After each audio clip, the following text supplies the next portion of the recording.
Here we go.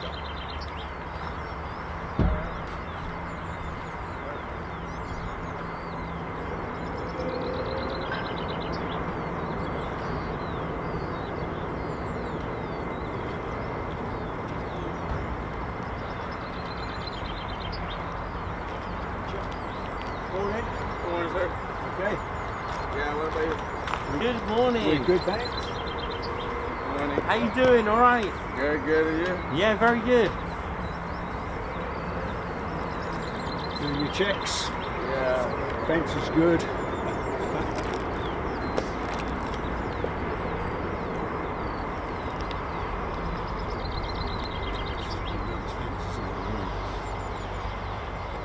Yeah, because that looks new, that one in the corner. Yeah.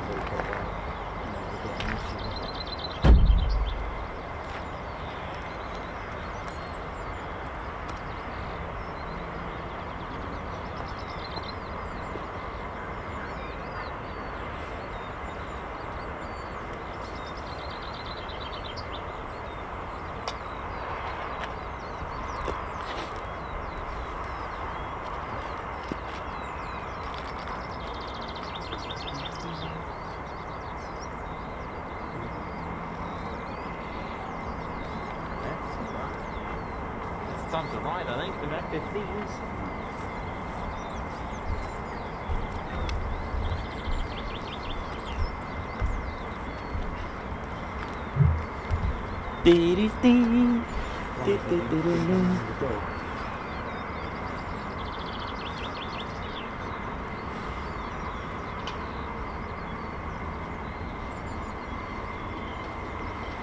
Information November, Colonel 702, Niner 0, new weather observation.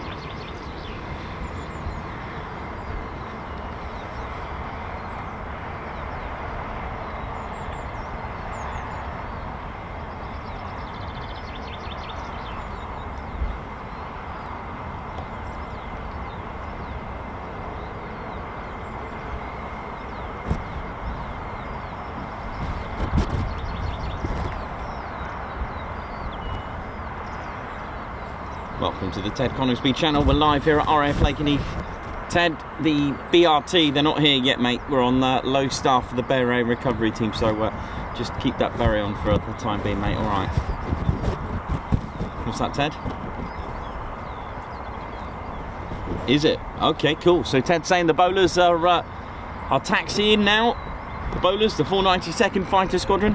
Welcome to the Ted Coningsby channel, which means we've got F-15E Strike Eagles on the way. They're taxiing now, Ted, are they? Okay, mate, let's go, let's ride. They're on the move. What's that? Ted getting all talkative this morning.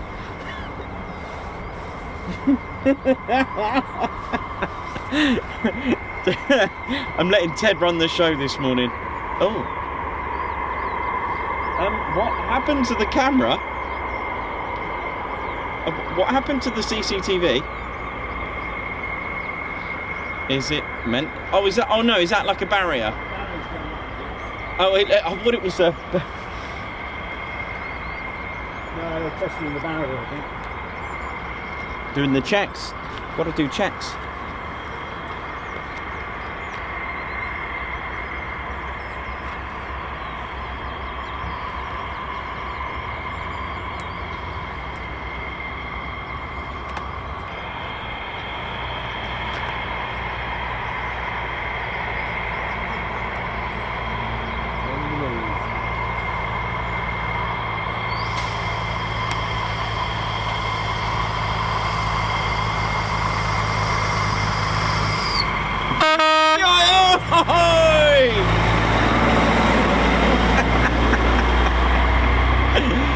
Why not?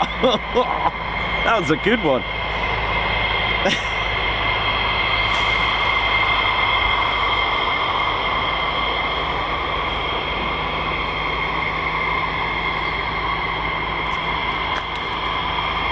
Oh, what a nice nice view in the morning, an F-15 Strike Eagle.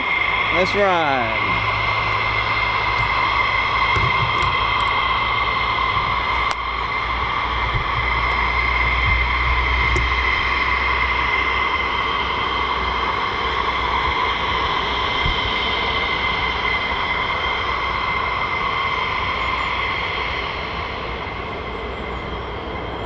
Welcome to RAF Lakenheath, ladies, gents and teddy bears, home of the 48th Fighter Wing, and of course the flying component, the 48th Operations Group.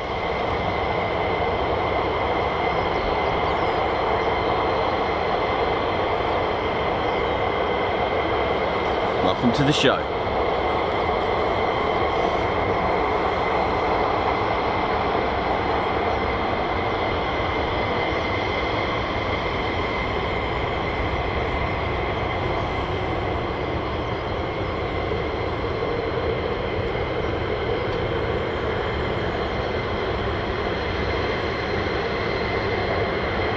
Blame Techie, thank you.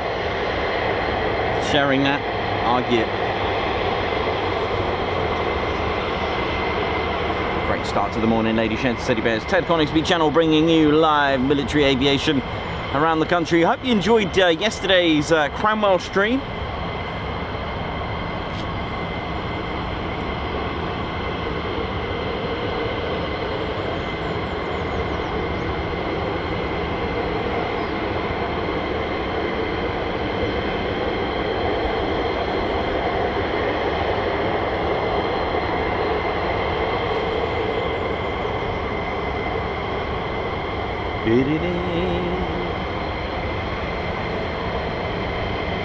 So we start things off with the full 92nd Fighter Squadron.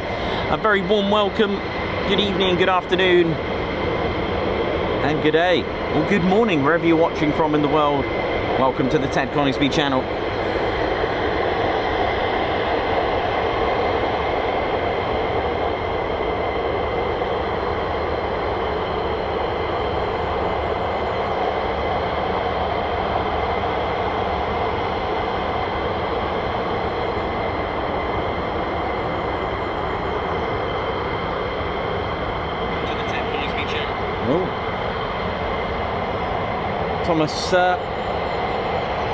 Thomas Schiel from Germany. Davey, how you doing? Margot, oi oi, Margot, how you doing?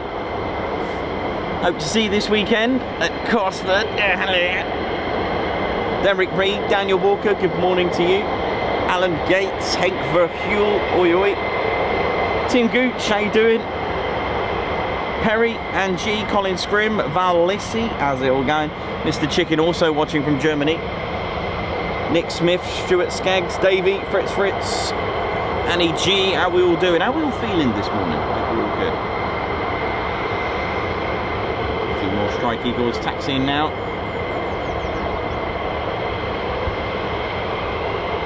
Another three. Just about make it out from all the heat haze, but we should have another three. So looks like we're going to start things off with 4 F-15E Strike Eagles, ladies, gents and teddy bears. There are 4 combat ready squadrons here at RAF Lakenheath, and the flying component of the 48th Fighter Wing is the 48th Operations Group, which have 4 flying combat ready squadrons. The 492nd Fighter Squadrons who are here that you can see, they're known as the Mad Hatters, but locally known as the Bowlers due to the hat, the headgear, the bowler hat.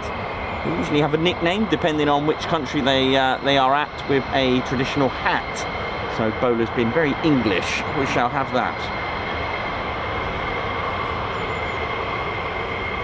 We've also got the 493rd Fighter Squadron, who now fly the F-35A. They're known as the Grim Reapers. And next up we've got the 494th Fighter Squadron, the Panthers. They fly the F-15E Strike Eagle. And last but not least, the 495th Fighter Squadron, the Valkyries, who fly the F-35A.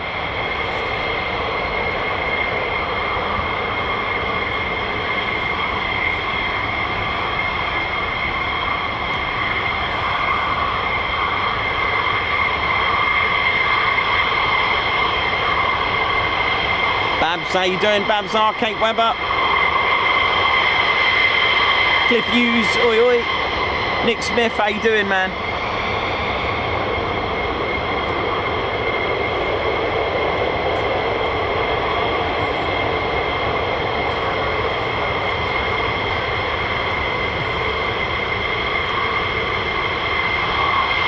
So they've got 4 at the moment.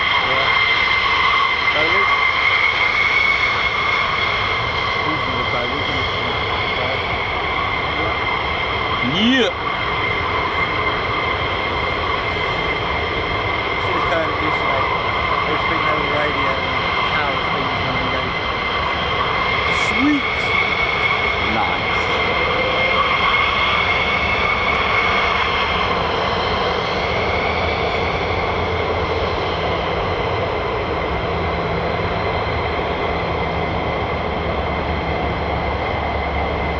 So, great start to the morning. So these are the 492nd Fighter Squadron, the Mad Hatters, locally known as the Bowlers. This is the F-15E Strike Eagle. So what you can see on the screens, you got the, some of them have blue tail flashes, and that's traditionally the tail flash to represent that. You know, that is always going to be the case, because you can have jet spin sort of passed around to squadrons, so you may get a 494th Fighter Squadron pilot flying this, and vice versa. The 494th have a red tail flash. Traditionally, back in the times where, let's say, the F-111s were around, when we had all 4 squadrons again flying the F-111, so you got blue for the 492nd, yellow flash for the 493rd, red for the 494th, and green for the 495th. Although, being the F-35s, they don't really like a lot of paintwork on their stealth attire. Yes, get off my stealth dress, please. Anyway.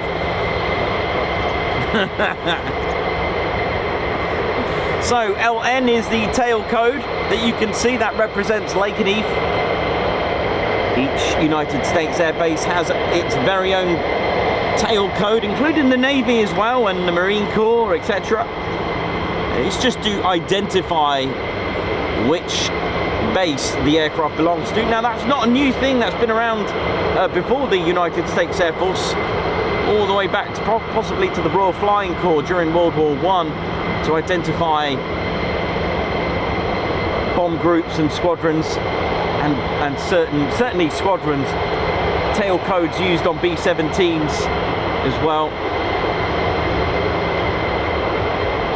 But of course, certain letters to represent each squadron. But LN is the tail code for the only wing of the United States Air Force with a name. That's correct. The 48 Fighter Wing is also known as the Statue of Liberty Wing, the only US Air Force wing with a name as well as a number.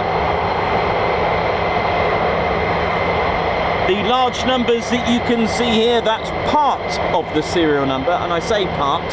So first of all, to recognise this aircraft, it'll be 318, the first one that you can see there clearly. But there's 2 more numbers to the left of the 3, and that is actually makes up the whole serial number of the aircraft. Now, these 2 digits actually let you know the production year, or when it was put into line of production. All right. I won't zoom in anymore because we could get some faces on there, and we don't want that. It's possibly 91. It looks like 91, but we'll get a better look at it when it starts taxiing closer to us for departure. So if it is 91, the full serial number will be 91318. Like I said, it might not be 91, but it's 9 something by the look of it.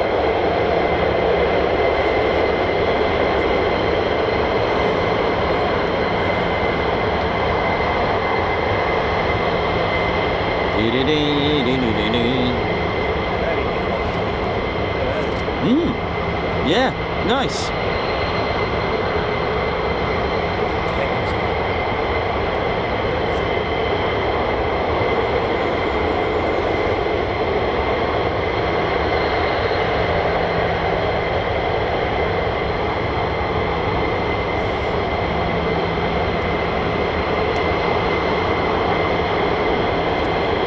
Thanks a lot for the early super chats and super stickers and gifted memberships. You will get Guards Marches, shout out from Ted, Ziggy Jinx, Margot, Nick Smith, Babzar, Blame Techie, thank you all. Here we go, bit of sweep time. Whee! So you'll hear a very distinctive sound from the nozzles of the F-15E Strike Eagle. Whee! Just look at the back, look at the nozzles when they, just before departure, they'll get narrow and then there'll be a sweep. That's because of the delay from our distance, the way sound travels.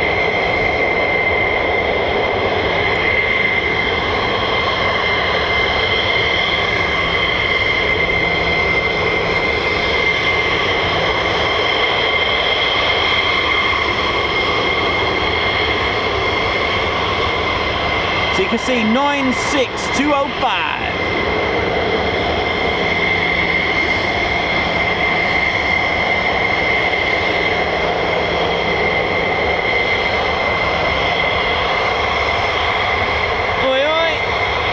Guns up.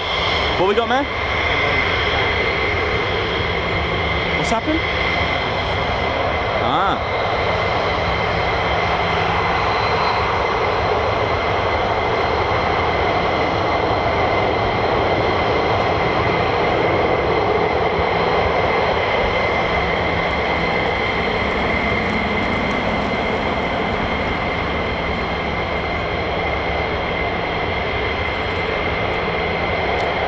For that little raise in the camera there. It's just we had some security forces just heading this way and I didn't want to get a shot of them, so I just sort of nudged over them.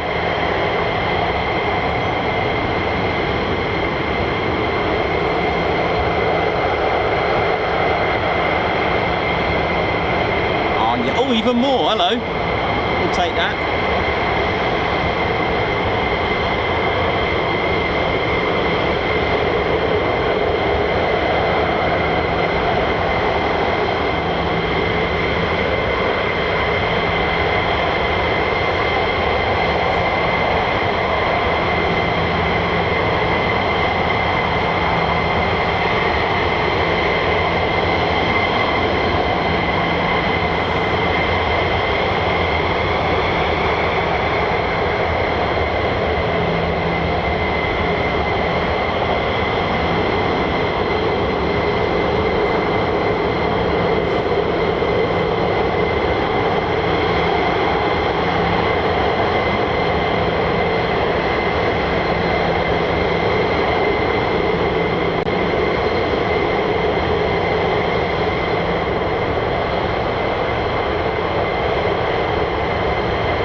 Great start to the morning. How we all doing? Don't forget to hit the like button and do support the channel.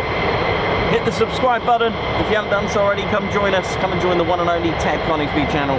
We are live here at RAF Lakenheath. How are we all feeling? This is a United States Air Force in Europe base. It may carry the name Royal Air Force, and that's all because it was built as a Royal Air Force station back in 1940 and in use from 1941 with 149 Squadron with the Wellington bombers and Hampdens. We'll talk about the history later on. Wellington bombers came here first with 20 operational training unit from Scotland. They were the first to actually operate here as an operational training unit, a bit like today's operational conversion unit. That was once a decoy airfield, served as a satellite station for Mildenhall, which was built 6 years before. Lakenheath was built 6 years, I'll say that again. Lakenheath was built 6 years after Mildenhall, with Mildenhall being built in 1934. Seen a lot of history, seen Lancaster bombers, B-29s, B-47s, F-100s, it's seen it all.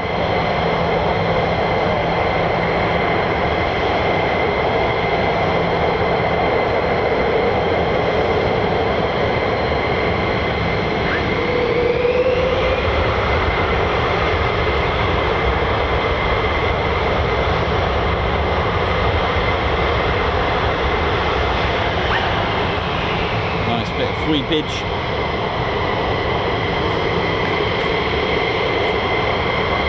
Now is that one going back?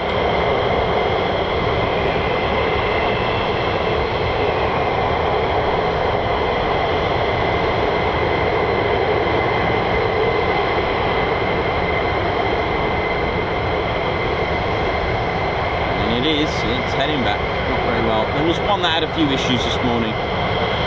This could be it.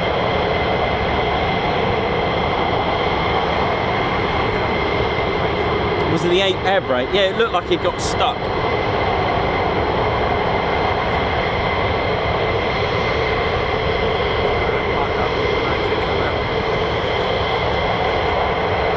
worries. Well, we still got 4.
That looks like a scene out of Top Gear. Look at this.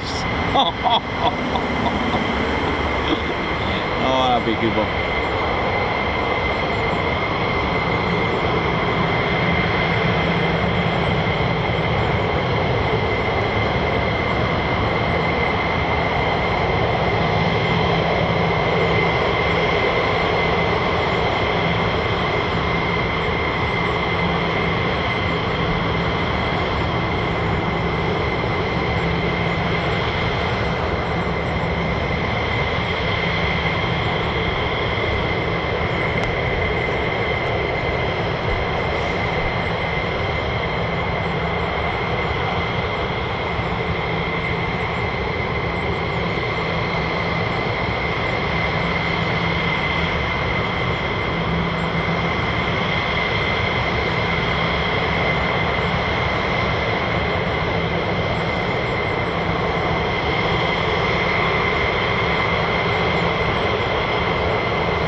Don't forget to hit the like button, ladies, gents and teddy bears. Let's ride. Over 700 of you watching. Let's do this. Hit the like button. It does help the channel grow. YouTube will recommend the stream, especially if we start hitting 1,000 likes. You know the impact. It's not like a Facebook or Instagram post or anything like that. YouTube will actually have an impact on our channel if we start having 1,000 likes. Hitting that like button is quite simple to do and it's free, and once you do that, then YouTube hopefully will recommend us, and once we get recommended, well, that means more exposure for us, and more exposure could lead to more viewers, and hopefully those viewers can convert to subscribers. 800 of you watching. Let's ride.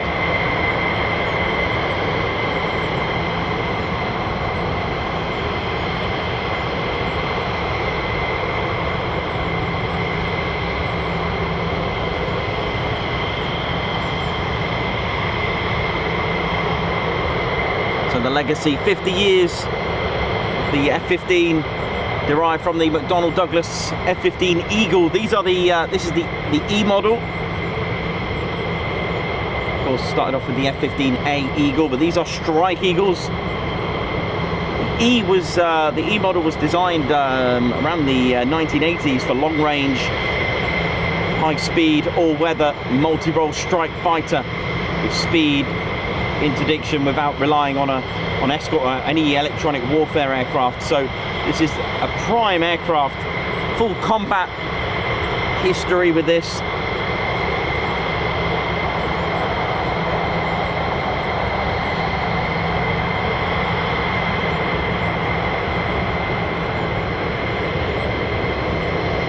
It's designed to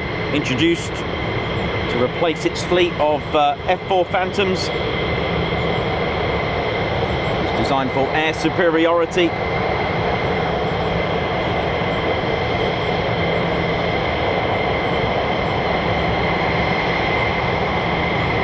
It's designed with its huge, tall stabilizers to cope with the high speeds, max speed of Mach 2.5.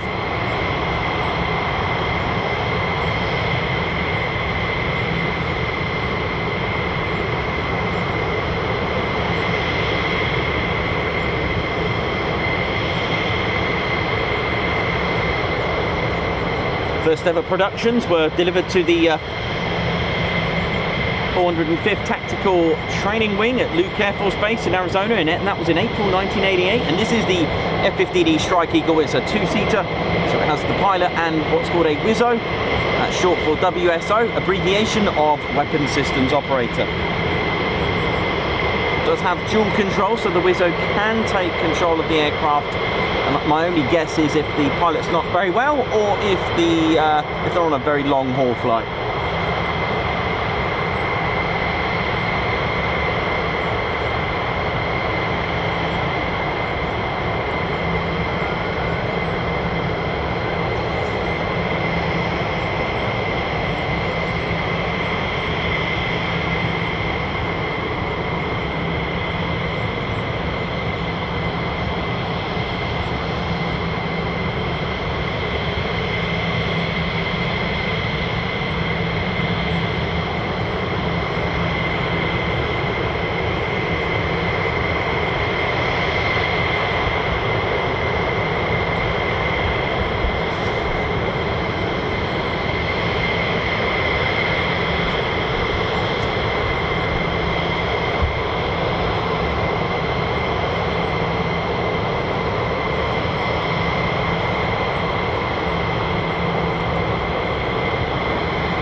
F-15 started up. Probably a replacement for the aircraft that went back.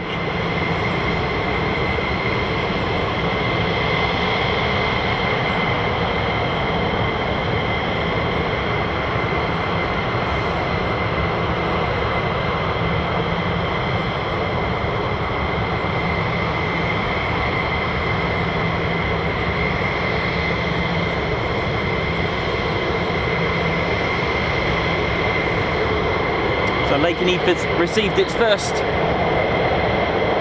F-15E Strike Eagles in 1992. So on the 16th of December 1992 of that year, the last F-111s departed the base. Along with its departure, the 493rd were inactivated, but then received and reactivated as an F-15 Eagle squadron. So they had the C and D models, if I remember correctly.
Very good morning to Derek Reed, Darren Harwood, Karen, Glenn, how you doing?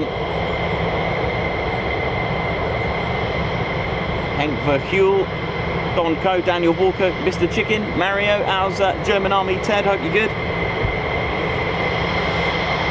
So when we speak about history, we do usually talk about the 8th Air Force. RAF Lakenheath is under, and especially the 48th Fighter Wing, is a USAFE base, and that's under the command of the 3rd Air Force. The headquarters are out in Ramstein Air Base in Germany. And the 3rd Air Force, of course,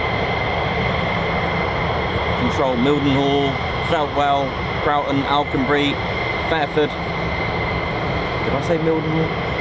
And any other base that's here in the UK. And of course, as well, to add to that, it's the United States Air Force in Africa as well.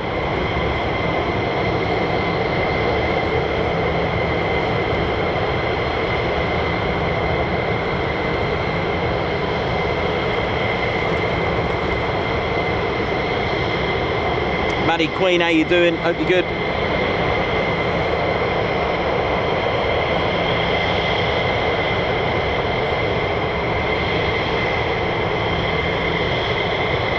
So many people ask why they're waiting here. There's many reasons. They don't actually burn a lot of fuel. A very small, minor percent is actually used just on idle just here. So there could be many reasons. They could be waiting for another flight. We've just seen one F-15 go back, and I've just heard in the very faintly in the distance a startup. So they could be going as a flight of 6, or they could be waiting to engage in aerial combat with each other. So they would need to wait. They could be waiting for a tanker at Mildenhall.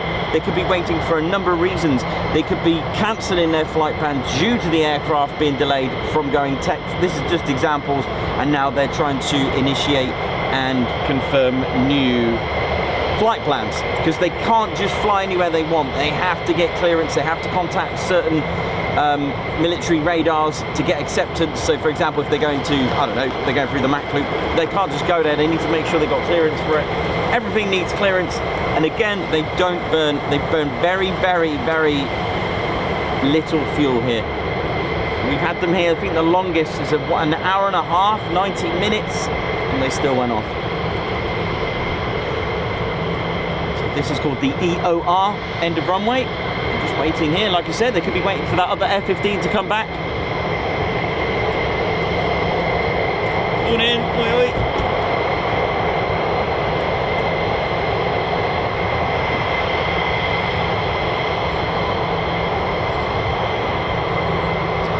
So again, traditionally, if you're looking at the aircraft stabilizers or tail on the top, you've got the blue tail flash with the white. That represents the 492nd. Traditionally, if we were in the era of the F-111s, you would have seen 4 different colors. You would have seen blue for the 492nd, yellow for the 493rd, red for the 494th, and green for the 495th. But of course, it doesn't always mean that that is the pilot of that particular aircraft flying that particular squadron. So because this is 492nd, it is coincidentally it is 492nd flying this, but you can get another squadron flying a different squadron marked aircraft due to the fact that if there's not enough aircraft spare, they'll just grab one. So we could see the next aircraft have a red tail flash. You can see one with all 3 colors, and that's known as the boss jet. You air.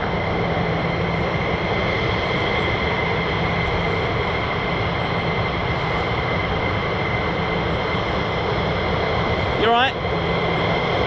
All good, man.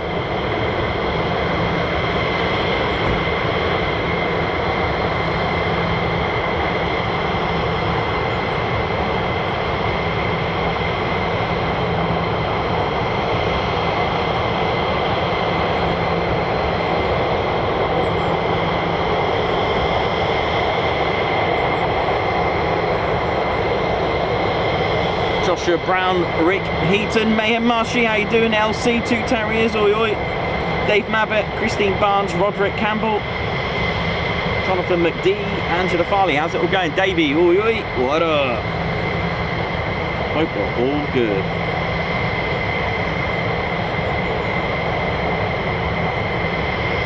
Ted Coningsby channel live here at RAF Lakenheath. Hope we're all good, ladies, gents, and teddy bears.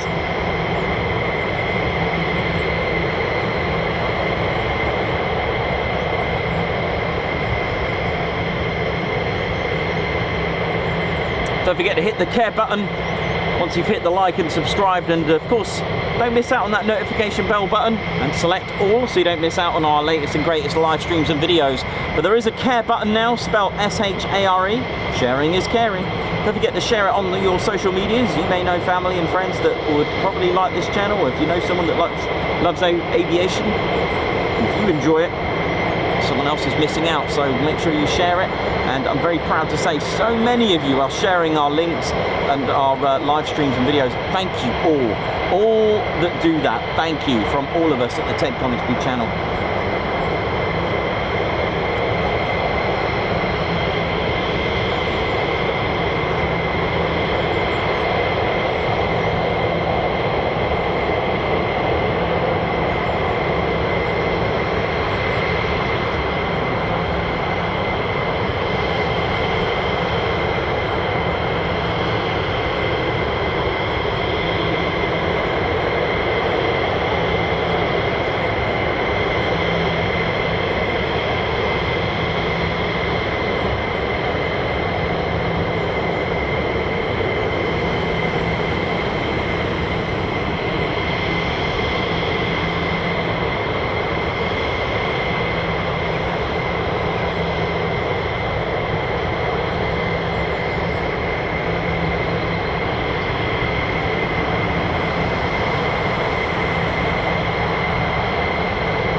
Malcolm Moore, oi oi to you.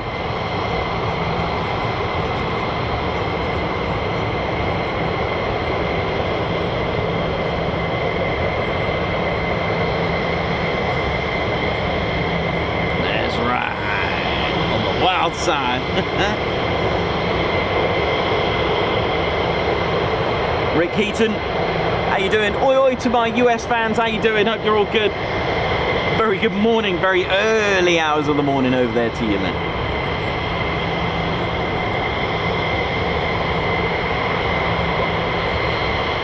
Wayne H, good luck at the dentist, hope you're good.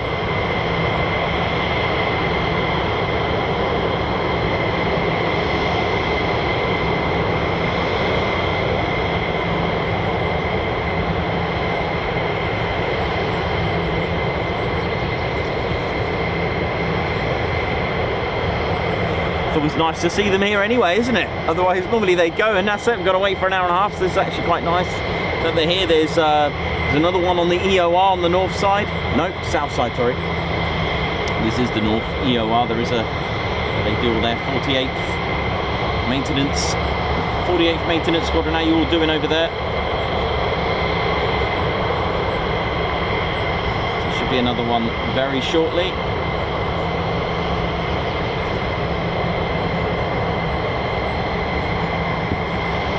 Enjoy.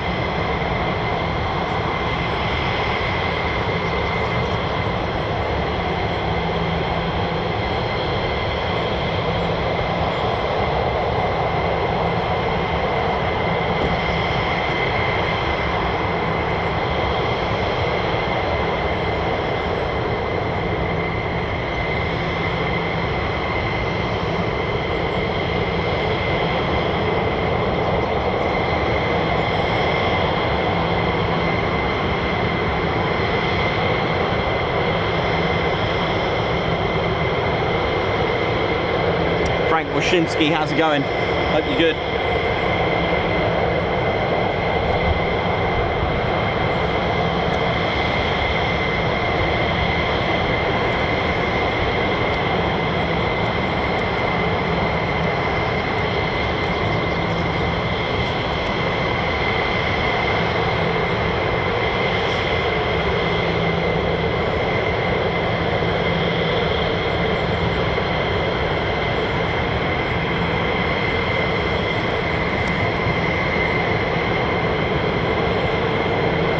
The vicinity of the base is enriched in history. Talking about 1600 years of history, ladies, gents and teddy bears, that's right. All the way back to the Middle Ages. I've got some history for you all the way from there.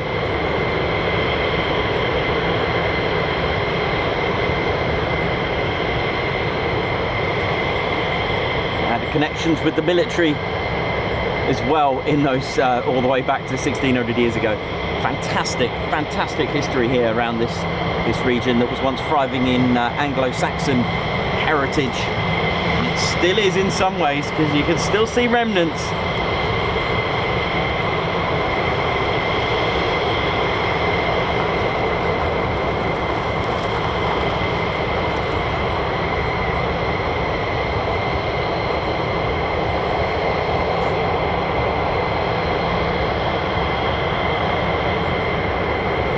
Terry Banovich, how you doing? Hope you're good. Oi oi 1K, he says. Yeah man, 1K watching, that's right.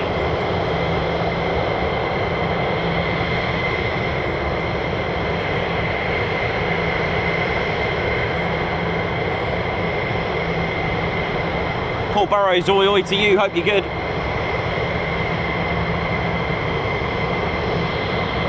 RAF Cloud, oi oi. Alan Burden, Angela Farley. How's it all going? LC, Paul Burrows, Nigel Hales.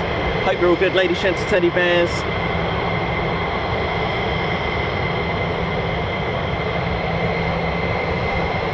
And if you just joined us and you're new to the channel and not seen one of our Lakenheath streams, it's enriched in history.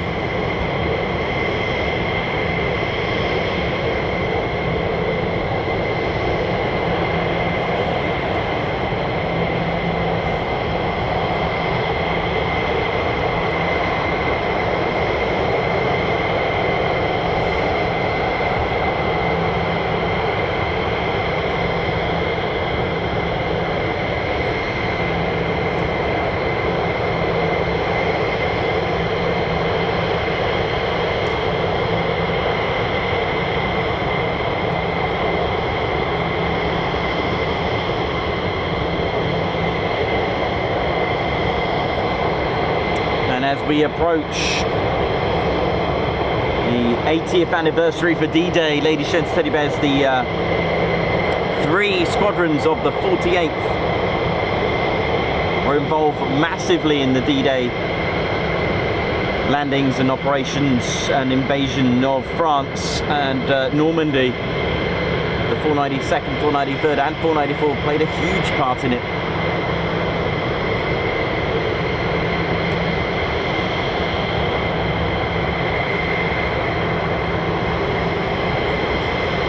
The 3 squadrons took part in major training, or what was to be unknown to them, what they were going into, been trained for. The legacy lives on. So the original 4 squadrons, dating back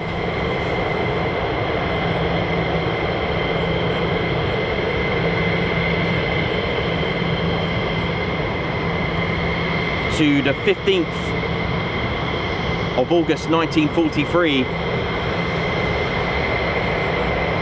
They were known as fighter bomb squadrons. Interestingly, the 492nd, 493rd and 494th, what I found, they did start off life as the 55th, 56th and 57th bombardment squadrons, light. And but we'll talk to you about that. They've been with the 48th since 1941 and redesignations.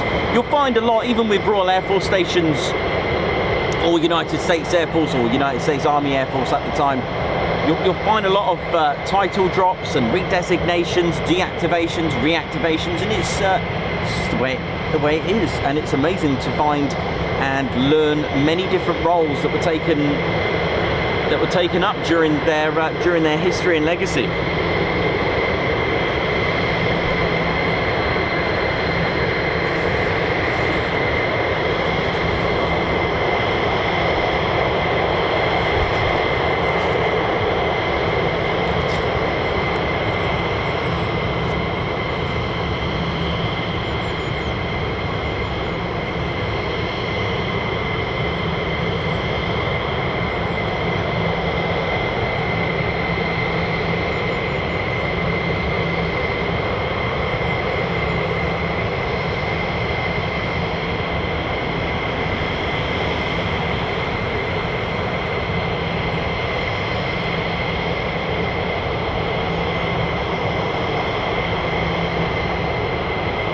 Captain A, good morning to you. Oi oi, Argan, oi oi.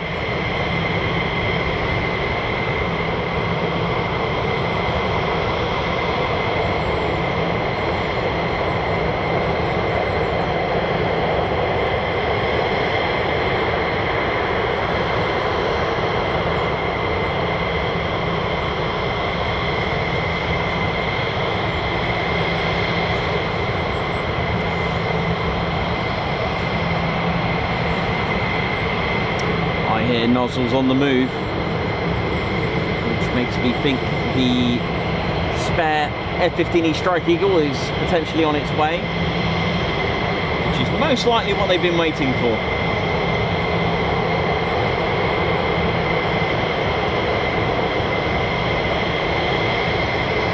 Well, over 1,000 of you watching. Don't forget to hit the like now. Let's get it done now.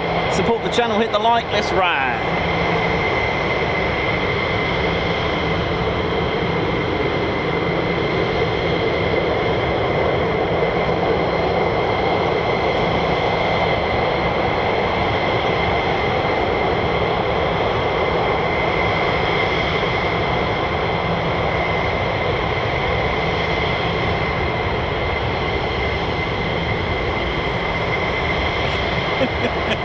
Everyone's looking around. Oh man. So we do have a KFC 46 over here. Lots of chocolate.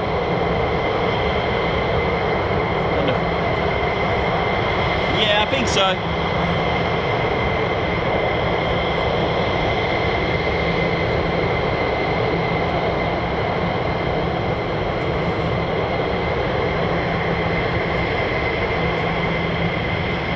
Oh, there goes the tanker.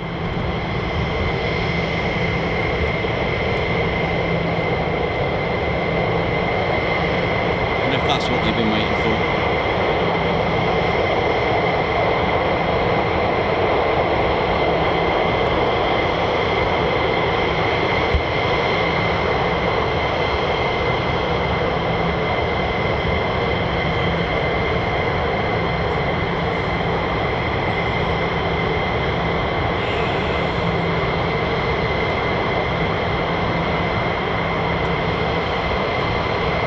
Morning.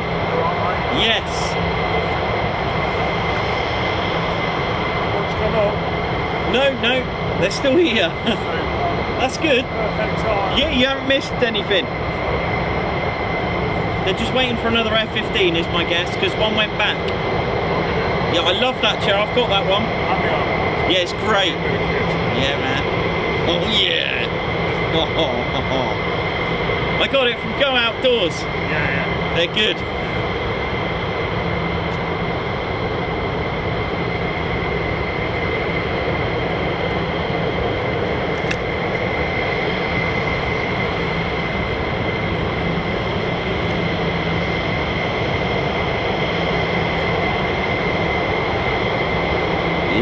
How we doing, ladies and teddy bears? Yeah, just to reiterate that they can't just fly anywhere they want. There are certain rules and regulations that they must abide to, and of course they could be waiting for another F-15 Strike Eagle, or if that Strike Eagle has gone completely tech and they're going to go without it and they're changing training for the day, they will need clearance to go to that particular area of training. It's they could be waiting for that tanker that we just seen. It could be a number of reasons, and again, everything needs clearance, everything. So tower and ground frequencies, departure frequencies, every single stage of any movement on around any aerodrome needs clearance. From startups, they need clearance to start it up.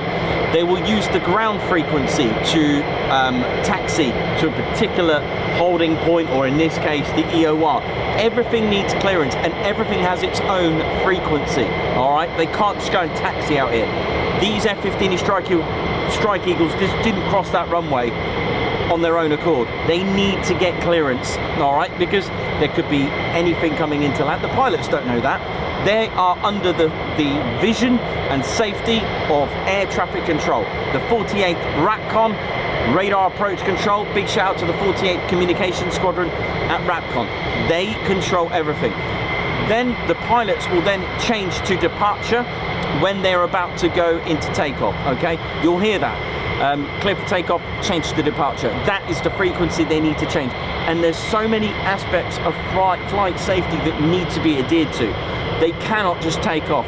There's so many, and also there's also sterile cockpit as well. So again, they can't be talking about anything random, especially if they're in they've been cleared to taxi for departure or go to line up and wait.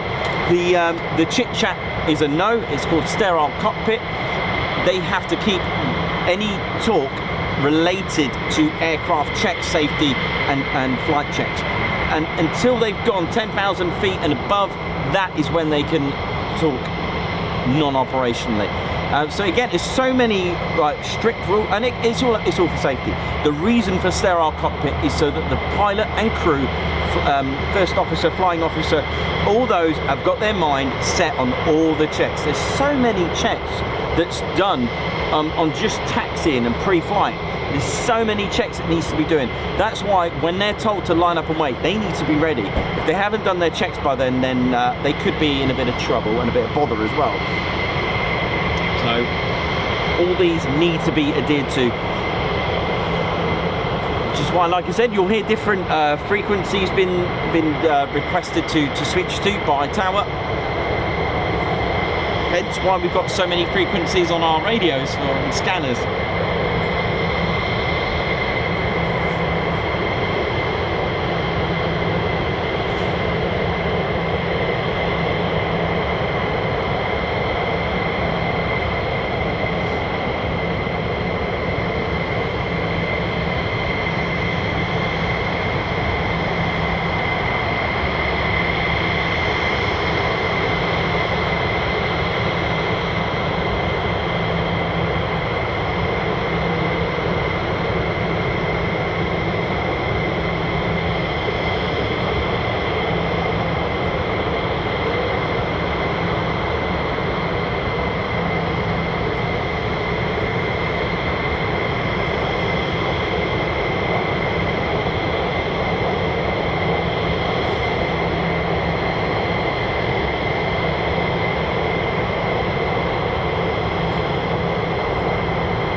How we doing, ladies, gents, teddy bears?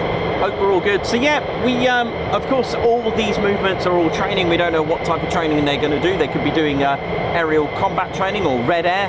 Red air is a type of aerial combat training where you've got two teams, a blue team and red team, hence red air. The red team actually wear a red patch. That is actually quite true. And the blue team wear a blue patch, being the good team, and the blue team is expected to win. So if they are initiating or engaging in red air, then they would definitely need another team member, another aircraft to do so. If they're going through the any low flying areas or any air-to-air refueling, it just depends on their training attribute, training missions of that day.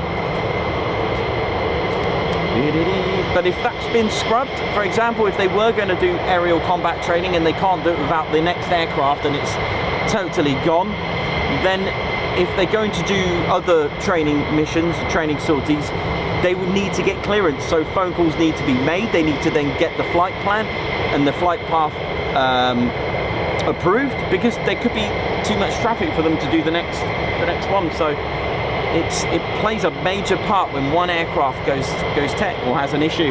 It could be something that could be rectified. It could be something they're fixing right now.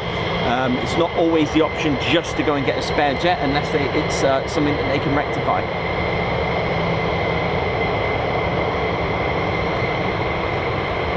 So I can hear now in the distance another aircraft started up. So it could be the fact that even the spare jet had a little issue as well. Well, on the bright side, we get to see the aircraft and enjoy it for a bit longer than usual.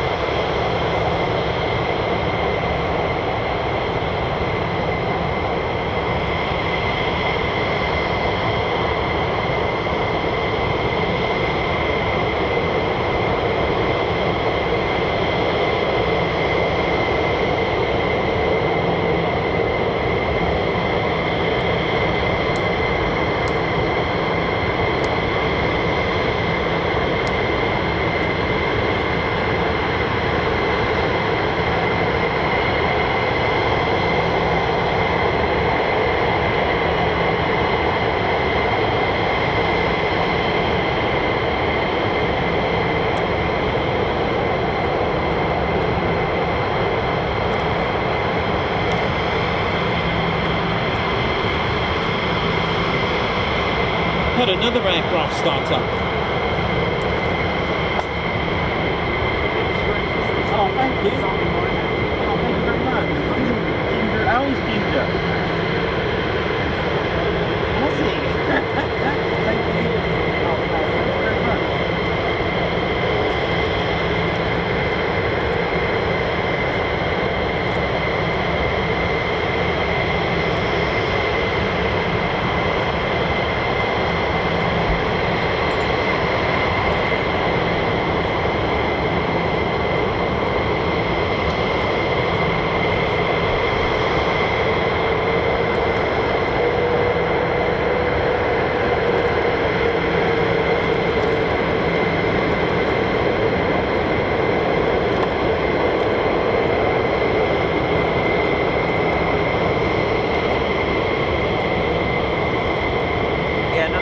Just now. I heard the owl. Oh, here he is. Oh. That's good that you did it though. Put it back in there.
we go. Let's ride. Hit the like button, ladies and teddy bears. Let's go.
Steady bears, don't forget to hit the like button. We've got 1.2k watching. Come on, let's ride. Hit the like.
Waiting for the other one then.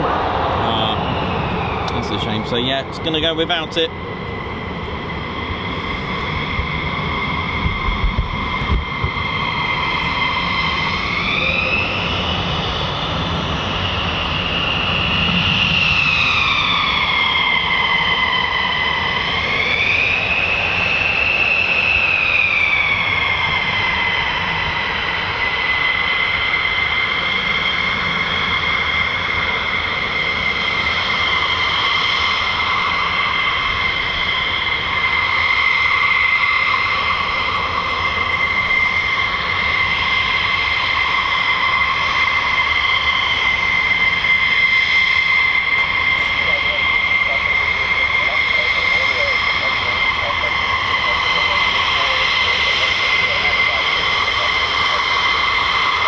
Clear for takeoff, change to departure, send it. Here we go.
I can still hear it spooling. There is another F-15 spooling in the distance. We could potentially get more. What the ground crew doing?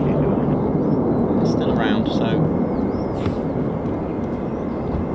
sounds like it's on the move. So let's find out.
Getting ready. 48th Operations Squadron. So there we go. There's the F-15E Strike Eagle just taxiing now. Should see it taxi down the catwalk.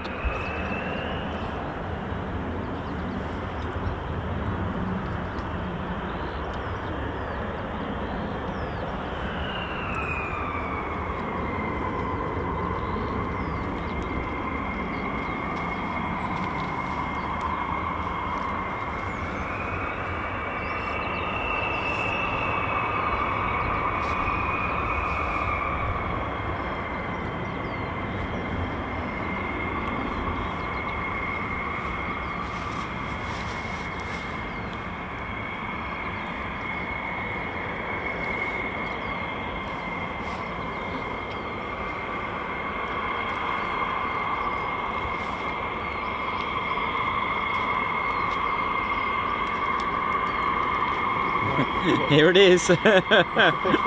Yeah.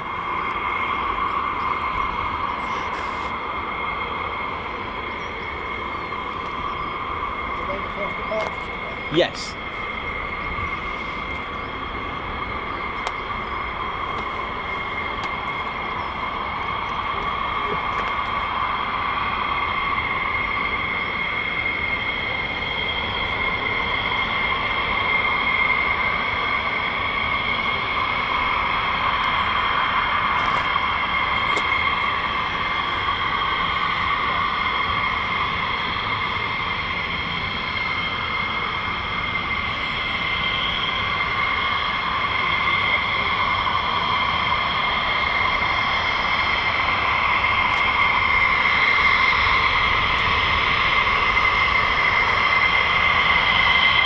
Ooh, two.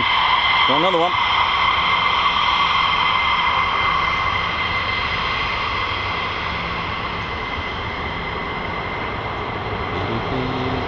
So yeah, good question there from someone there now. Said about why do they some weight here and some weight at the EOR north. It's literally to make room. Literally as simple as that, to make space, to make some room there now.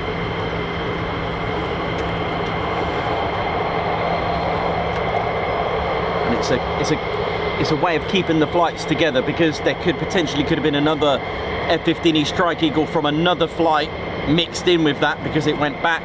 It's so much easier, more organised to get the set of flight on one part of the EOR. So one flight on one side and then another on another EOR. All right, or you can get two flights as long as they're organised. That's basically to make room and to organise the flights together.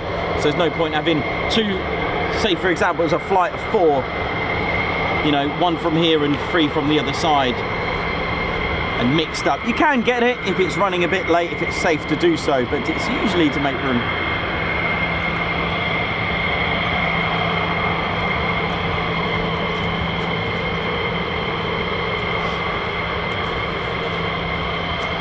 Oi, oi, you alright, man? How's it going? You okay? Not so bad. Good. Not so bad. Good.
Sorry, what was this? When that landed, it was like past, and then past. Oh, yeah. Took the photo and looked at it and said,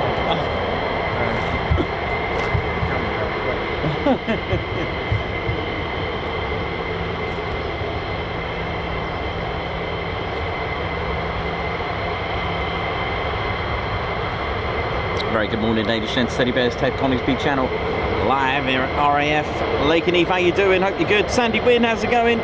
Oi, oi. Dave Holloway, how's it going? Good to see you at Bryce Norton the other day. Margot Baxter watching from Edinburgh. Davey, Northumberland, how's it going? Chris Bloxham, how's it going? Back at Maiden, good to see you on here. Mike Arnold, how you doing? Synchro Tones, Edward Colts, Arden. Oh, we're going to get reminders of Waddington. Here we go. Get ready. The Waddington lorries.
Here we go, clear for takeoff, change to departure.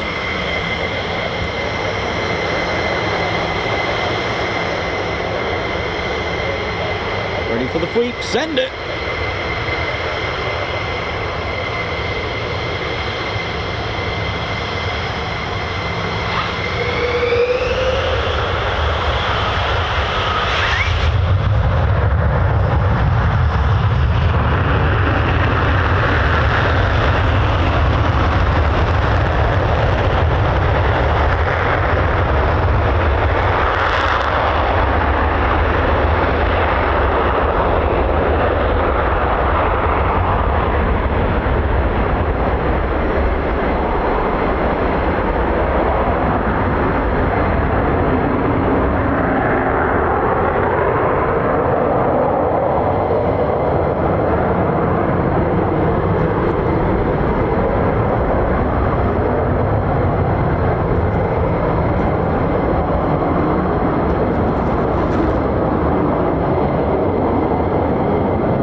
welcome to the Ted Coningsby channel. We are live here at RAF Lakenheath. How we're doing?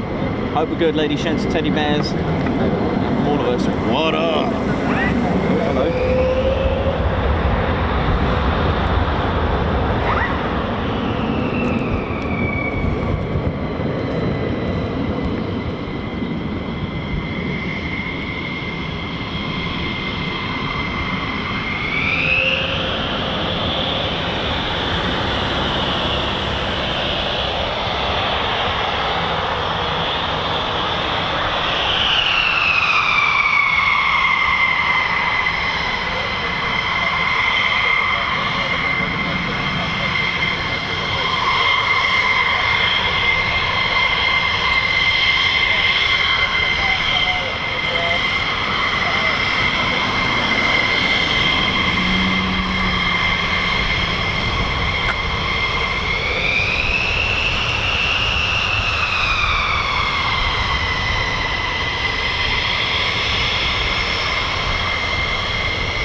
How we're doing, ladies, gents, and teddy bears. Hope we're all good.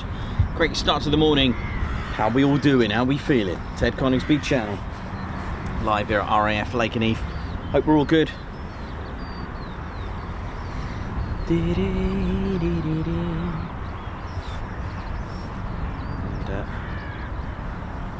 good portion of F-15 Strike Eagles airborne.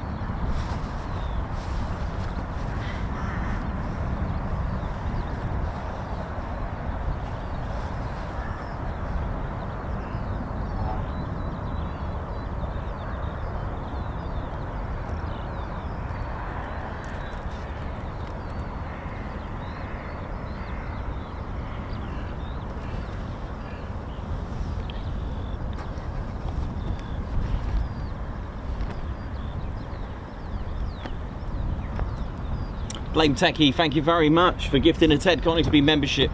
High five, Guards March. Thank you very much. And this is our squadron leader, Ted Coningsby. Babzar, high five. Guards March, thank you for gifting a Ted Coningsby membership as well. Oh yeah. Nick Smith for Spanner Flight, doing sterling work. Thank you very much for the super chat. Guards March for Nick. Thank you very much. Margot Baxter, thank you for the super chat. Bowlers rock my molars. Thank you very much, Margot. Guards March. Ziggy Jinx, thank you very much for the super chat. Keep up the damn good old show, chap. Here is something towards the fuel cost. Thank you very much indeed, sir. Thank you very much, Ziggy. Ziggy Jinx, thank you very much. Guards March.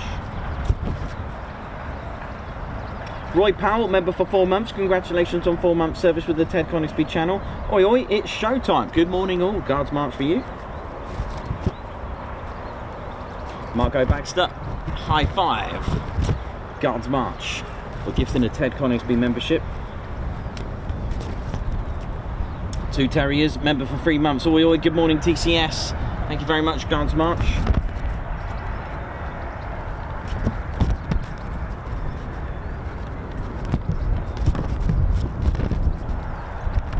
So yeah, 2 Terriers, congratulations on 3 months service with the Ted Coningsby squadron. Thank you very much. Meth, can Wiggy give everyone a bigger hello? I'll get him out later on. I'm sure he's gonna come on the show later. Thank you for the super chat. Around somewhere. I think he's just playing golf or squash, one of the posh games that he plays. Margot Baxter, thank you for the super sticker. Guards March. Christine Barnes, member for 13 months, who's put I heart LKN. Thank you very much for your 13 months loyal service with the Ted Coningsby squadron. Thank you very much. And Christine Barnes also gifted, super chat. Thank you very much, Christine. Guards March.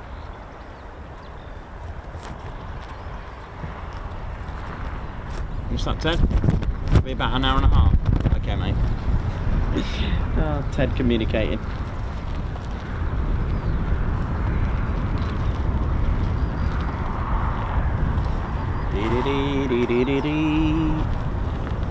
So I hope we're all good, ladies, gents and teddy bears. Alright, let's get onto the show. How we're doing? Hope you're good. Didn't want to do that. I just broke the I don't think it like that. Try that now. Oh well, that'll do. How we doing, ladies, gents, teddy bears? Hope we're all good. My name's Nikos, I'm your cameraman and commentator. How's it all going? Hope you're good. 52.9k, thanks very much for the update. Goodness me, we are riding high, aren't we? Riding high. So I'll try and sort this out. What's happened to this? Just excuse me for one moment. Let me just fix this. Oh, I see. It wants to go that way. Alright, it wants to go that way. Let's give it that way. There we go. The tripod having a moment in the morning. Why not? How we doing, ladies, gents, teddy bears? My name's Nikos, I'm your cameraman and commentator. Welcome to the Ted Coningsby channel, and of course wouldn't be the same without our squadron leader, Ted Coningsby, who lives at 29 at Coningsby. How we doing, ladies, gents, teddy bears? Hope we're all good and enjoying the great start to the morning. It's quite nice seeing them just there, you know. Normally they taxi out, have their checks, and then off they go, but filled in that gap, while we were waiting. Oh yeah. So yeah, all good. Hope you're well, ladies, gents, and teddy bears, and enjoyed yesterday's fly past rehearsal. Oh yeah, just let's ride. Tell you what, let's pop that down a little bit, do a bit of modelling, shall we, Ted? That should do it. There we go. So yeah, hope we're all good. Let's ride. A little bit chilly, so I've got a jacket on. Maybe I should get a gilet. Yeah, I bet Wingy's got one of them. Gilet sounds really posh. But how we doing, ladies, gents, and teddy bears? Hope we're all good. So yeah, welcome to the show. We're live here at RAF Lakenheath, and it is a United States Air Force in Europe base, and it's home today of the 48th Fighter Wing. It comprises of certain squadrons, and such as the communication squadrons, the 48th Medical MD SS laboratory and blood flight, the pathology flight, how they all doing, maintenance squadrons, ground crew, fighter generation squadrons of the 493rd and the 495th, security forces, LE desk, ground crew, everyone, how you all doing? Hope you're all good. 48th, hope we're all good. And of course the flying component is the 48th operations group. So I hinted about the vicinity being military, or at least combat or military minded, even from 1600 years ago. I know. So you'll find as you drive around the vicinity of Thetford Forest, there's a lot of Anglo-Saxon sort of heritage that was here once 1600 years ago. In fact, there's a sign just central to the viewing area saying that this very viewing enclosure has been built on medieval earthworks. In fact, behind me, you can see these little bumps. To the trained eye, they're not just bumps. There's one just here as well. These are leftovers from remains of burials from be it from Anglo-Saxon periods. They were known as bell barrows. Different styles of prehistoric burials back in the day. You've got bell barrows, long barrows, you've got pond barrows, all disc barrows. You've got an array of different style barrows. Barrow is basically like a tumulus, a burial chamber, or a burial ground, or a grave, shall we say, as well. It's a different type of earthwork for burials, basically. And we're talking about the 5th to 6th century. And one of the things that we came across with a bit of history lessons from Mildenhall town, this is not the base, when we went to the Mildenhall Museum, we learned a little bit more about the excavations and what they found here.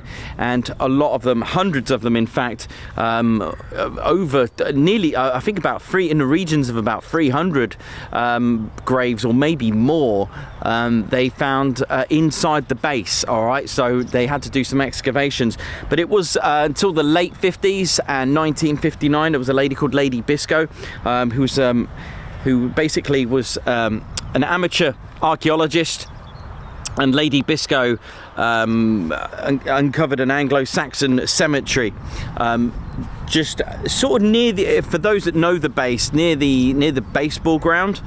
And that was one of the things that that she discovered in 1959. Now the other thing is 40 years later, in 1997, so towards the late 90s, there was going to be, you probably see them when you drive towards this way, you probably see the new dormitories, or at least they look kind of new. I mean, obviously for the 90s.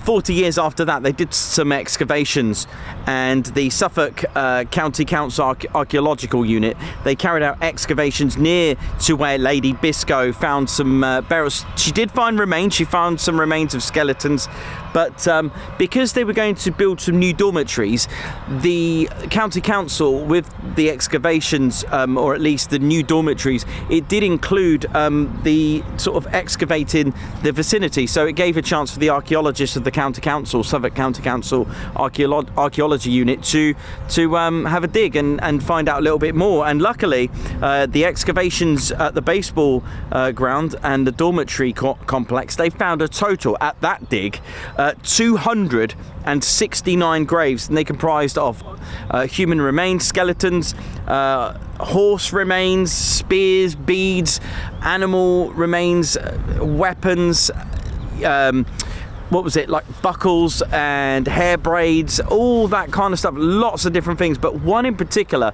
that they found was unusual. They found what's called, and they've named him the Lakenheath Warrior, for those who don't know. You can see the Lakenheath Warrior in the museum. He was buried with his horse, he was buried with his shield, his sword. Now that's not your usual everyday. You have to be a little bit, shall we say, a little bit special, or someone of importance is probably the right word or phrase, because not only was he buried with his weapons, he was buried with there were certain beads, offerings of food, and of course his horse. He wasn't the only one to have a horse as well. They did find other horse remains as well, but this one in particular was a little bit different due to the layout, the sword, the shield, and that kind of thing. So it was a little bit different. So they named him the Lakenheath Warrior, and that was inside the base.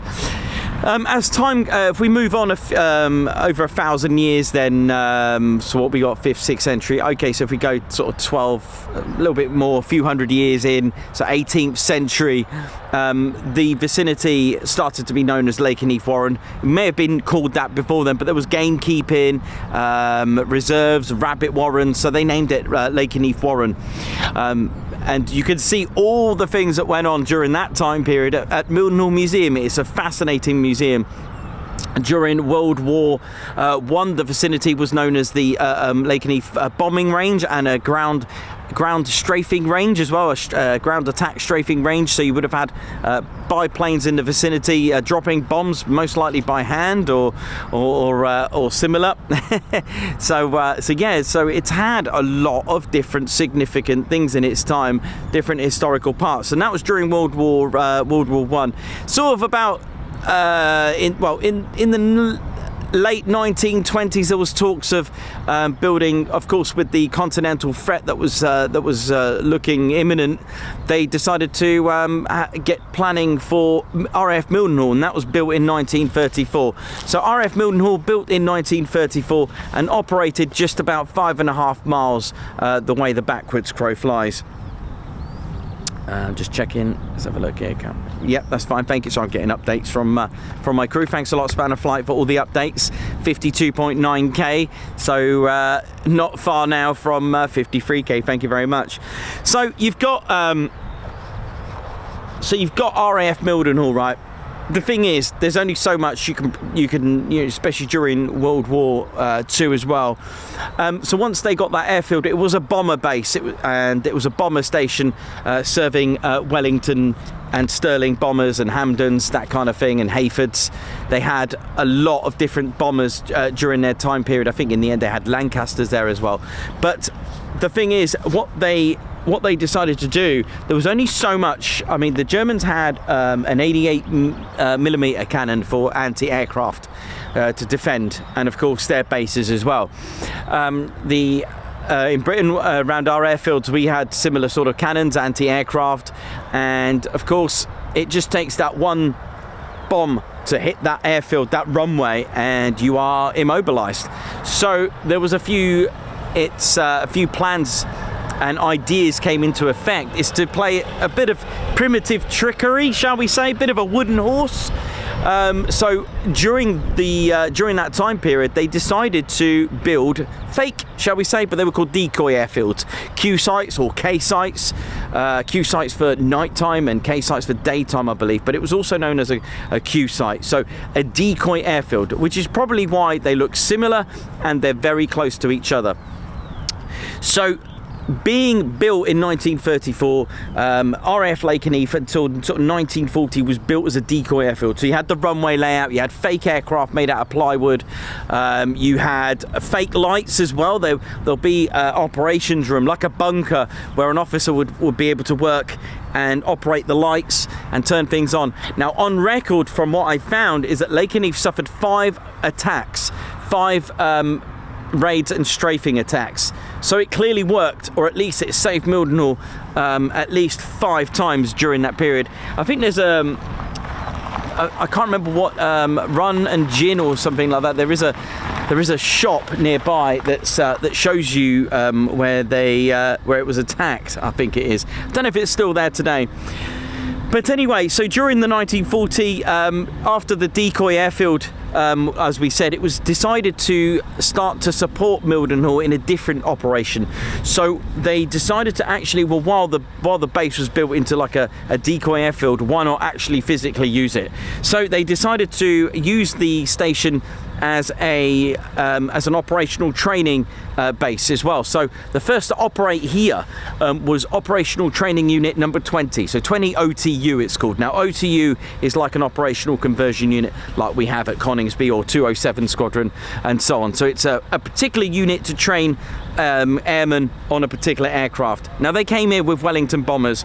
At Mildenhall you had 149 and 199 Squadron during the 1941 with Sterling bombers. which were part of Free Bomb Group. So the Wellington bombers were here training. 149 Squadron came here as well with Sterling bombers, and that was in 1941. And you'll find on record that they actually flew from both parts. So a satellite station is still managed by RAF Mildenhall. All right. There was also Feltwell, Tuddenham as well in the area, RAF Methwold, I'd like to say, and RAF Downham Market. Can't remember totally which it was under control of, but I know Lakenheath was under the command and control of RAF Mildenhall. The good thing is, good news for Lakenheath and its fate, in 1943 it became its own independent station. So you had 149 and 199 permanently based here. After the Second World War, so 1945 to 1947, the base closed. Now what they would have already planned this already. They kind of, I would have thought they would have known, but a lot of bases were on standby straight after the war. And don't forget, it seems to be the case, after a world war, something massive like that, there's usually an outbreak of disorganisation and civil wars, especially Spain, Greece as well, Italy, lots of countries were split. So what they decided to do during the standby period is close the base and extend the runways and make them adequate for heavy bombers. And it wasn't until the 1948 the RAF left Lakenheath. So it was built as RAF Lakenheath, that hence why it's still called that. And it made way in 1948 for the 2nd Bombardment Group. And also there's what's called rotational deployments, all right? And that was the 307th Bombardment Group, SAC. So that's Strategic Air Command. So you would have had lots of deployments here and B-29s operating from here. All right, so Lakenheath, although Royal Air Force, was now run by the United States Air Force. All right, so it still retains that name. It's not Lakenheath Air Base or anything like that. So there you go. But where were the 48th? I know that, I know, and now I've got it right this time. So we have to go back a few more years, but I thought I'd introduce you all the way up to the date of when the United States Air Force were operating from Lakenheath, and that was from 1948. And they've been serving here since 1948. Nothing has changed. But you'll notice the number 15th pop up quite a few times. Seems to be one of the key dates, but the 15th of January 1941, the US Army Air Corps activated the 48th as the 48th Bombardment Group Light, all right? And that was at Hunter Field, Savannah in Georgia. USA. The first squadrons that I found with good reason and good source that I found were the 55th, 56th and 57th Bombardment Group Bombardment Squadrons Light. All right, there wasn't the 492nd yet, but they were then, but they changed the name. All right, that's where I think I got a bit confused, but anyway, it's easy to confuse me. There was also a 4th squadron called the 9th Reconnaissance Squadron as well. Now, there was a total of 54 activations made by the United States Army Air Corps at the time. Now, these activations were called First Aviation Objective, and they were activated in preparation for World War II. So initially the 48th were a training unit, and they were flying aircraft such as the A-24 and the A-36 as well. So they were predominantly a training unit, all right? And it was on the 15th of August 1943 at Keyfield that they moved, and they were newly designated. They gave them a new name, new bit of life, and they were the 48th Fighter Bomb Group. And the flying squadrons were redesignated. So they changed the numbers of 55th, 56th and 57th. Not sure what happened to the 9th Reconnaissance Squadron, but maybe they changed them as well. But they were then called, this is from 1943, again the 15th, all right, 15th of August. They were known as the Fighter Bomb Squadron. So 492nd Fighter Bomb Squadron, 493rd Fighter Bomb Squadron, 494th, 495th Fighter Bomb Squadrons. And that's the new designations, and that was from the 15th of August 1943. So they were flying, they became an operational unit from there. And in 1944, they were flying the P-47 Thunderbolts, and they were doing coastal patrol missions. In March, so 21st of March 1944, the 48th, they set sail and headed for Britain. at that time, and they set on board the Queen Mary. Now, this is where we said goodbye to the 495th. They actually deactivated. They didn't make it on that boat for whatever reason. They didn't make it on the Queen Mary. So the three squadrons, the fighter bomb squadrons, the 492nd, 493rd, and the 494th departed and set sail on the Queen Mary, and 495th inactivated. So it was just the three squadrons, and they reached RAF Ibsley. I'll have to probably research that. Now, unknown to them, right, as in the whole, I suppose, they are a training squadron, but were now a active operational unit. But they were given, the 48th were given rigorous training involving dive bombing, glide bombing, night flying, low level, smoke laying, and there was various sorties for them. The 20th of April 1944 saw them engage in the first combat mission. It was a fighter sweep. It was should we call it fruitless in some ways, but that was their first one. And on the 30th of May 1944, the title dropped. You'll get this a lot. The bomber name dropped, and they became the 48th Fighter Group. Now, this is where the squadrons actually were called fighter squadrons, but that changed as well at some point. So the squadrons became fighter squadrons on the 30th of May 1944. So you had the 492nd Fighter Squadron, 493rd and 494th Fighter Squadrons. On D-Day, 6th of June 44, the 48th, with all they'd been trained to do, so from all those missions, low level, smoke laying, glide bombing, fighter sweeps, they took part in Operation Overlord, the D-Day landings, Normandy, the invasion of France. They dropped bombs over bridges, major roads, gun positions, railway lines, and they provided also reconnaissance. So they played a major part during World War II, and especially in the D-Day landings as well, in the invasion of France. So they were a major part during World War II, the 48th. So massive respect to them. They took part in over 2,000 sorties during the Normandy campaign. They were even awarded the DUC, which means the Distinctive Unit Citation.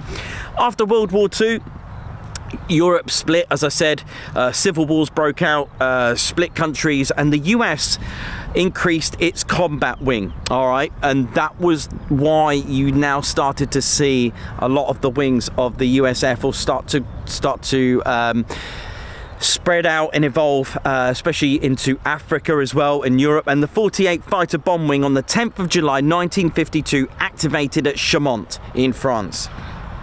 Now, we've spoken about this before at Chaumont. What was at Chaumont-Samultier in France? That's right. If you don't know, the Statue of Liberty was made in France at Chaumont. Hence Chaumont Air Base. The US Air Force were there, and the mayor actually gave the name the Statue de la Liberté to the base. So at the base itself, you still had the three squadrons. The 495th, from what I know, weren't there at the time. They were still. So I'm still learning.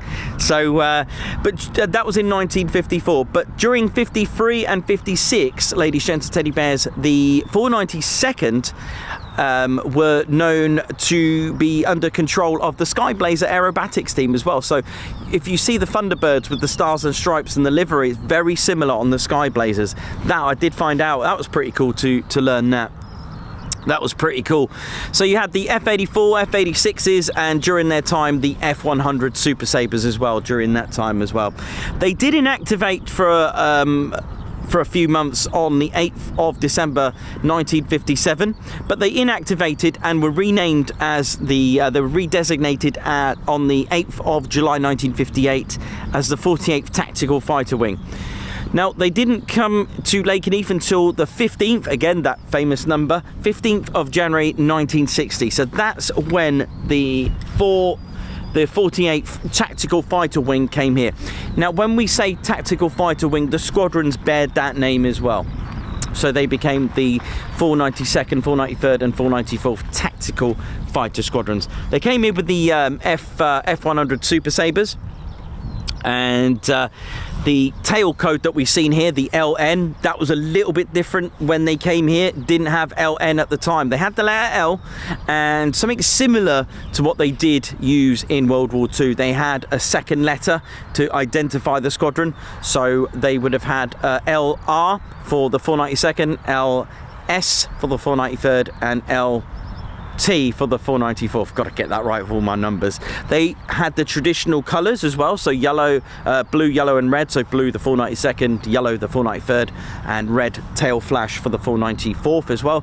You can see an example at Newark Air Museum today. They have an LT tail coded F100 at the Newark Air Museum. Go and check it out. It's got RAF Lakenheath and a few other bits, and they got the red tail flash on the F100D. So do check that out. But that was all to change. And it made way in 1972 for the Phantoms. Now in 1972 there was a bit of a transition from the Super Sabres to the Phantoms.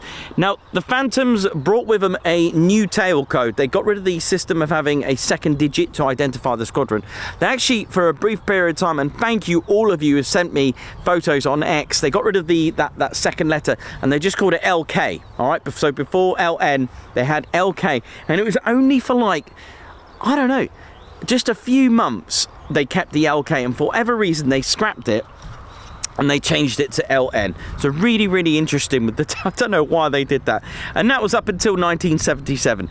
Now 1977 we welcome back the return of the 495th. Now we know the 495th with the green tail flash green. We know them as the Valkyries, the 495th, but they were called the Thundervarks because they were flying the F-111 Aardvark. So the transitional period of just 5 years of having a Phantom and then going to the F-111 Aardvark brought with them another tactical fighter squadron, the 495th. So now we're back to 4 squadrons, Lady Shen's Teddy Bears. And they had these 4 squadrons all the way up until 1991, all right? Now, during that time, the Lakenheath were actually engaged in combat with the El Dorado Grand Canyon in Libya and other various combat missions and engagements during the Gulf War. So while that was going on, it's so what I've been learning, when, you know, the reasons why dropping it, you change role, you change vision, and you also can learn from things. So in 1991, we then start to see a retirement of the F-111. We then see the deactivation of the 495th Fighter Squadron. So they said goodbye in 91. We were just left with 3 squadrons.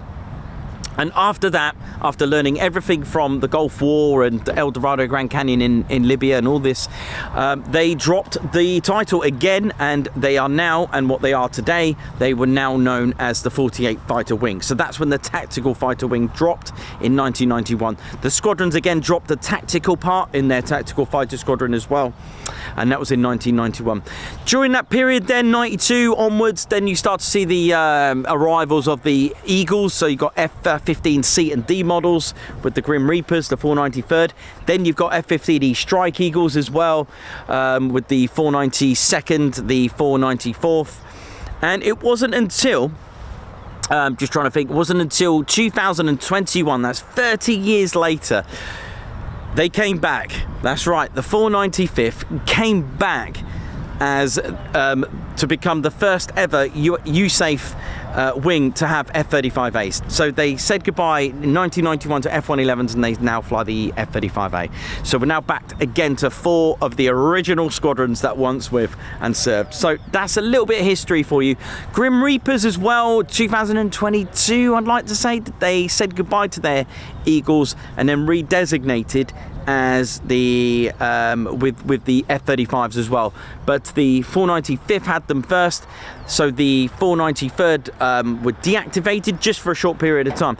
Now I can't remember totally the number of the squadron, I may be wrong on this, but of course we've got maintenance squadrons that look after the Eagle at the time.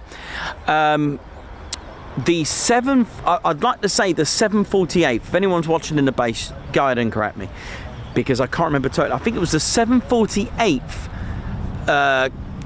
maintenance squadron that looked at basically the ground crew, but they redesignated them for the 5th gen F-35s, and they were now called, which is why you see the 495th FGS, that's Fighter Generation Squadron. They are the ground component. They are the ground component of the maintenance squadrons for them. And I believe you've also got the 493rd FGS Fighter Ground Squadron. So they are like the ground component for that. So might be wrong on the number, but I know that they redesignated the core of the ground crew for that and the grounds team. Startups, sounds good. Happy days. So I hope you enjoyed that quick bit of run, bit of it. All right, buddy, how you doing? How we doing, mate? Yeah, good, man. Yeah, good. You good? Right. Yeah, good to see you again. Good birthday treat today. Yeah, oh yeah, happy birthday, mate. Yeah, I was going to say, you've got a new car. Yeah, I bought it yesterday. Oh, nice. Yeah. Love it. Oh, it's beautiful. Black Fiesta's gone. Yeah. Yeah, I ordered it last week and I picked it up yesterday. Birthday Nice. present to myself. Yeah, why not? Oh, take note, ladies and teddy bears. If it's your birthday, buy a new car.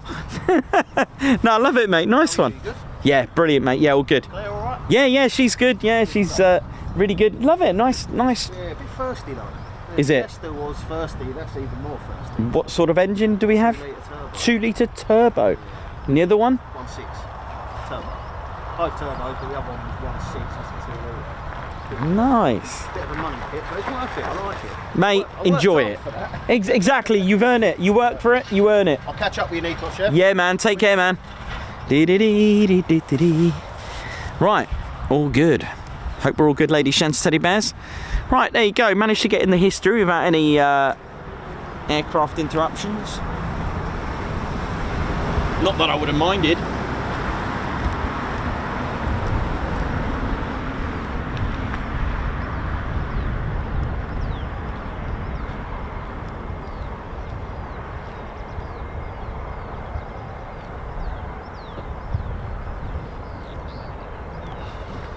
My eyes are pretty poor these days. Yes, What's the large one over there? that is a KC-46 It is Pegasus. 46, right, okay. Yeah, that's blurry to me. No, you're good, man. You're good. It is far away. You'd be surprised how far that is. But yeah, I'd say that was a K-46. Okay. I thought they normally go to Milton. Yes, but for whatever reason it's here. It could be support. Maybe not enough room at Mildenhall, I don't know. Yeah, there's 3 C-17s up there today. 3 C-17s. Yeah, that might be why then. Yeah, it might be a bit packed over there for it. Car park full. Yeah.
How we doing, ladies and teddy bears? Hope we're all good.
Two miles point to Point Charlie, so Point Charlie is just to our right.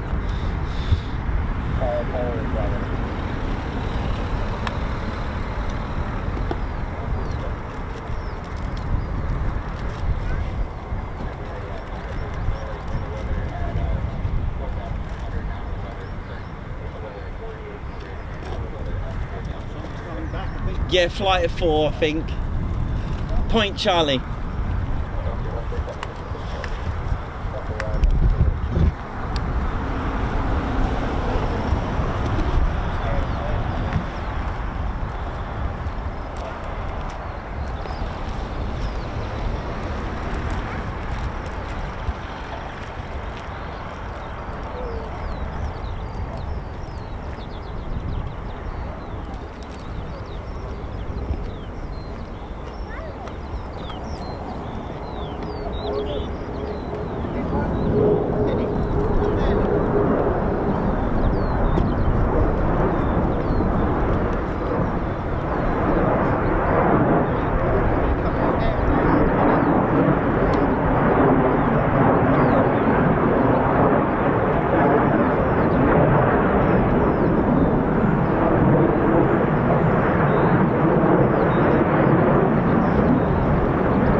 Two more F-15s, 10 miles. Charlie, not far away now, 10 miles.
Beautiful.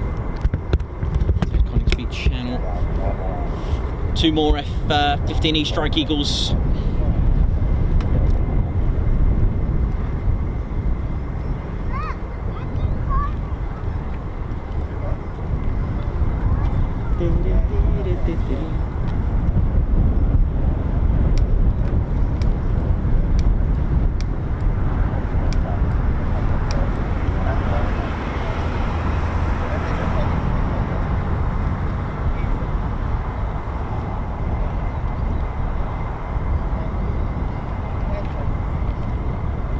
Sammy B, how's it going? Simon Watchorn, oi oi, good to see you yesterday, man.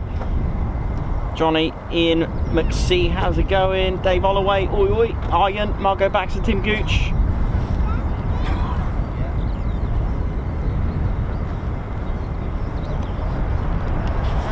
This sounds good, just behind me, look at this. Oh,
Don't forget to hit the like button, ladies, gents, and teddy bears. Not far away from 1,000 likes as well. Let's ride! You know how it is. Ted Coningsby channel, the only military aviation channel to watch streaming. You know how it is. It's your one-stop fun military aviation channel, that's what it is.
Approach.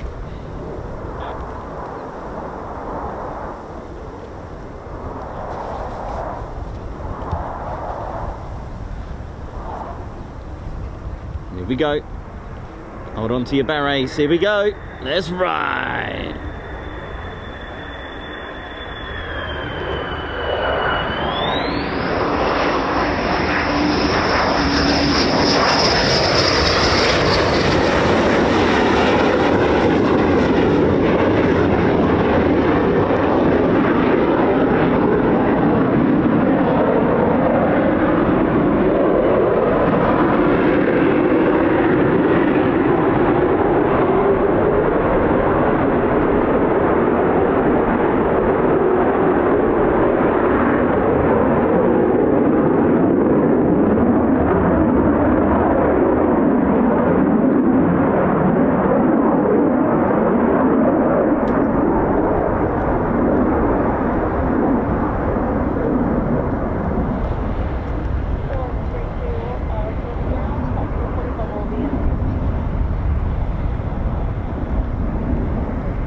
If they're going to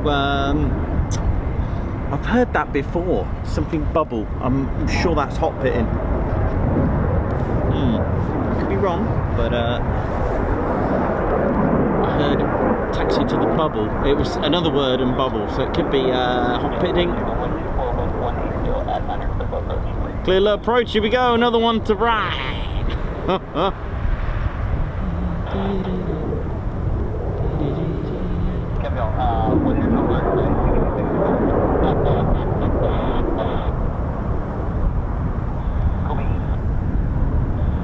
You want to go low fly in L-37, right? I mean, you're asking for L-37, not for North Wales, right?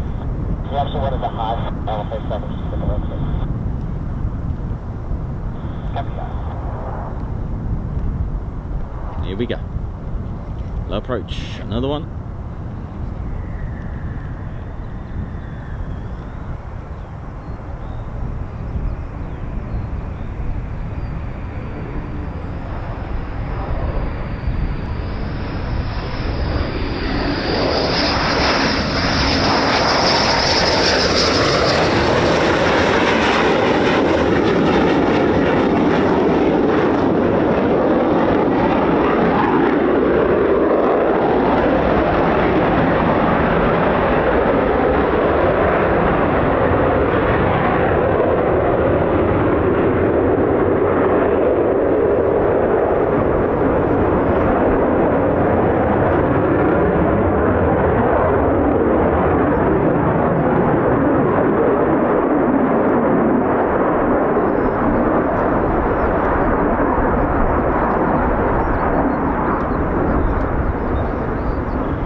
looks like they're going into the pits.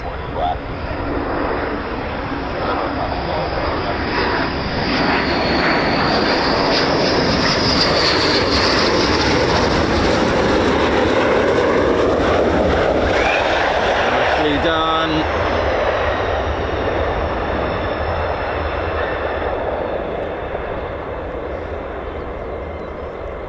Okay, so meanwhile over here by the catwalk we've got F-15E Strike Eagles, what sounds like they're going to be hot pitting.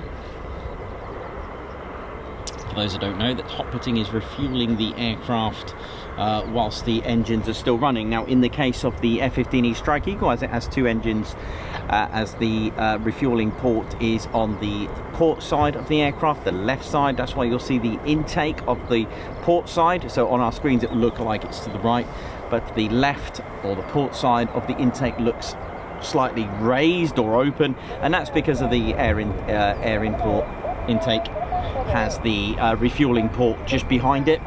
So it will shut down one of the engines.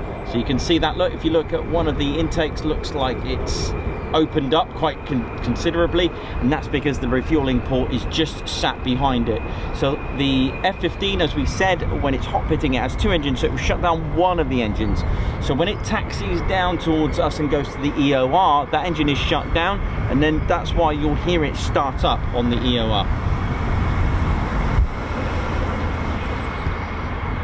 There is cold pitting, it's when you go to the pits but refuel it with all your engines shut down.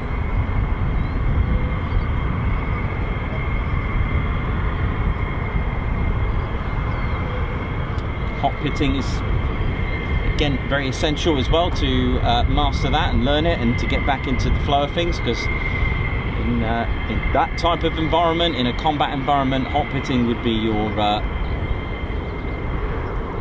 be something that's used more commonly.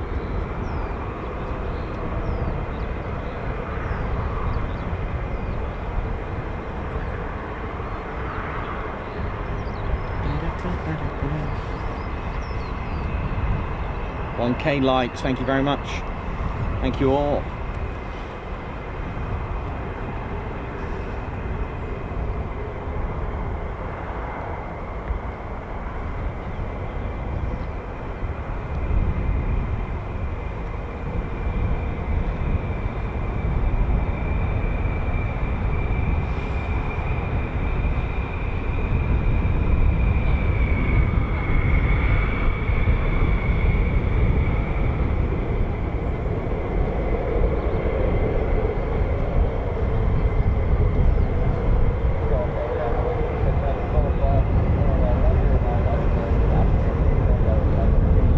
Mayan Marshy, how you doing? Tim Gooch, Davey, Selwyn Owen, Sammy B, how's it all going? Hope you're all good. Colin Scrim, Tony Rivers, how's it all going?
The F-15E Strike Eagles that you can see are what's called hot pitting.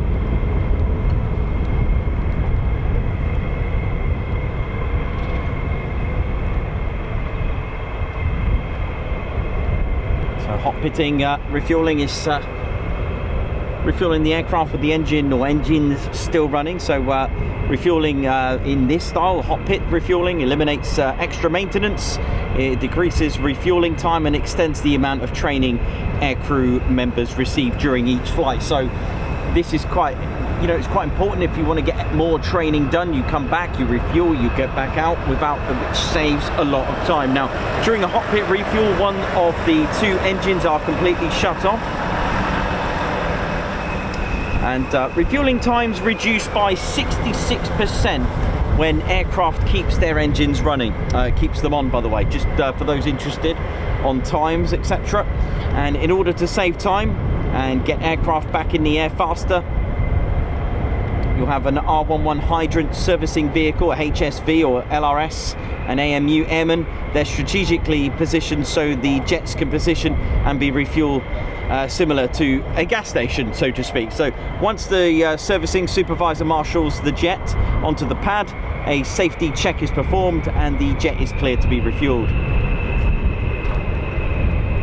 There'll be a refueling hose and it's carried out to the jet, and then the fuel nozzle is coupled to the jet's receptacle. When the hose is coupled to the jet and fuels distribution operator adjusts the fuel throttle on the R11 or HSV, and the refueling begins. It takes approximately 10 minutes to hot refuel an F-15. Taxiing into the hot refueling area and being marshalled into the pit can take additional time. However, the aircraft can immediately return to flight after being refueled. So, which is why once that's done, in addition, they'll to eliminate extra maintenance and increasing pilot training time, hot pit refueling also improves mission combat capabilities, as we just mentioned.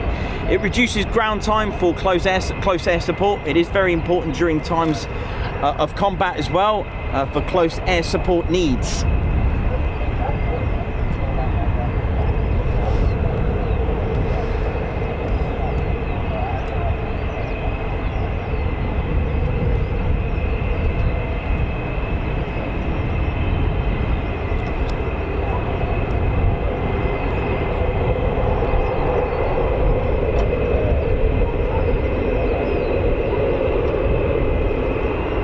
The port you'll find just underneath where they put the hose into the F-15E Strike Eagle. It's just under the intake of the port side. I don't know if you can see it from here. It's probably quite hard from here. So you would have got that HSV and got the pipe, the fuel nozzle straight just underneath that intake. So the air-to-air refueling port is on the top of that intake, or just behind. It's not actually part of the intake, but you know what I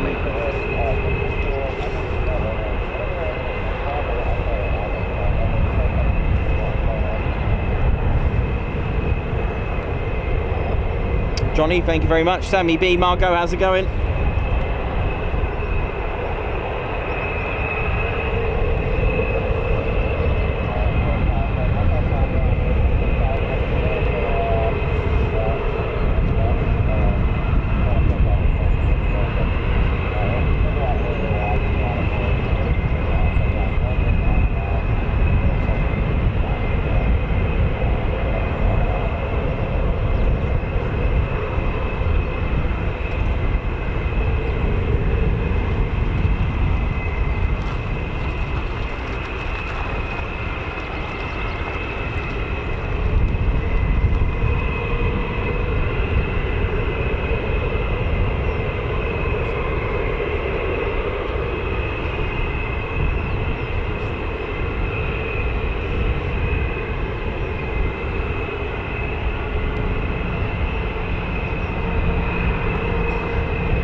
How we doing, ladies, gents, teddy bears? You're watching the Ted Coningsby channel live here at RAF Lakenheath. Hope we're all good.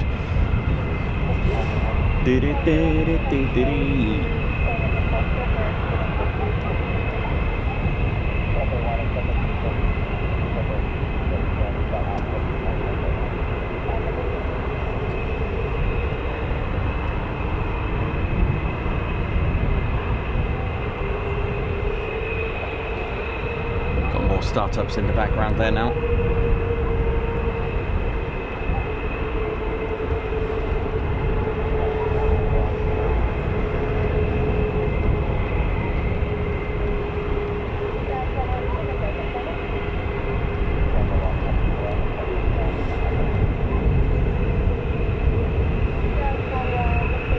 James Beatwell, thank you very much.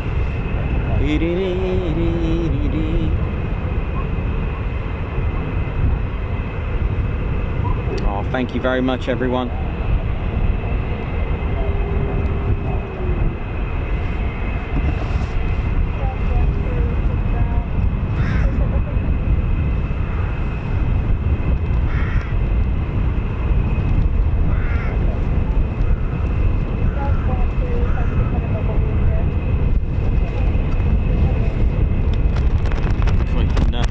Picking up a little bit, look.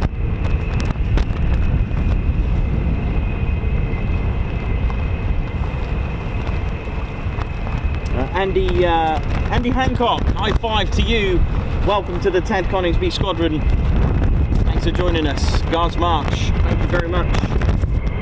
Selwyn Owen, 14 months member, thank you so much for your 14 months loyal service. Thoroughly enjoying the journey. Selwyn Owen, we're loving it. Thank you very much, and thank you for being a member and joining us for all this time. So thank you so much. Dr. Barry Penhaligan. Dr. Barry Penhaligan, thank you very much. How you doing? High five. Welcome to the Ted Coningsby Squadron. Guards March. Mike 22 Delta, member for 8 months. Thank you for all the hard work, TCS crew. Thank you very much. Guards March for Mike 22 Delta. Got a Guards March here for Selwyn Owen because Ted's worth it. Oh yeah, Guards March. Thank you very much. Thank you very much, man. Thanks, Selwyn Owen. Margot Baxter, Ted Nikos. Information alone is worth a wee super chat. How does he remember it all? Fascinating. Guards March. Thanks, Margot. I do try my best. It does sink in sometimes. Sometimes I just have to go back to a bit of a refresh. Thank you so much. Dave Dawes, welcome to the TCS Posh Officers Club. Guards March, thank you very much. Thank you. High five to you, Dave, for joining the Ted Coningsby's Posh Officers Club. Margot, thank you for the super sticker. Thank you very much, Guards March. James Beatwell, thank you very much for the super sticker as well. Thank you very much for that, Guards March. Margot, for Ted, Nikos, Clarebet and Kimberley towards Cosford. I vote for Turbo this year. Thank you very much. Guards March. Oh yeah. Oh, beautiful, Ted. Nicely finished there.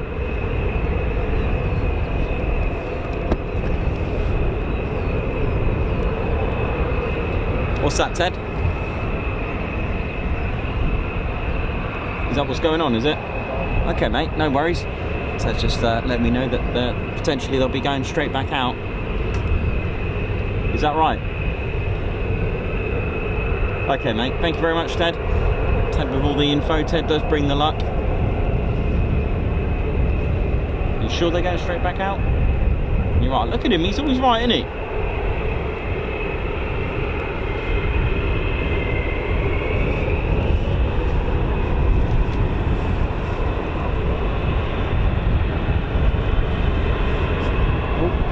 Dropping in.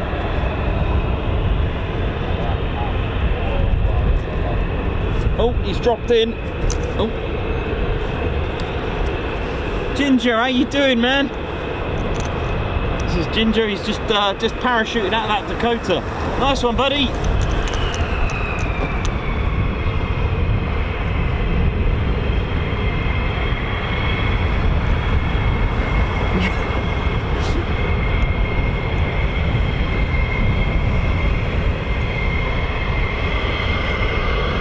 can see the intake raised. That engine is shut down on the left, or the aircraft's left or port side, and it will start up in a moment. You'll hear it.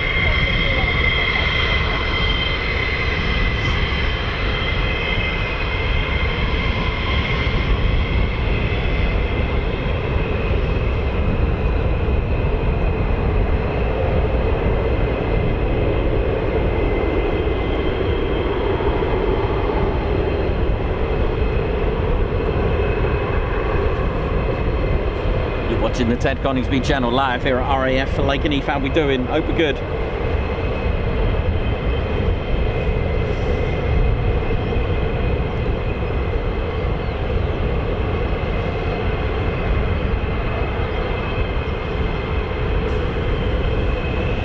So just 80 to go, man.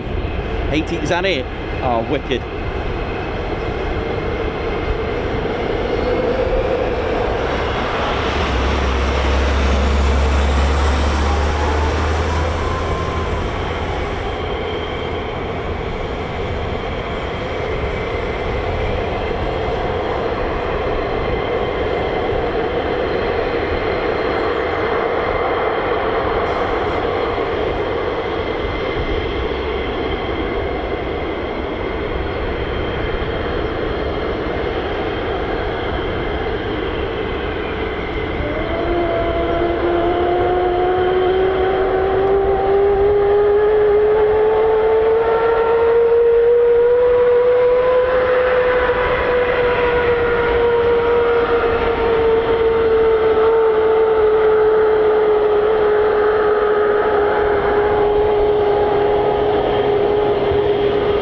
How you doing? Watching from Perth, how's it going?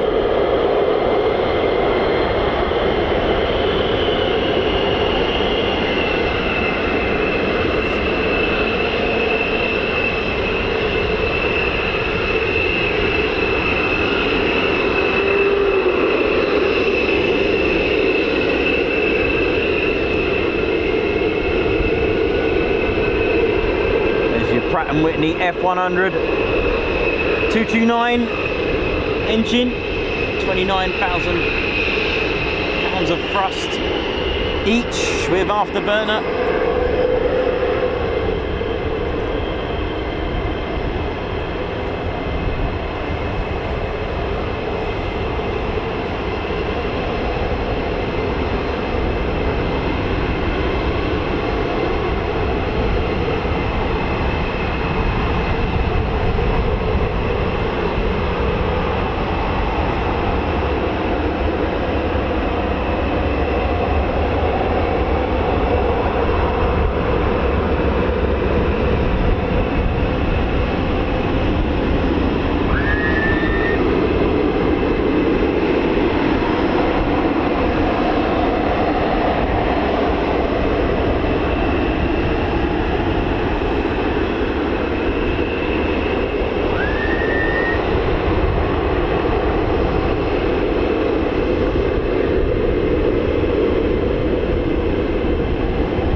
Another aircraft that does similar howl as well, the F-15 startup. I remember them from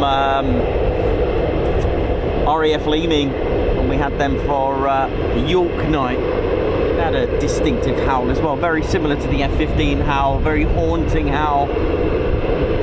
Different engine completely as well.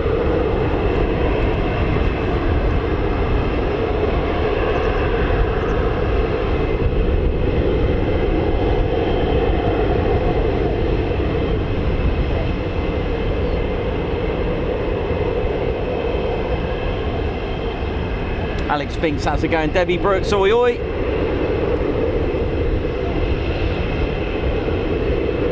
Hope you're all good, back from hospital.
Thanks everyone for getting the Teds out. Oh yeah. Derek Reed, thank you very much. Colin Scrim, David Binch. Simon Watchon, thank you.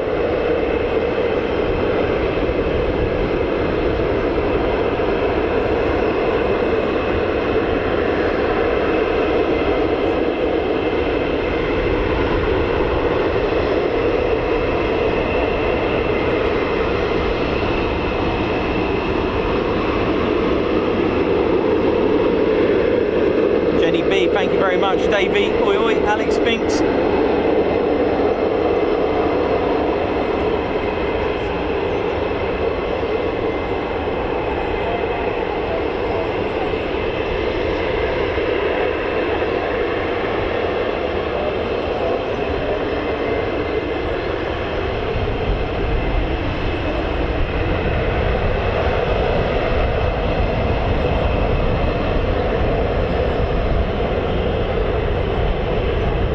Vicky, how you doing, Alex? Oi oi.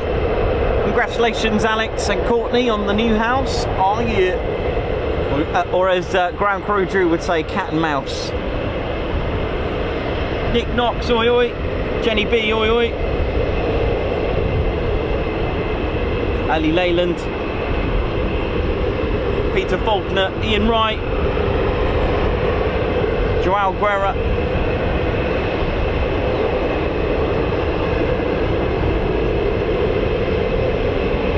Thank you very much. Here we go.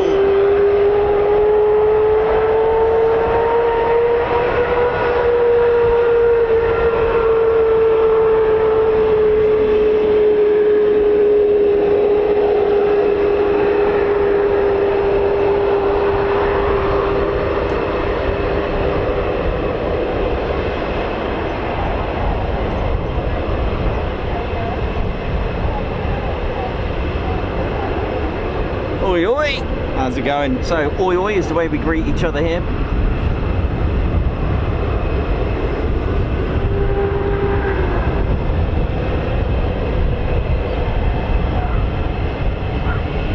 Thanks Simon, I'll have to check them out, man, thanks.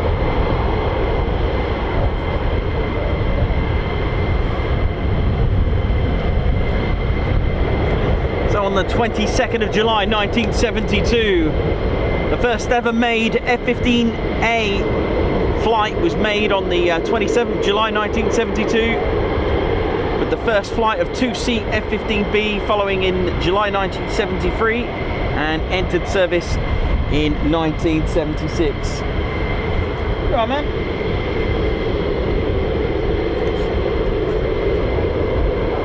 Okay, man. Yes.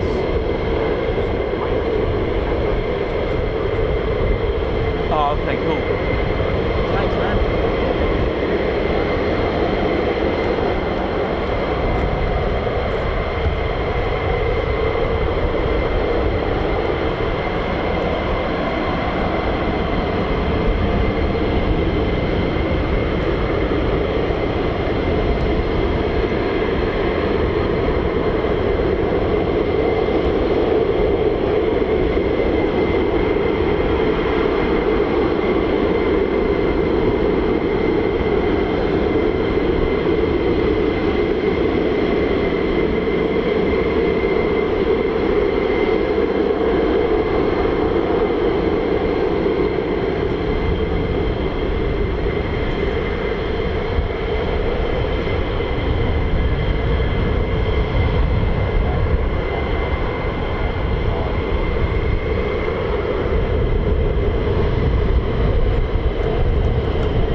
Hey man, how you doing? You good?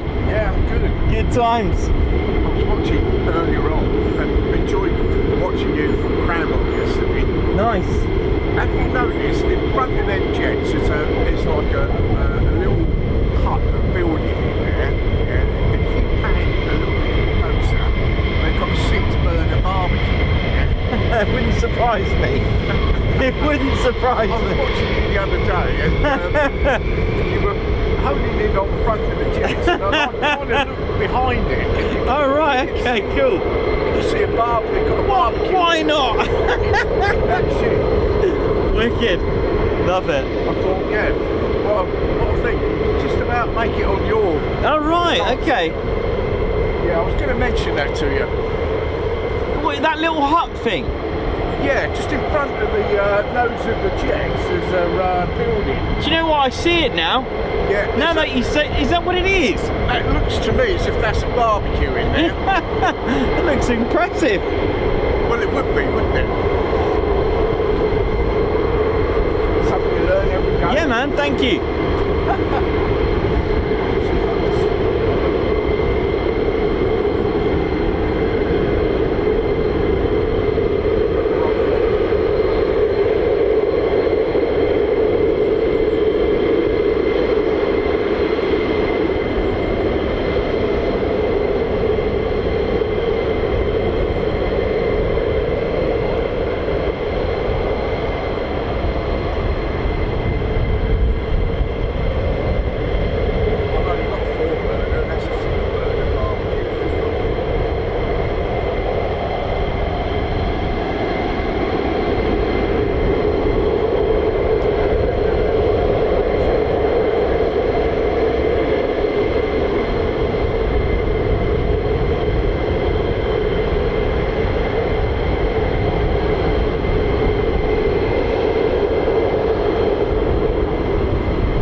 Don't forget to hit the like button and do subscribe to the one and only Ted Coningsby channel.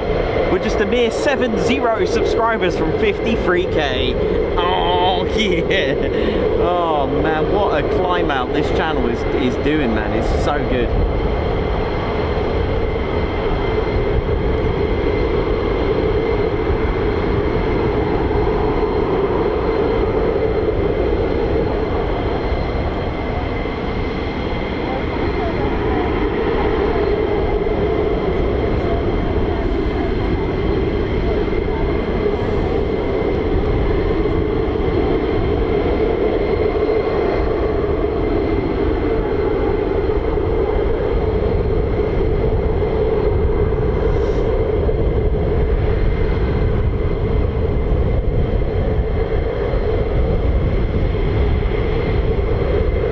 Stephen Lee Choi, oi. How you doing, Mayhem Marshy? How's it going? Hank Verhule, the Phantom Fanatic, how's it going?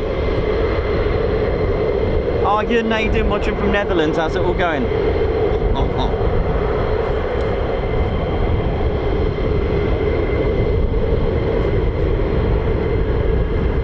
Big shout out to all the maintenance crew. 48th, how you all doing?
Damien Healy, good morning to you. Keith Gregory, oi oi. Alex Spinks, how's it going? Noxie, how you doing?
These are the 494 Fighter Squadron, the Panthers, here they are. Hey!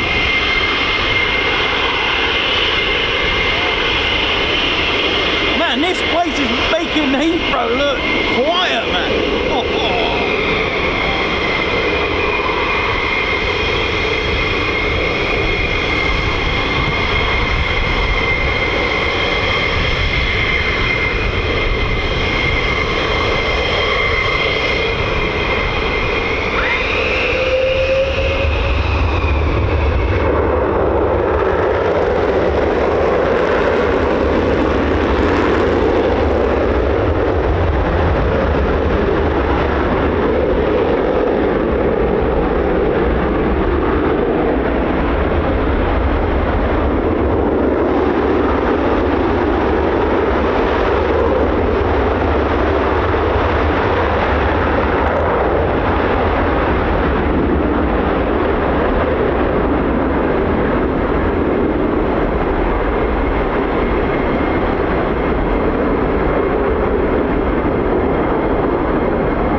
There's more coming out now. Check this out, man.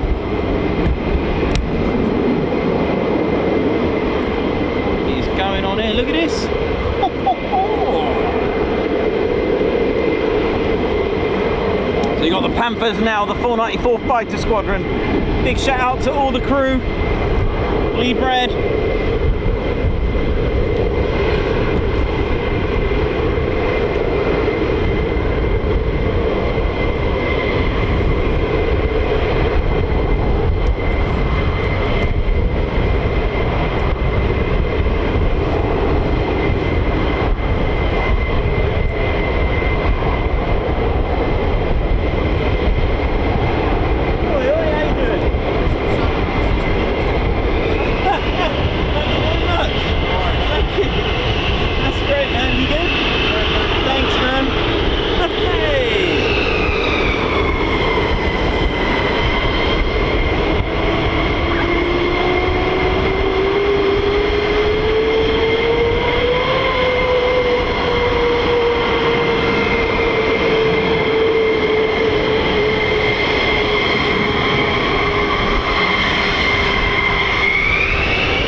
Busy out there, so that's going over the north part of the EOR North.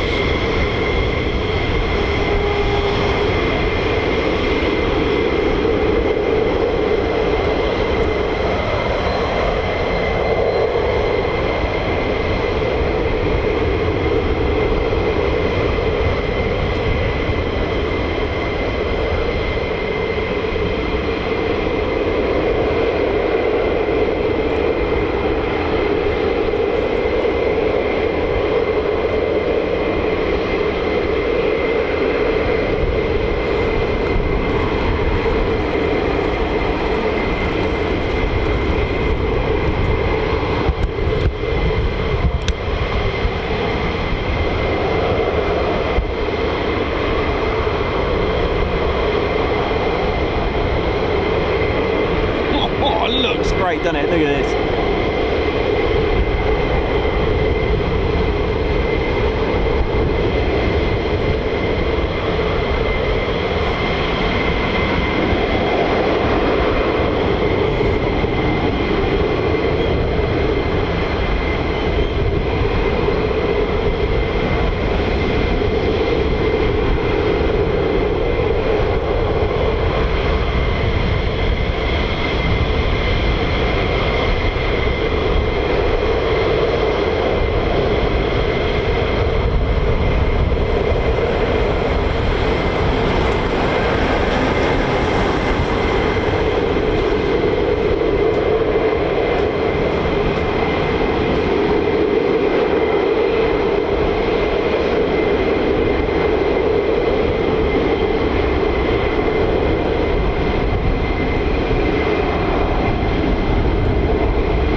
In here, look, it's been there for a while, that F-15 on the left on the catwalk. There's just too many F-15s, look at it.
couldn't do it. I had to go. There's a big difference in the weather, that. Yeah. Oh, yeah, I mean, you had sunshine.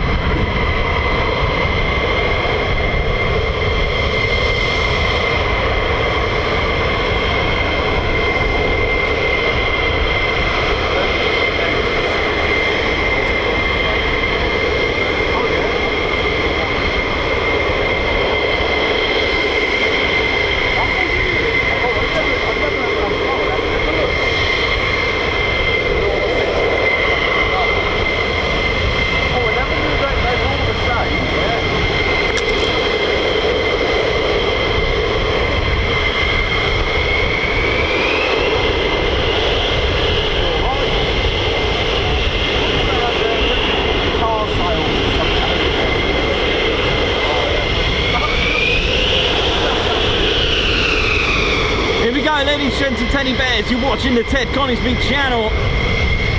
Send it! Here we go!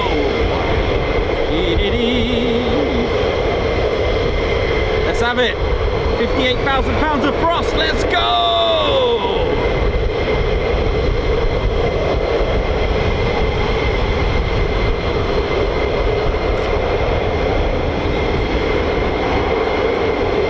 Or shall we say, let's ride!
Happy birthday, Derek Reed, congratulations. And Tony as well, happy birthday, who's bought himself a car.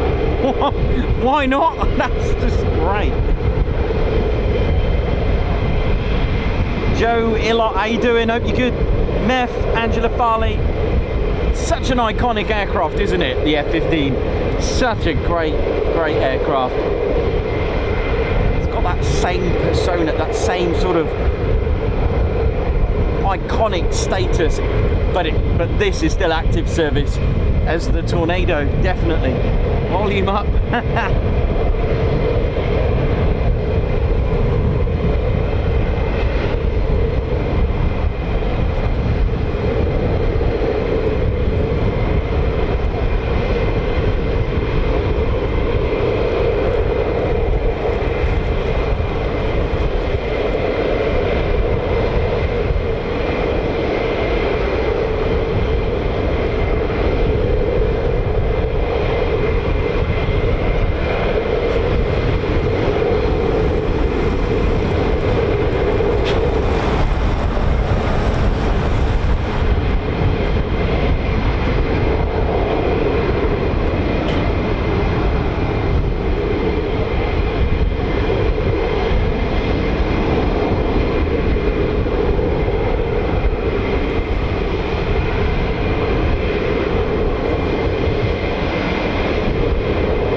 So for those wondering why they do all the checks here, it's just a different way they operate here. So they're looking for any issues that happen between startup and taxiing out here. They leave all the, they're looking for cracks, leaks, anything like that, any security issues, checking the canopy, any issues with the aircraft before the departure.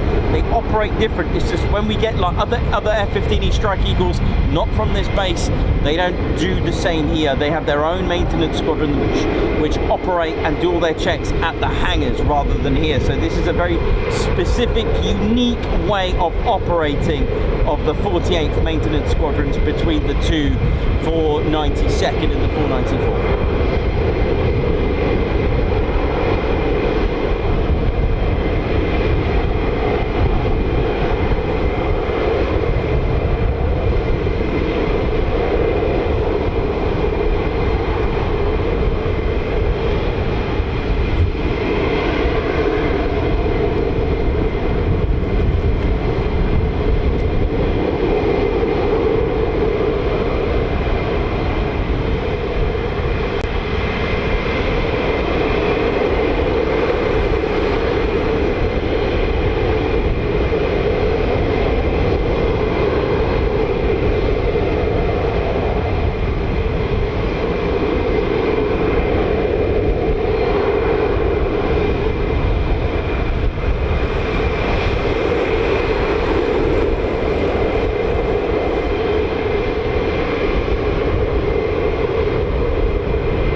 Johnny, there are two aircraft based here, F-15E Strike Eagles and F-35A Lightnings.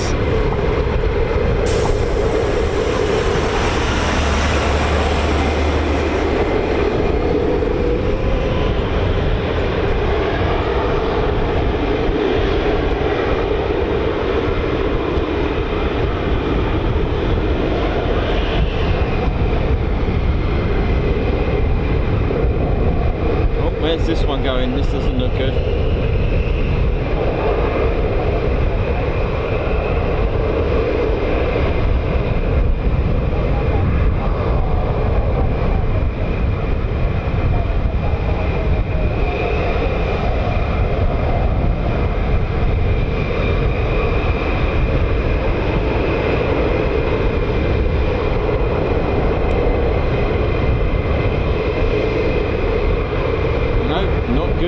Two of those today.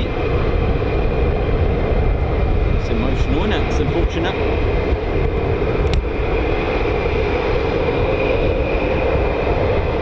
So between startup and checks here, there was an issue with the aircraft. So that's a result in that respect to locate the issue.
K46 go, man?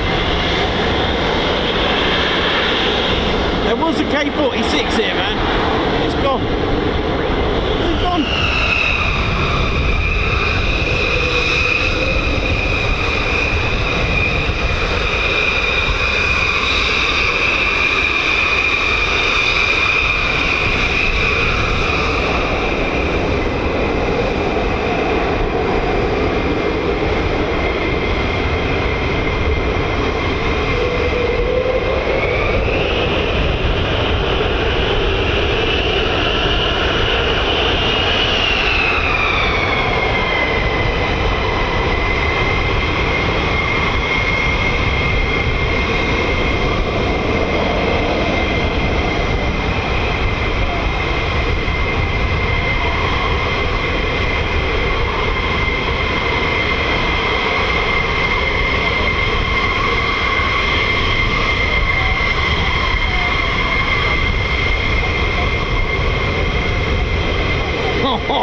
What a shot!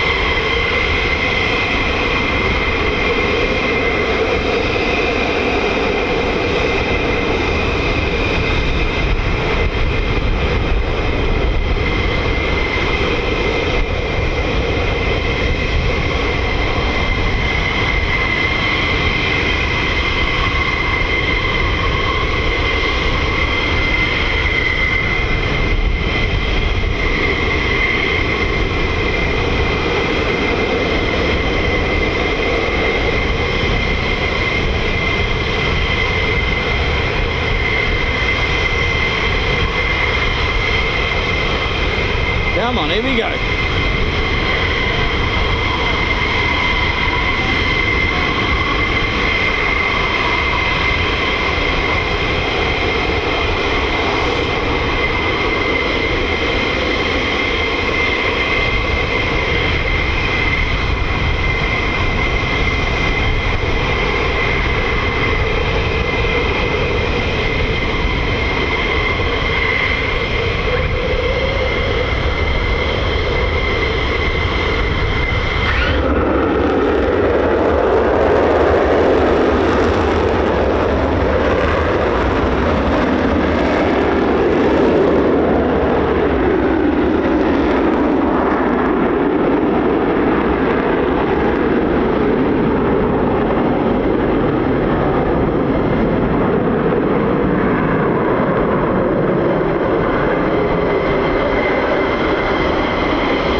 go bomb anything, then do it with style. Do it with one of these.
Button, ladies, gents and teddy bears, and subscribe to the one and only Ted Coningsby channel.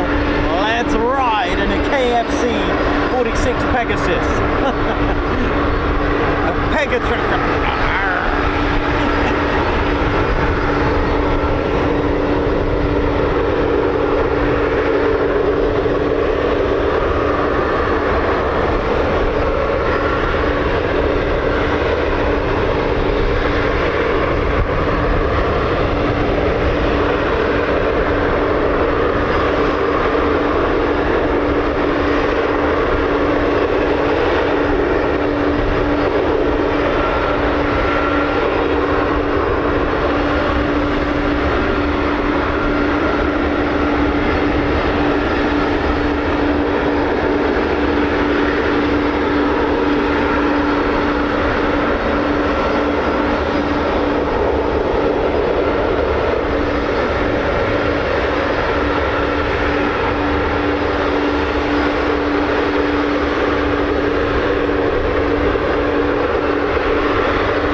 the van, now we've got Skim the Pegasus.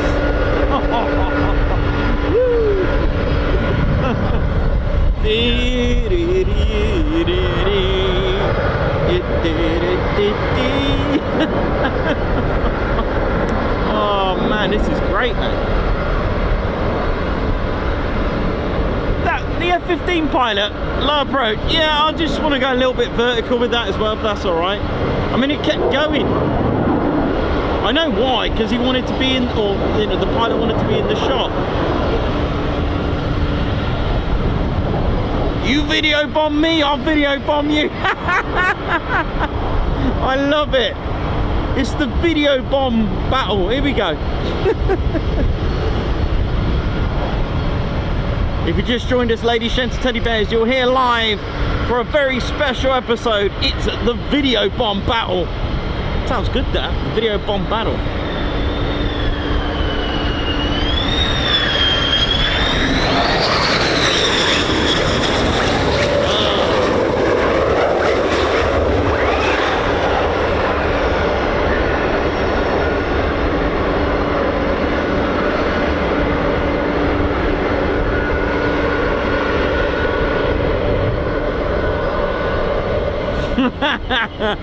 Well, where are you going?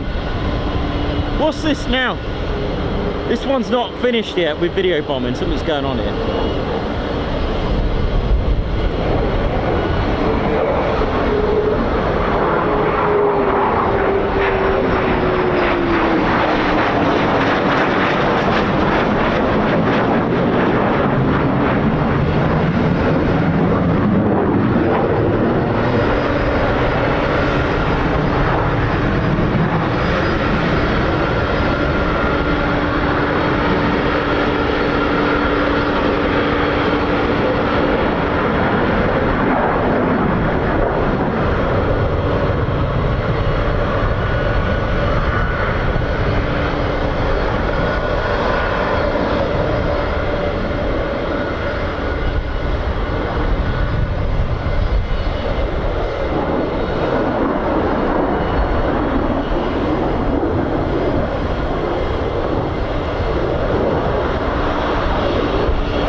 Air brake wave there now. Meanwhile,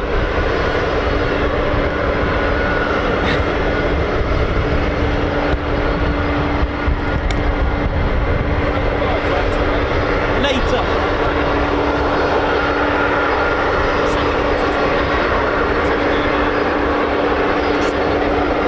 Oh, cool.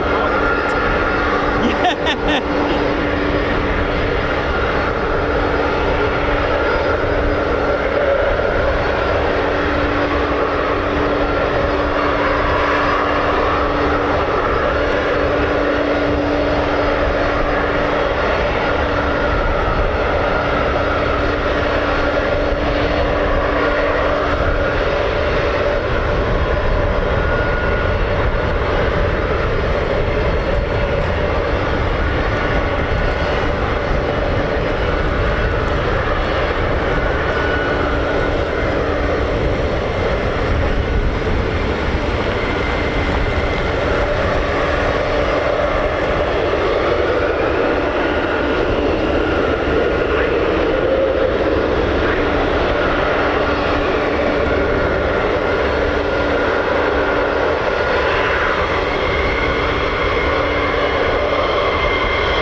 everyone has tuned into the Ted Coningsby channel. We are live. Oh, hello. Here we go. Don't forget to hit that like button right now. Let's lift this up and subscribe. Things are going to get a bit heavy.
Beautiful that one, eh?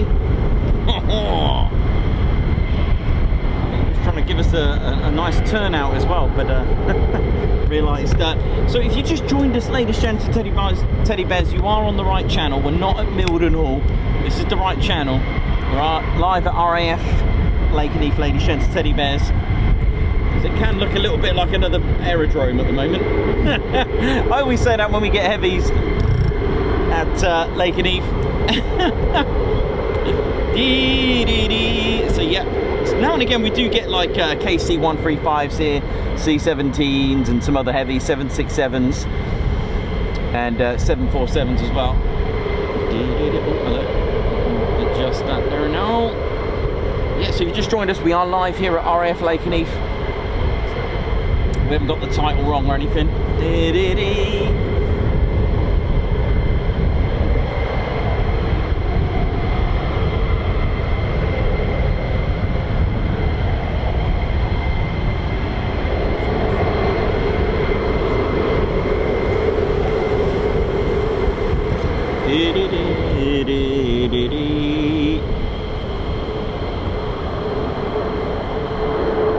Look at this.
I'll be wrapping Claire Bear's present in one of them.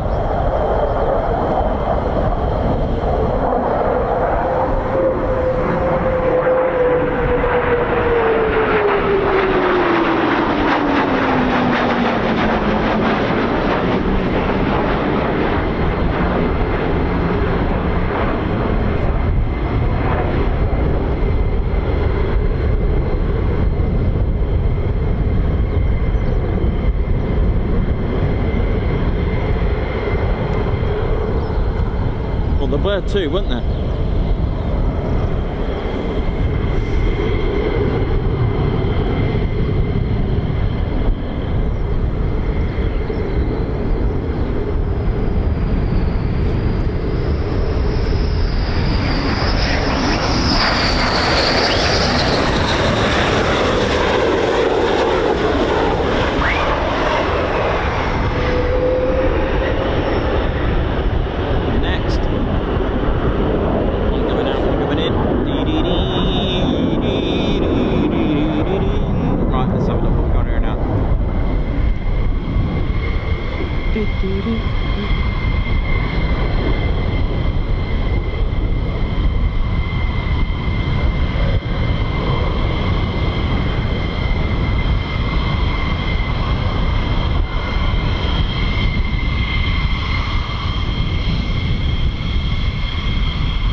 huge barbecue over there. Fair play.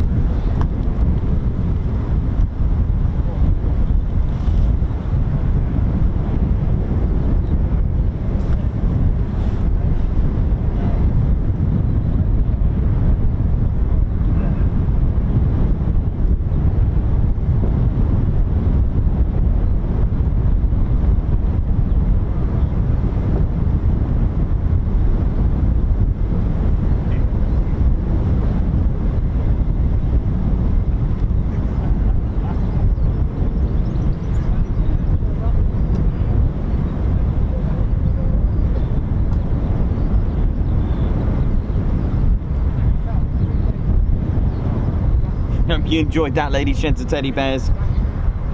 Pretty cool, man. It's been a great show, isn't it? You know it is.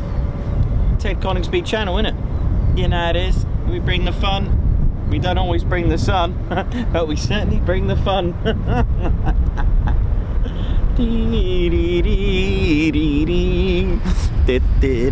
Oh.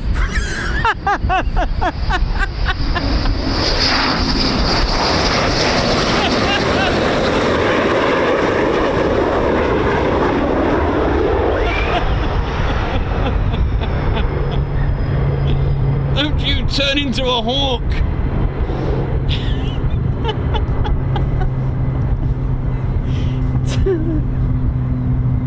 You know it is!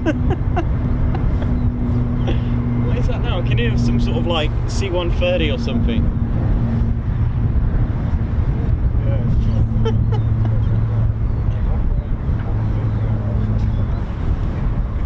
How we doing, lady? That was great, man.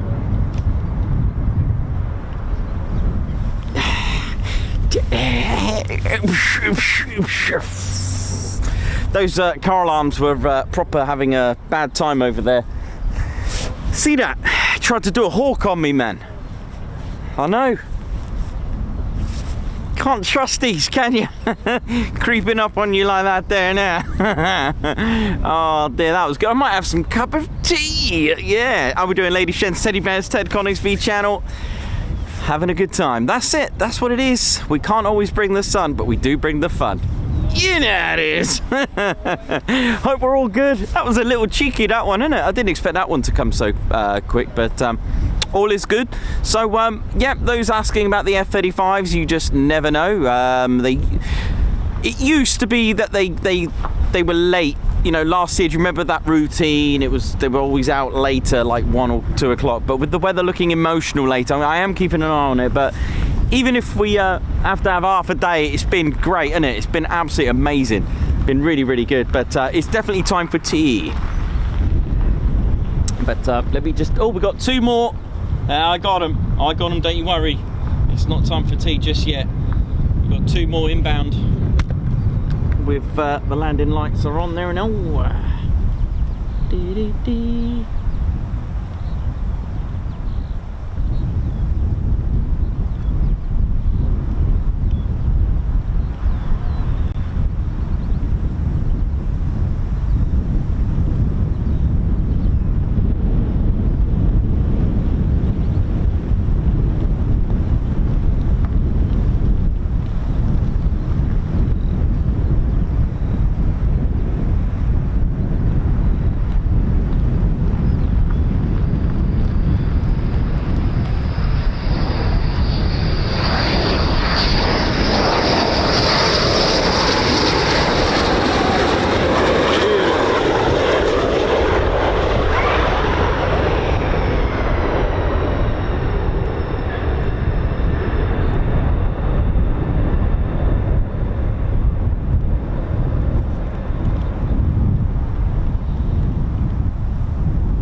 Up now, and the weather's deteriorated, and then it's gone all right. It's a really strange. I mean, look at this.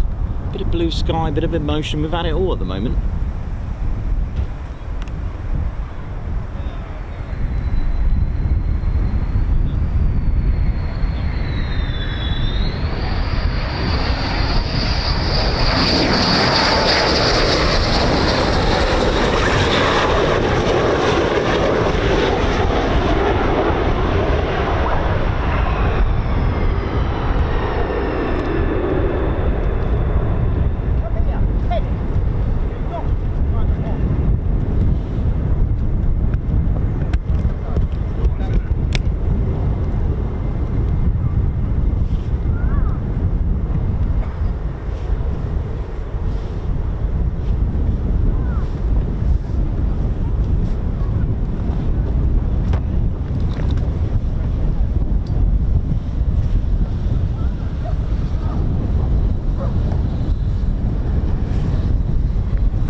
probably on the screen and I didn't even realise.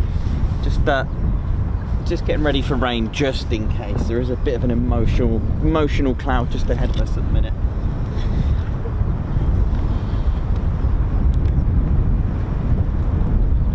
How we're doing, ladies, gents, and teddy bears? Hope we're all good.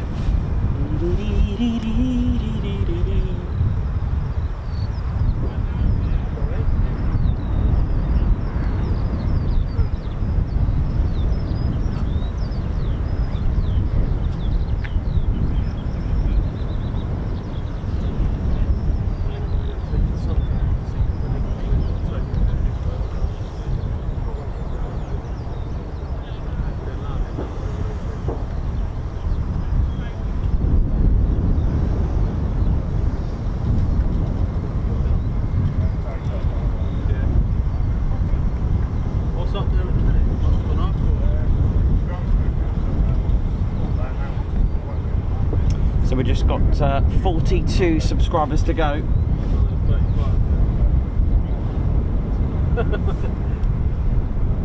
Yeah, I come here 3 or 4 weeks ago. I think 9 took off back to back. Literally, we lined up. Oh, really? Yeah. Stephen Miller, how you doing? Hope you're all good. Hope everyone's enjoyed the show so far and enjoyed it. It's been a great one.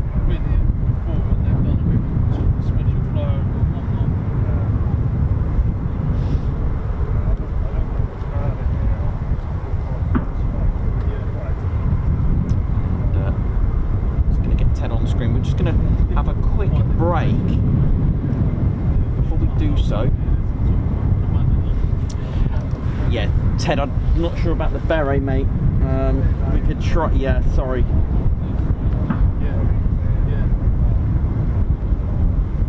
We'll try the beret. Definitely no flag. I think it's going to rattle too much, like a rattler. The Rattlers. How are the Rattlers doing? How are the Texan Rattlers doing? The Kansas City Outlaws. How are they doing in the old PBR? Ted and I love watching that, don't we, Ted? Oh dear. Anyway, ladies, gents, teddy bears, Debbie Brooks, member for 13 months, just back from hospital, ECG monitoring, and bear hug, please. There you go there, Debbie. Guards March, thank you very much, and congratulations on 13 months membership. And of course, we hope everything's all good from the hospital. Caroline Stubbs celebrating 9 months membership at Guards March for Caroline Stubbs. Thank you very much. Congratulations, thank you for 9 months service. Sharon Crook celebrating 4 months service. Oi oi, and good morning, Ted Coningsby and all. Guards March, thank you very much. Keith Gregory, welcome to the Ted Coningsby Posh Officers Club. Thank you very much. Guards March for you. Sam Taylor, welcome to the Ted Coningsby Squadron. Guards March for Sam Taylor, thank you very much for joining the squadron. Thank you so much. So Keith Gregory, high five, and Sam Taylor, high five. Welcome to the squadron. Derek Reed, member for 3 months. Thank you very much for being part of our squadron for 3 months. TCS Posh Officers Club member. Thank you very much.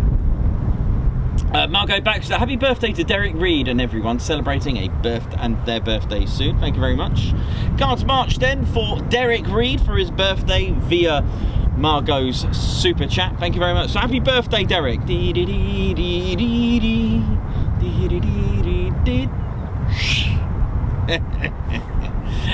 got Stephen Miller, member for 17 months. Guards March, the best aviation channel. Oi oi, thank you very much there now. Guards March for Stephen Miller, 17 months of serving the Ted Coningsby Squadron. That's amazing. White Wizard, high five. Gifting it. Ted, I don't think we're going to make this one, mate.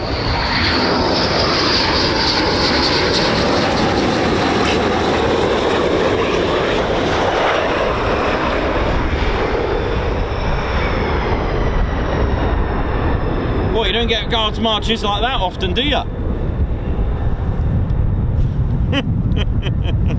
There you go. Who had that Guards March then? That was brilliant, whoever had that. That was awesome. Was that White Wizard? Oh.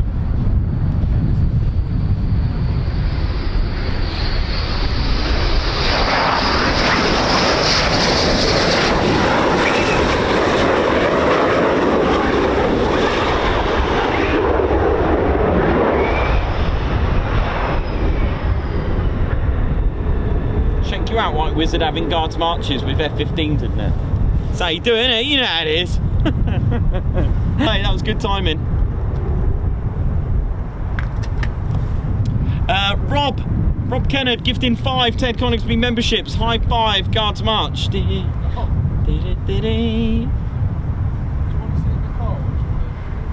Thank you very much for gifting 5 Ted Coningsby memberships. So kind of you, those that gift memberships. It's not only given to the channel, but also given to however many people you want to gift. That's so nice of you. White Wizard, high 5, gifting another Ted Coningsby membership. Guards march for you, man. Thank you. Slarty Bartfast, thank you very much. Welcome to the TCS Bosch Officers Club. Guards march, high 5.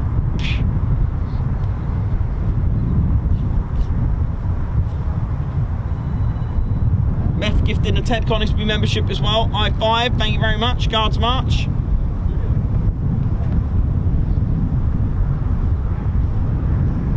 Slarty Bartfast, high 5, gifting a Ted Coningsby membership. Thank you very much. Lots of gifted memberships, thank you all for doing that. The Derek Turunyemi experiment, high 5, thank you very much. Guards march, thank you for gifting a Ted Coningsby membership.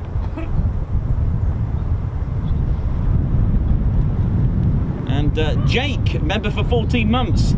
These months are racking up, high 5, thank you very much. Guards march, thank you for that.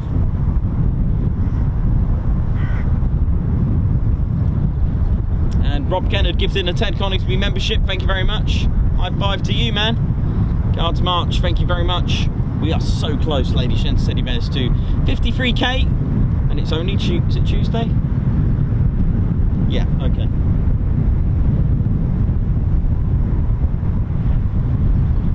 And Rob Kennard, Super Chat, Guards March coming up for the Super Chat, who's put another amazing show from the best YouTube channel and community in existence. Thank you very much. I have a lot of love for you all. Thank you very much, Rob Kennard, Guards March.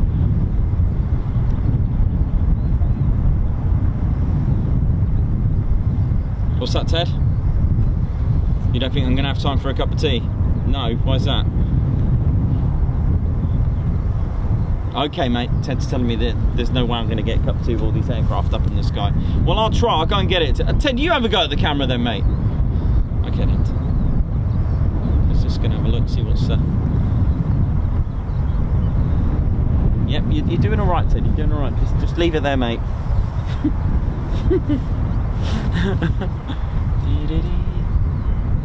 Yeah, that's it. There you go, that's the zoom button. You know how it is, you've got the Ted cam, mate.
Yes, that's right. Oh, it's brilliant.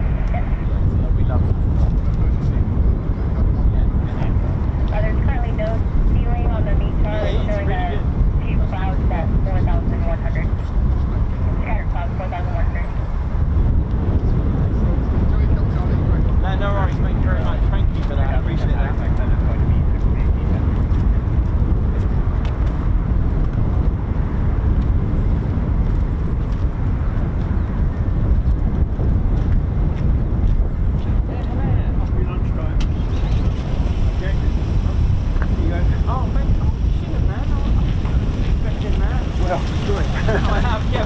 Just eat it. I will, thank you.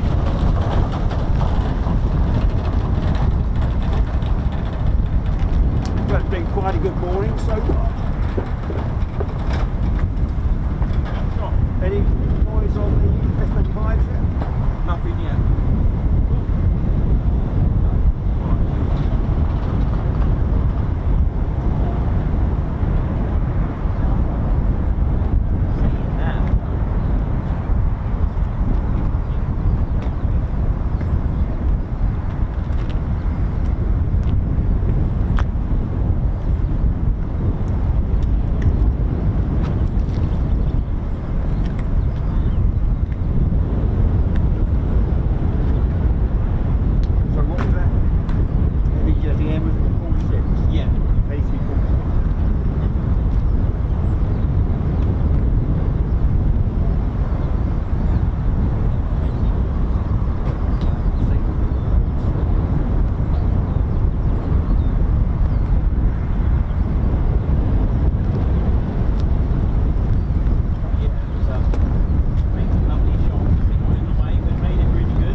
Reggie owns it. Yeah, nothing.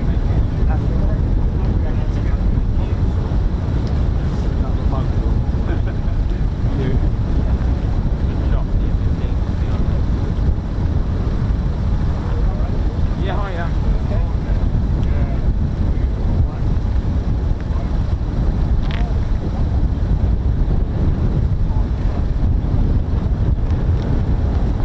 Yeah, Brad, Ginge dropped in. Obviously, I don't know if you've seen him, but it was quite funny. He was dangling, he was coming down on ice. To give it the effect, I let go, got the whole effect. That was a good shot. He literally dropped in. I'll watch that later. Lovely. Dropped by.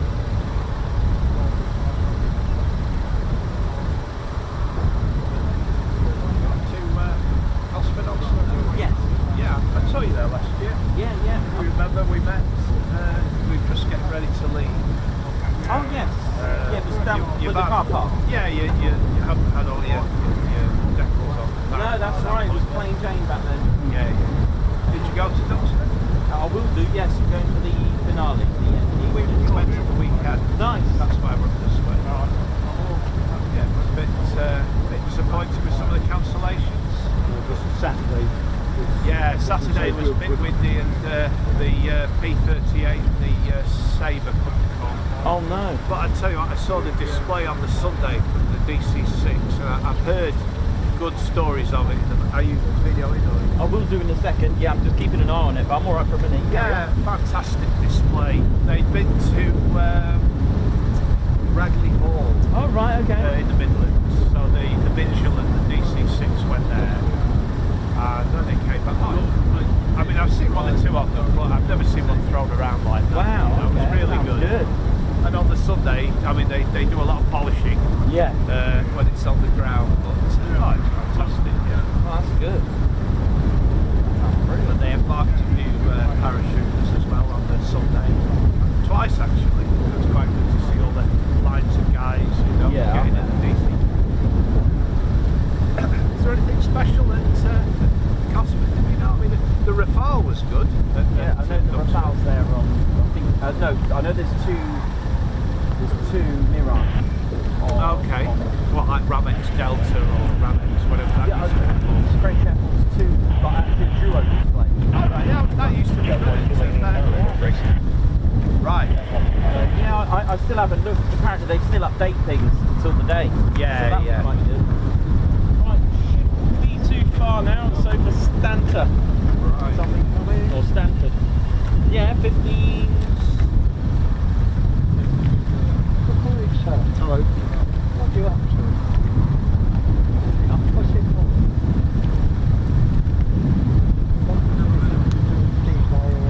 No, this is just Ted Nichols' Ted Coningsby stream for YouTube. White Wizard, how you doing, my man? Hope you're good. Angela Farley, how's it going? Hope you're all good. No, that's just what he does. You know, it's not to do with D-Day, it's every day. He streams Monday to Friday, various places.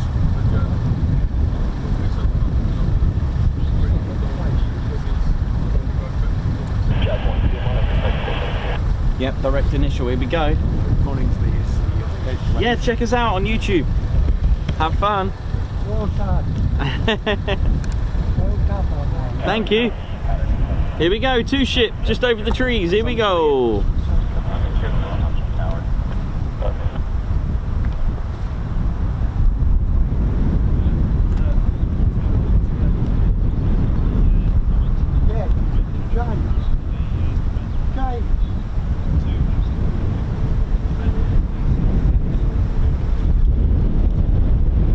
That wind's picked up.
up there in the distance, they're an old one.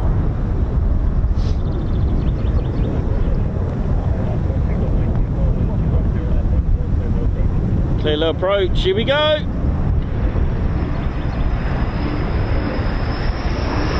Let's ride!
Well, there we go, ladies and gents, teddy bears, a few circuits thrown in there.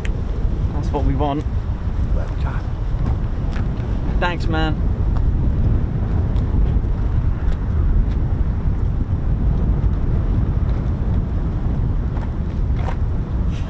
Chris, that is hilarious. Stop it. Thanks a lot, Chris Bloxham, one of our mods. Thank you, Spanner Flight, keeping things sweet and neat and updates for me.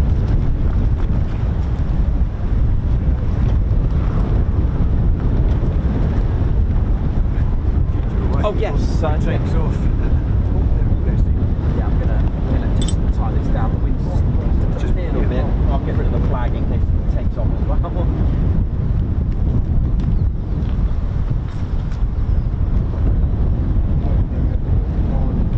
Let's leave the F-35s now.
securing a few things for this wind.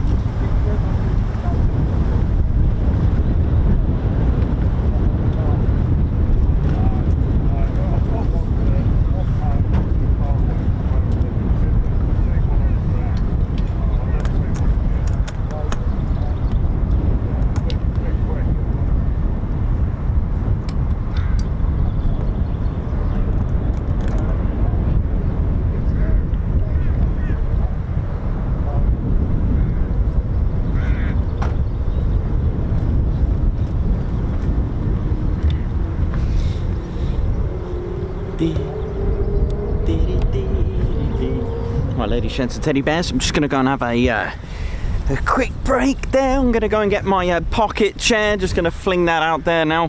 Hope we're all good, ladies, gents and teddy bears. Hope we're all enjoying the show. I'm also going to have a quick look at the weather as well, just in case it gets a little bit emotional. There are reports around 2, maybe 3 o'clock, but I'll have a look because it can change. Yesterday I thought it was going to be emotional, but it was good. It was fine in the end, wasn't it? It was pretty good. So yeah, so today we've had F-15E Strike Eagles of 2 combat frontline combat ready squadrons. That's the the 492nd Fighter Squadron, the Mad Hatters, locally known as the Bowlers. Yeah, bleed blue, guns up. And also we've got we've had the 494 Fighter Squadron, the Panthers.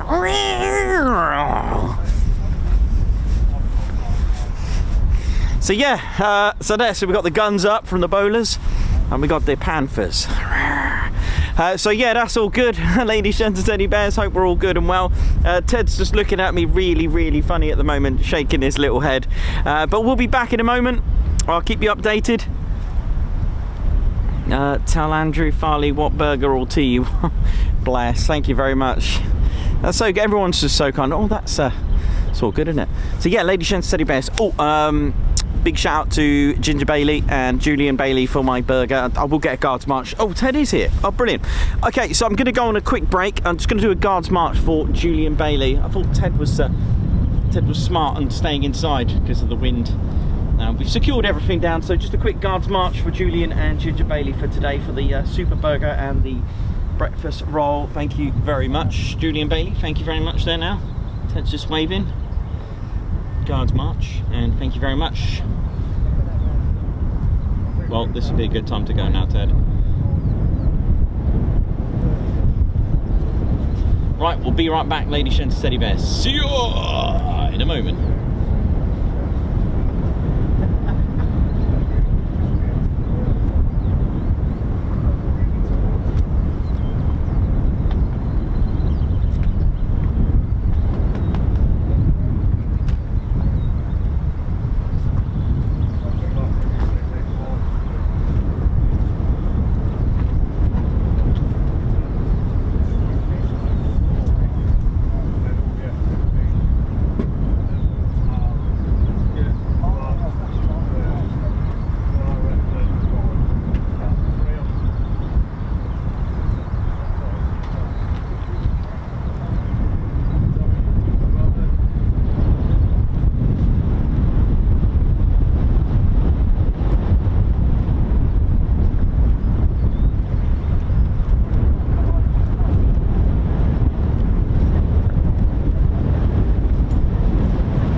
when, we'll take it. When are you up to the loop again? Don't know yet. I need a good run of good weather. So I know, it's a bit unpredictable, isn't it? yeah, it's only because I can't really take the van up there. Obviously. Yeah. You went a piece though when you went last time. Yep. Yes, yeah, that's fine. I just need a good run of weather because it can be a bit windy up there. Yeah. So I will be up there. Just got to plan my I think the weather was like last time you went up there, you bailed on red the loop, didn't you? morning and Yeah. ironically I cancelled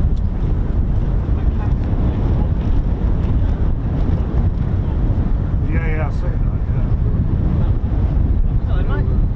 You're right, yeah. No, so I will do it again. Just Yeah, good, you going up there as well? I go up there regular. I'm supposed to be up there now, but the weather's emotional. It's very so. I'm already west. It's the first time I've been here, and I've got to give it a try. It's a bit louder than when I watch you on telly. Yeah, it's my first time here. Yeah, I watch the streams. Yeah. I watch your streams. But, yeah, it's a bit louder. I've got to turn my TV up, I think, when I get home. Get the sound card. It's not quite that loud, I think. Oh yeah.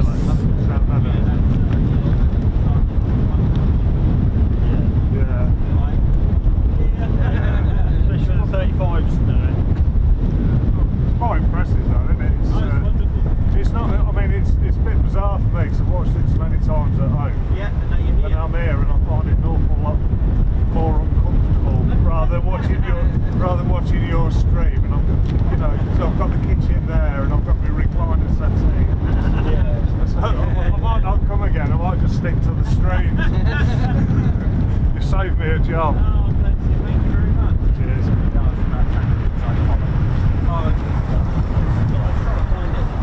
Yeah, it was literally today coming back.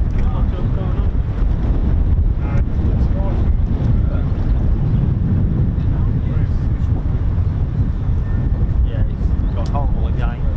Sorry for all the people who lost. Thank you.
it gives me time to pack and get out.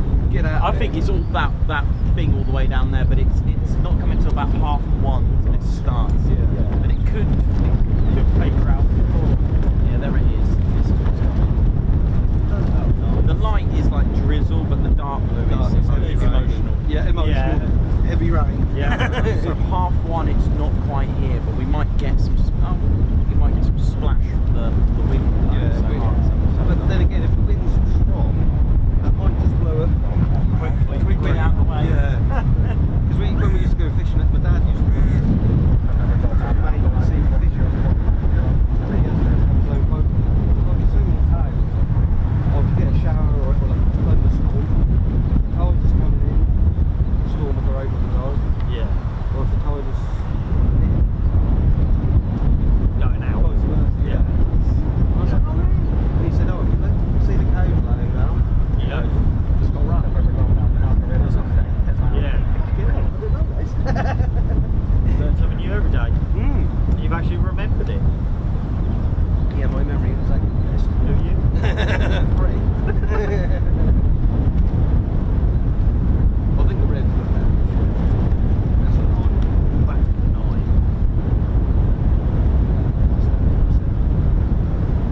I was a bit Dutchman, so I was sat in the garden with that, waiting for it to come across the top. A few years ago, when the battle brick light come across mine and go back, the sun was setting, it just they all went behind the trees. Yeah, and I thought, I started sorry, so I just had another beer and I thought, oh that'll be it. Next minute, red arrows across with the smoke on. Alright, right, I'm going down the pump now and sulk. That's everything yesterday with 4 hours of 35. Because I got the new camera right now, the new lens, and I was like, I heard this plane, and I was like, and it just goes straight past the window. I was like, that's typical. Just got to listen out for F-35 spooling now. Yeah. That'll be good. I noticed they've got a hell of a lot of port crews over there, haven't Yeah, they're doing a lot of work on it.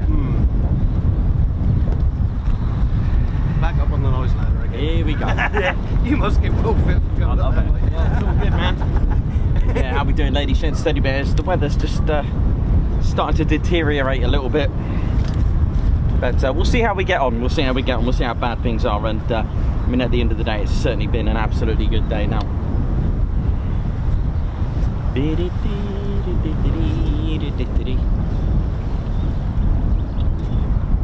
Hey, how we doing round here now?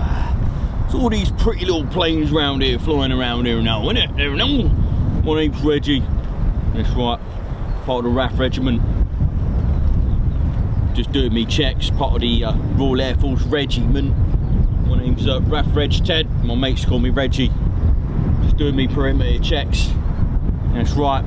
Yeah, probably comes a bit of a shock to all you lot. That's right. Probably think Royal Air Force pilot. Nah. All of us fly, you know, there now. I like to keep my feet on the ground there now. That's right. That's how we'll do things round here now. Yeah, that's right. Let me hear you say "arr." That's how we'll do it round here now. So yeah, just got to do me perimeter checks. One of my tasks, one of my responsibilities, making sure the airfield's secure there now. Make sure the aircraft can take off there now. Yeah, that's right. Safe environment for the airfield. All the personnel. That's right. See that? Regiment in front. My people's behind me. That's right, it's my airfield. I look after it, make sure it's all sweet and neat. That's right, let me hear you say "arr." I use my mush as a radar. You can tell I'm regiment there now. Features for the regiment. It's a mush. You need a good radar when you're good instincts there now. How are we doing round here now? Arr. Yeah, that's right, let me hear you say "arr." R is for regiment, that's why I say it. It's not all that racket. Was it Greek night or something? Oi. Yeah. Well, it's probably all nice and clean in your house, Nikos, isn't it? Don't do any washing up, you just smash the plate, innit?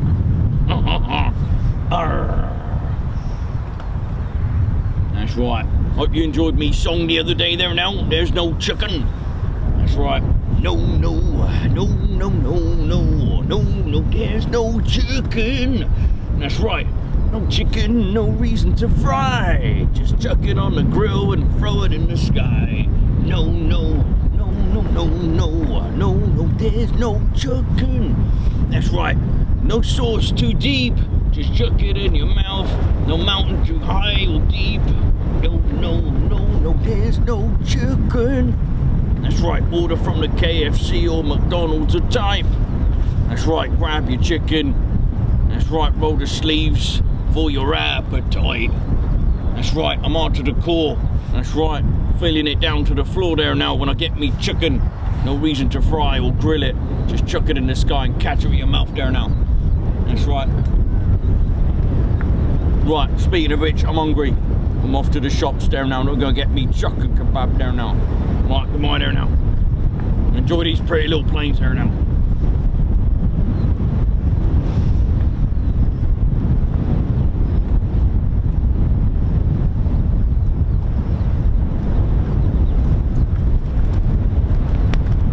G'day, my name's Ozzie, just doing a rounds, just been on a C-17 from Australia. My name's Ozzie, just right from Brisbane, just taking it easy. Where did everybody go? Well, I don't know, they left.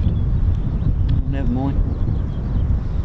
Mind you, it's quite nice out here, a little bit on the cold side, a little bit on the colder side from Australia, but it's not too bad. Not sure about the surf, but I had a good time in Cornwall. I was at this place called Trebarwith Strand, and yeah, caught a bit of the surf. But that old fella, what's his name, Wingy, he was quite funny on the old surfboard. He tried to do a little bit of surfing, and I might have to teach him a few tricks though. That's right.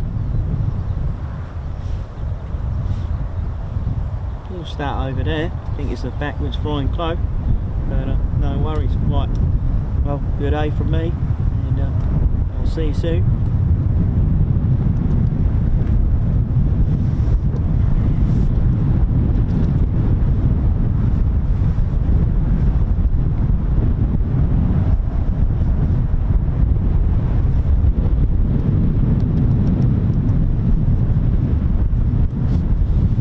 How are we doing, ladies, gents, teddy bears? So the first wave has been complete. Not 100% sure. Mind you, I could just check the ATIS in case that is it, and can find out for you.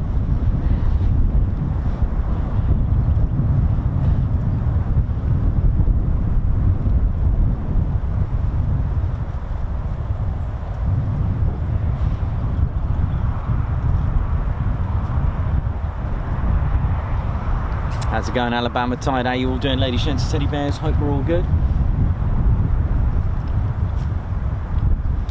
So yeah, ladies, gents, teddy bears, guess what? I've been doing a bit of homework on the ILS, been learning a bit more. You know when I said I keep it a little bit, what's the word? I keep it basic. So I just found out a few more things actually about the ILS, right? So I thought, well, as I've kind of explained it enough times in a very basic way. So you got, this is the glide slope aerial, the glide slope antenna. This one here. So the instrument landing system, what does it mean? How does it work? And can you tell us a bit more about it? Well, the answer is yes. So I'm going to tell you a little bit about this. And do you remember I said about the localizer? So you got the localizer at the end of the runway. But here's the thing where I've learned a bit more, right? Right, so you can see these omnidirectional antennas on that. It's called the localizer, right? And not only that, the localizer is for lateral. So have you ever heard them say, have you established the localizer? And what does it mean? Well, I'm going to tell you a little bit more about it, because with ILS, instrument landing system, what is it for? Well, first of all, if you've got really bad weather, obviously visibility is poor, so you need kind of like a guidance to get you onto the runway safely. Now, first of all, I need to just quickly tell you about the glide slope. What is it? It's an imaginary line, a slope, shall we say, to get you onto the touchdown. All right. Now then, all it is. So just really quickly, instrument landing system ILS, and it's a landing aid for a pilot, especially in really poor visibility for the weather. Now the touchdown for where an aircraft will land is about here. Now the ILS glide slope, right, is here. that the antenna is always situated by the glide slope. Hence, this is called the glide slope antenna of the ILS. So I didn't know there were two parts. Now then, first of all, this is the vertical. This gives out vertical frequencies, so it has a beam, a frequency beam, right? So if they're using 2.4, we're going to use 2.4 is the way it's been coming in. This is actually the vertical, all right? Sends out vertical frequencies, so that the aircraft can land bang onto the touchdown, all right? So it's set at a 3-degree glide path. So that is just giving frequencies up and down. Now, I know I said about the left and right. Well, that's what the localizer does, and I'll talk to you about that. So it's going out there at a set frequency, all right? And it beams out there. They're all different. They're all set to different frequencies. Now, the localizer, that gives the lateral frequencies, all right? Now, this is the thing I learned. This shoots out the beams to the other side. So that's actually, that localizer's for 06, all right? Does that make sense? A localizer actually positioned at the end of the runway for the left and right beams, all right? The left and right of the center line, all right? So there's a localizer on the other side, for example. So that one over there is beaming over for 2.4, all right? Now then, the localizer gives out two different frequencies. They're all slightly different, and there's also a frequency that a pilot needs to tune into for that localizer. Now, it will shoot off 90 hertz, let's say. I'm just gonna, just for keeping it basic. And it will beam to the left for a certain amount, however strong it is, let's say 90 hertz. And then the right frequency to the right of the center line. So you've got two frequencies, to the left and to the right, and the whole point is to get it bang on into the middle so that you can be on the center line. So that does your horizontal frequencies. Now, let's, for argument's sake, when you hear have you established localizer, when they're entering Charlie, for example, over here, let's say that localizer frequency is all the way out here. It's when the aircraft has established that frequency and gone into that frequency range, that's when they're connected to the ILS localizer. So once they're connected to it, once they've got that frequency, they can then use their, it's almost like a calibrator, almost like a, I had a look at the dials inside, and it's literally, the pilot has to get it right, because you know where you're, you know where, if you've gone too far to the left and if you've gone too far to the right, because you've got your frequencies, and then you've got the glide slope touchdown giving you the guide for your horizontal, telling you if you're too high or too low of the glide path. It's amazing. The glide slope, it's really, really cool. It's probably best if I do it in a drawing as well one day. I'll show you how it works. Really, really cool.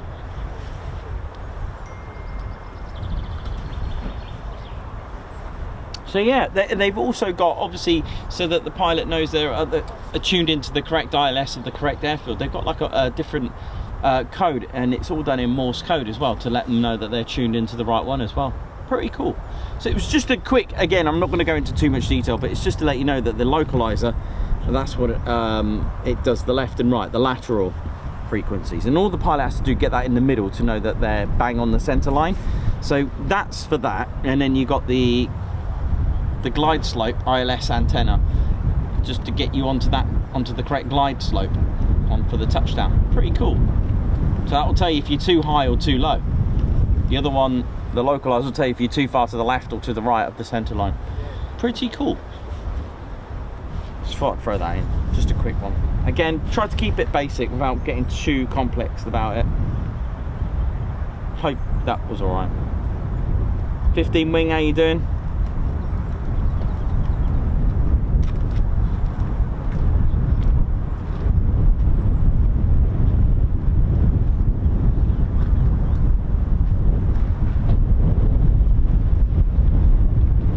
Black Cat, how you doing? Brent from 15 Wing, how's it going? Oi oi. Margot, Dr. Soda, how's it all going? I hope you're all good.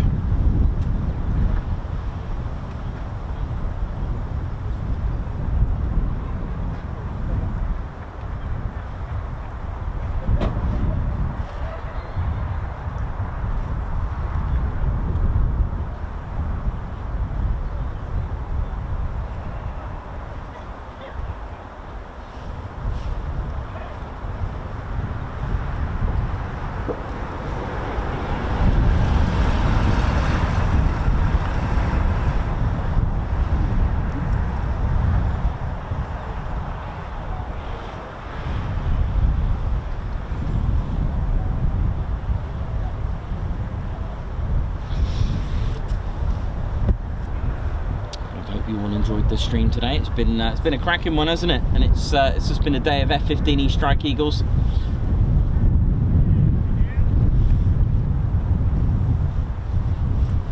Right, be right back.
Brilliant. Thanks, my friend. No worries. Cheers. No worries. Love the shirt. Yeah, I got it the weekend at Duxford. Nice. Yeah. Oh, that's good. Did you have a good time? Yeah, lucky enough we went the Sunday though when it was a better weather. Yeah. Sunday looked. As you can tell, though, you got a bit of sunburn. Wow. Wow. Right. It's all good.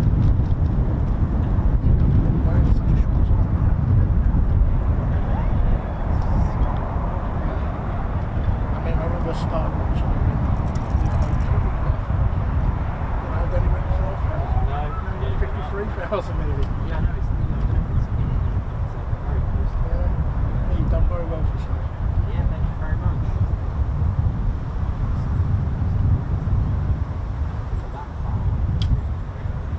So I'm good. Yeah, you are.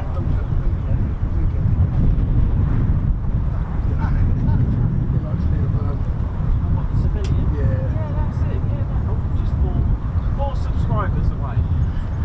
Just 4 to go. 53k. Amazing. What's it been, like 2 years? 2 years? Well, I went full time last August. The channel's over 2 years old, doing like little fun little videos on the phone. Yeah. My stream.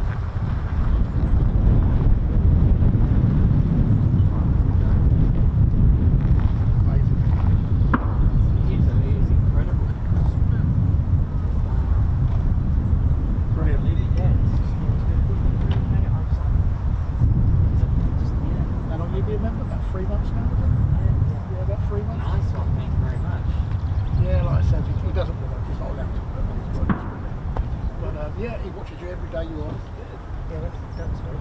Yeah, did you have a good time? And I've got an F-15 48 bike. Oh yeah, show me. He bought himself a nice little present. That's it, you got to treat yourself, haven't you? It weren't cheap, but that's his money. Oh, lovely. Oh, that's nice. Yeah, that's what it's all about, mate. Look at the slice name. Lovely. I didn't. No, they didn't look at the slice name. Oh, yeah.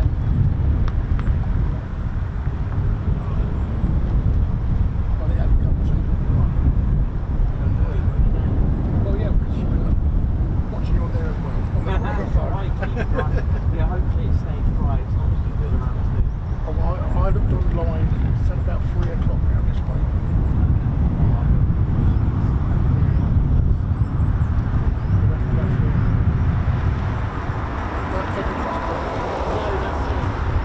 The way I see it, just take each day as it comes. Oh, absolutely. Yeah, no, definitely.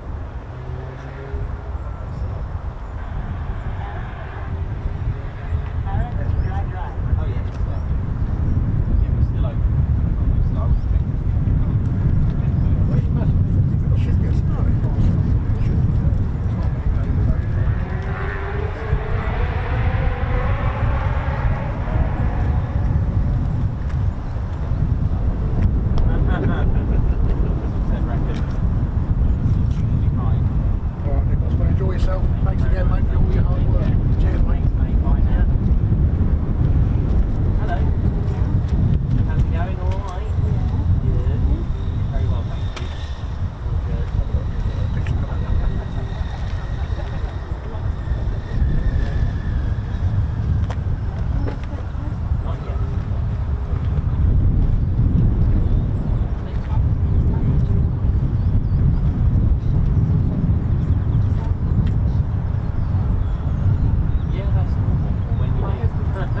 How's it going now? Yeah, great, thank you. Yeah, all good. All good. Yeah, it does. It looks it's good. Yeah, It's exploded instead, Yeah. literally. isn't it funny how it does that though? No, no. I don't know.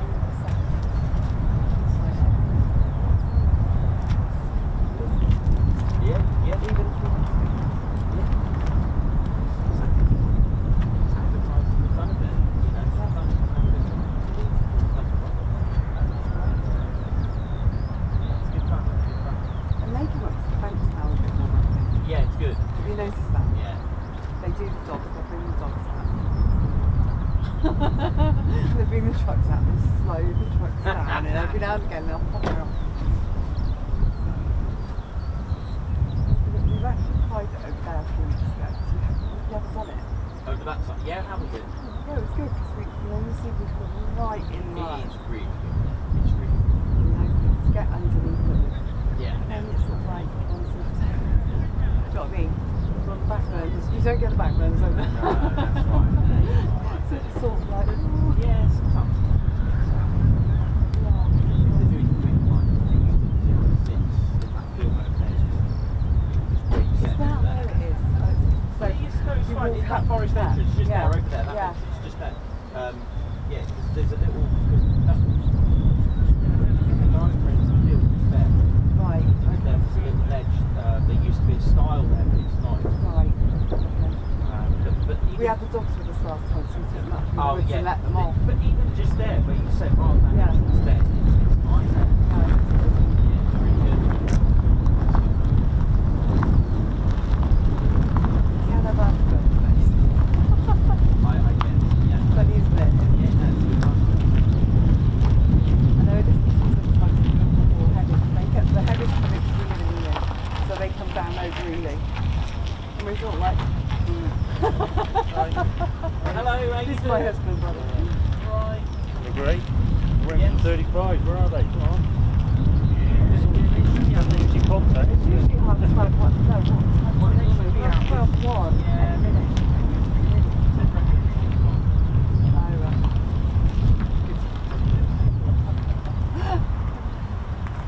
So he's right. Ted's the man to it. Yeah, you Our Ted's in our other car, I was just like, oh. I can't drive at the moment. Oh. So we just can drive back. Well, it knocked my head. And I've got a short-term memory loss.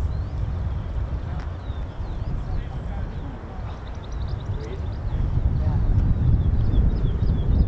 Kids like, don't drive, Mum. It's just too hard. No, and a consultant said you can't drive in writing. Oh yeah, she wrote to me. She made a point of saying in She said it in the book about it. Do you? Just don't drive.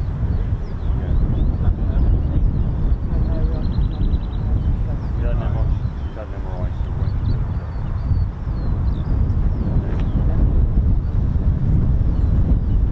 I just got dumped for speeding over Dartford Bridge. Bloody got over the bridge. And I got to 62. Can't really. There's a bit of a slap don't jump. Not 52. So I'm now going to wait and see how many points I get.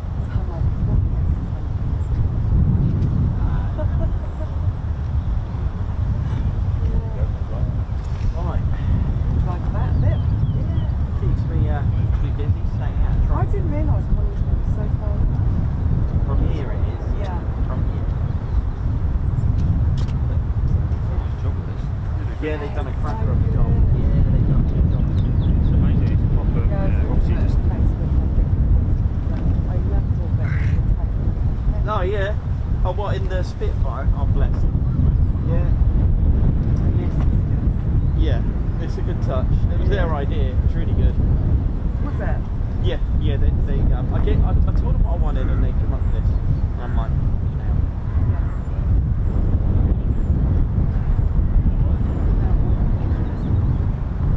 yeah. They yeah. Yeah, they've done a cracking job. Right then, let's get back on, let's ride. How we doing, ladies, gents, teddy bears? Hope we're all good. Ted Coningsby channel live here at RAF Lakenheath. So we're just waiting patiently for potential more movements. The runway is still open, the aerodrome's still open. I've just checked ATIS, it's not closed.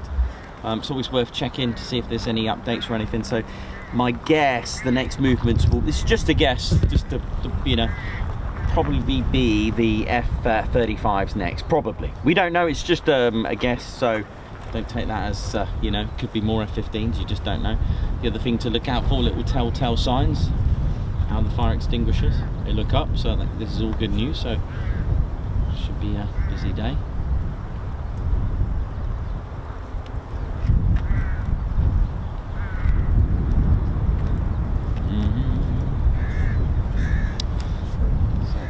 Ted Coningsby channel. We are live here at RAF Lakenheath, home of the United States Air Force in Europe. 48 Fighter Wing, which is part of the 3rd Air Force, headquarters in Ramstein, Germany.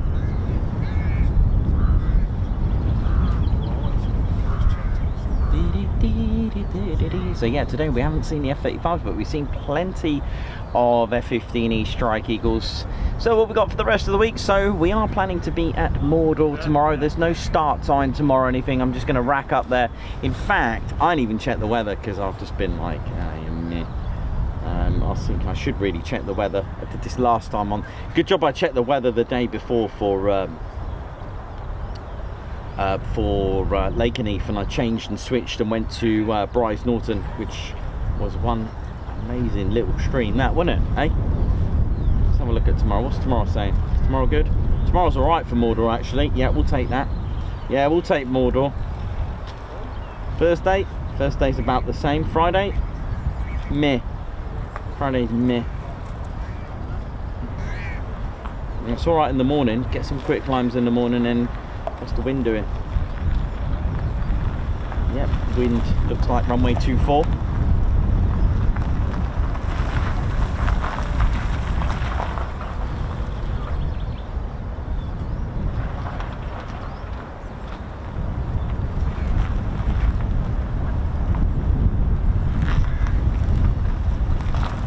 And oh wow, we've just hit 53k. Nice, get in.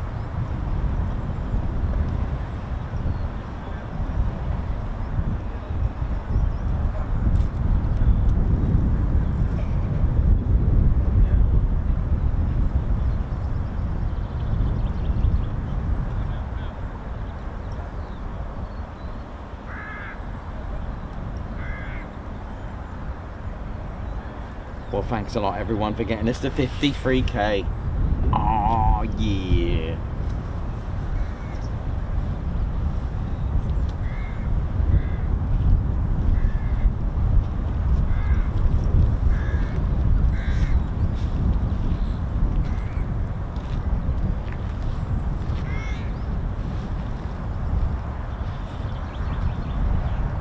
Alan Q, good afternoon.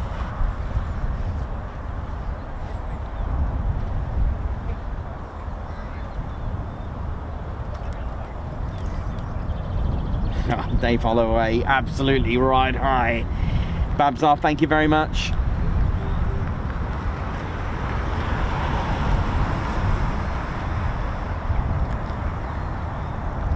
Thanks a lot, Margot. Alex, love that. Thank you very much. Alabama Tide, 53k. Alan Q, get in there, 53k. Christopher Carr, thank you very much. Untitled Wanderer, thank you as well. That's so cool, that's awesome. So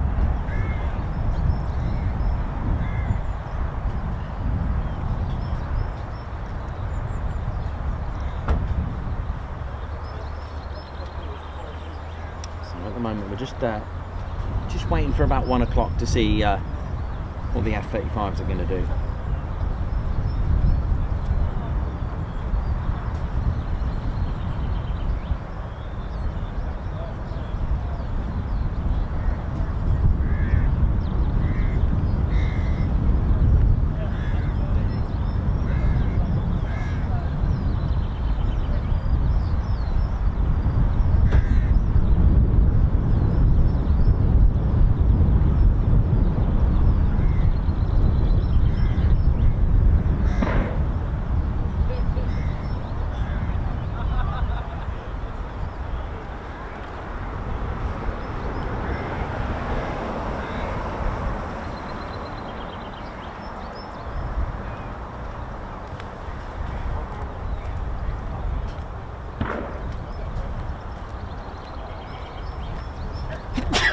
Bless you. Thank you. Come here often? Yeah, about once or twice a week. Okay. Yeah.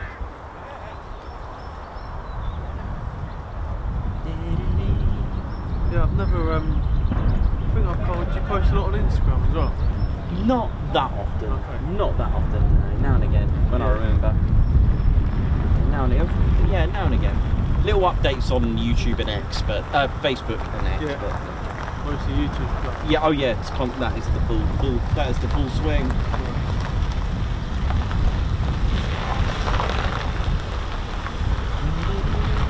Is there anything else still out, you know? Or is Everything's back, and now we just gotta wait for the next lot, whenever that may be. I'm guessing they're taking off down, aren't they? Yeah, they're going that way. Yeah.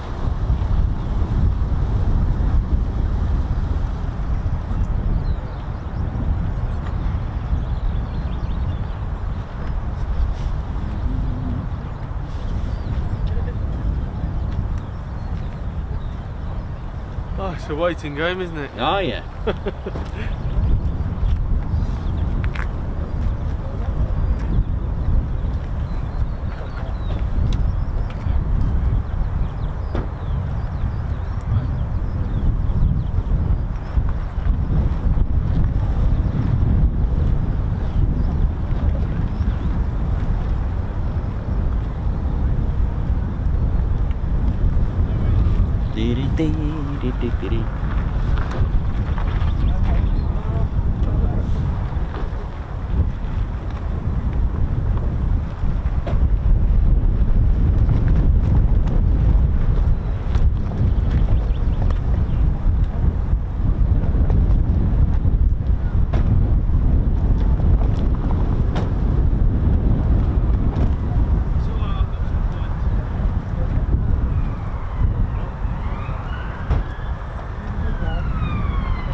So yeah, just checked the ATIS again, so all is good so far. So we're just waiting for the sound of the, well, we think it's F-35s. It's, you know, they might not be even out today, it might be just F-15, so just going to keep a lookout for that. How we're doing, ladies, gents and teddy bears? Hope we're all good. So yeah, it's really interesting amount of history, as we said, ladies, gents and teddy bears. Hope we're all good, as we covered the history of the base with its links with Anglo-Saxon heritage from the 5th and 6th centuries. It was amazing. There we doing. Hope we're all good, ladies, gents and teddy bears. So yeah, what a day it's been so far. Incredible amount of F-15E Strike Eagles, absolutely incredible. The wind and the wind slightly picking up, and the weather looks like it's deteriorating. So we're just gonna keep an eye, a mindful eye on the weather. And I'd say it's a good thing, but it's coming from that way, so we can probably get a good, you know, a good idea of. Gives us a bit of a warning, if you know what I mean. So yeah, I hope you've enjoyed the stream so far today. A nice early start. It's been like that for quite a while now. They haven't done their 12 o'clock start for quite some time now, but yeah, hopefully you've enjoyed the show, and welcome to our new viewers as well. Thank you very much, and our new subscribers and new members, thank you for joining us. And really just want to say thank you for helping us get to 53,000 subscribers. Couldn't do it without you, and like I said, being part of the I haven't put our little advert on, but being part of the, you know, the membership, it's a really good thing. It really is. So I don't get to say this that much because I usually play the adverts, but members, please smash out those emojis. There's a good reason for doing that, because the more you use them, the more people think, oh, I like the look of them. How can I use them? How do you do it? And it's a good thing to do. It's like a little bit of gets people to get a bit excited about it, because it is quite nice to use our very own custom emojis. We've got some really nice emojis that we can use, and they're just for our members. So once you become a member, membership does start from £1.99 a month. The other thing as well, I don't get to say that much, we do have Ted Flicks. There is a link to take you to Ted's music channel as well on Vimeo, so you do get access to that as well. So have a look at that. It is good fun.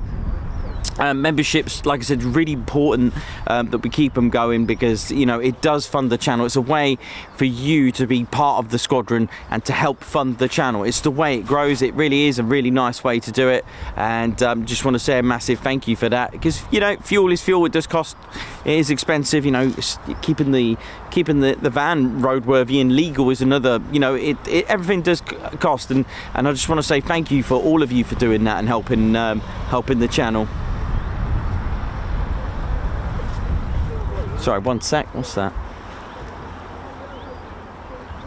So yeah, all is good. And yeah, so sorry, I got direct spanner flight contacts on there, which is really cool. Thank you. Little updates, any heads up, weather, anything coming while I'm chatting away there now. But yeah, so thank you very much, ladies, gents and teddy bears, for that. It is a really good thing. And what I'll do, I'll play our little advert.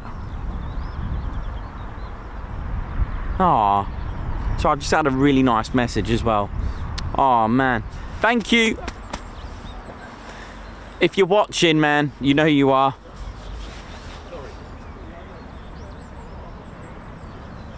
That's for you, man. If he's watching, he's over there. Salute to you, man. Thank you.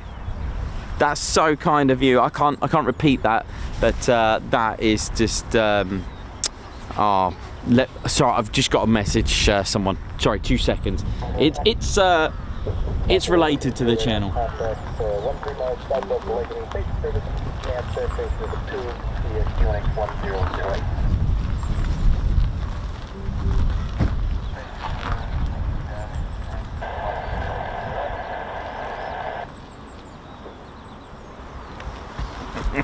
Oh yeah, ladies, gents and teddy bears, welcome to the Ted Coningsby channel membership.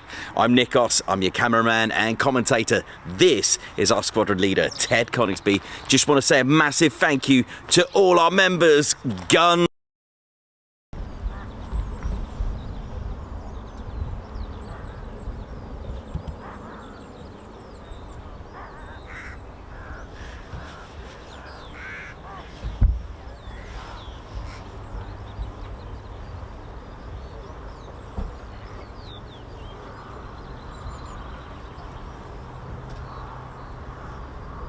Ladies, gents and teddy bears, check that out. Thanks, man.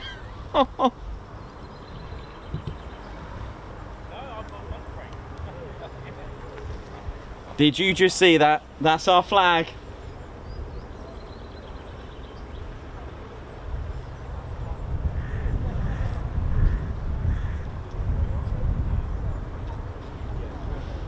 Did you just see our flag live on the chat? Oh, bless him. I've just got to... That's why I had to end the advert there. Thank you so much to the 48th Maintenance Squadron of the 494th. I'm just going to... Oh, that's so kind.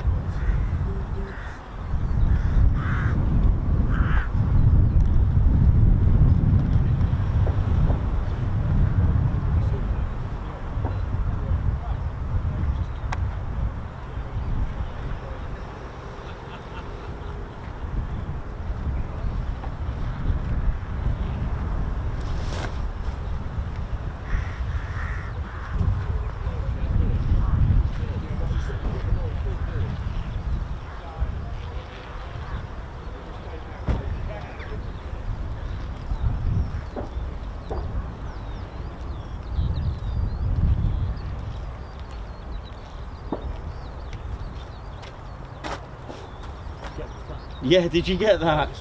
That was brilliant.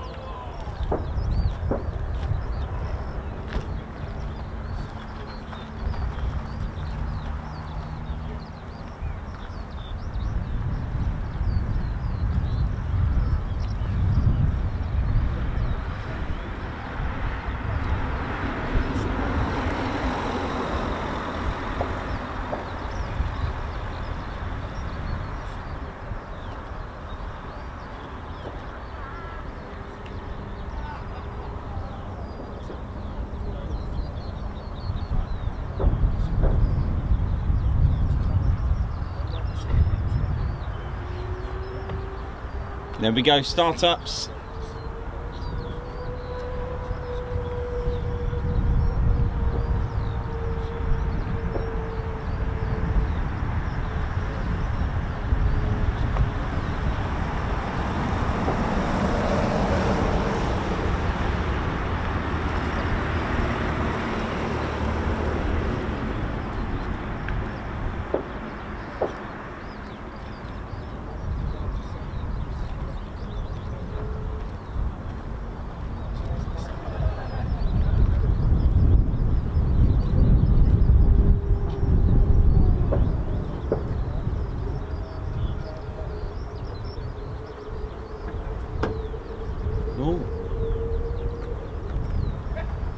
There's definitely some movement going on there, startups.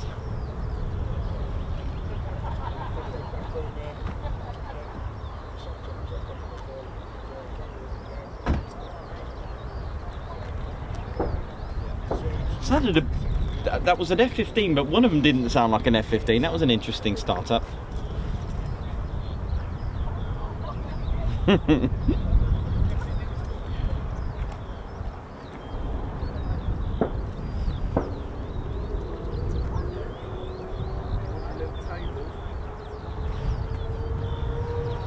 Yeah, so thank you to, can we just, sorry, this channel just surprises me, like it gets me gobsmacked now and again, you know, and from just, I was just playing an advert that would have been a disaster. So the 48th Maintenance Squadron over there at the EOR, Guards March for all of you of the 494th. This is for you at the EOR if you're watching, to the 48th Maintenance Squadron of the 494th Fighter Squadron. Thank you so much for that. We're waving. Send it. So that's for you. It's a little bit smaller flag, but that's for all of you, man.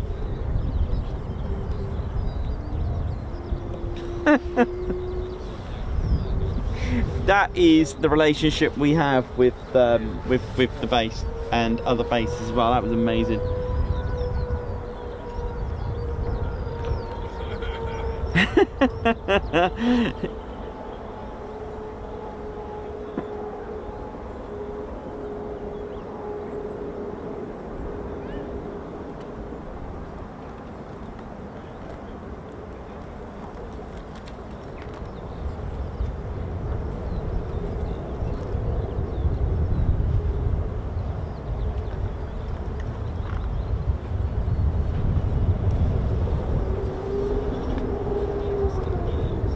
Okay, that's definitely an F-15E Strike Eagle.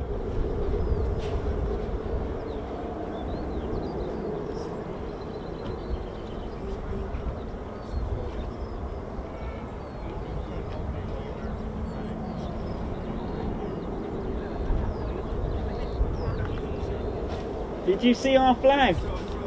I couldn't believe it. I saw it. Did you see our flag on there? Yeah. It's brilliant, yeah. Your flag. Yeah. Trying to work it out. I did see it. I was sitting in there watching them. That was so good. It's got both UK, the British and the US flag with Ted's face on the front. Is that what it was? I couldn't. Yeah. I'm trying to play it back, but it keeps buffering. Oh, okay, At yeah. the moment.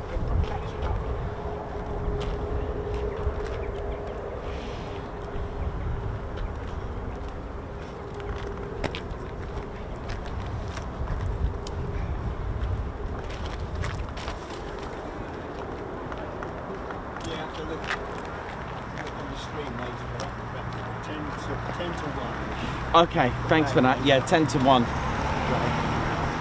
Oh, that was brilliant. I was just playing the advert and I had a little heads up. Yeah. Look over there. Noise. Oh, yes. No 35s yet. No.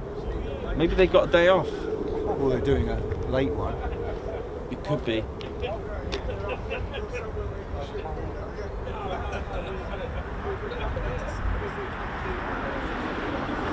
FY, oi oi from Japan, how you doing? Clive Robinson.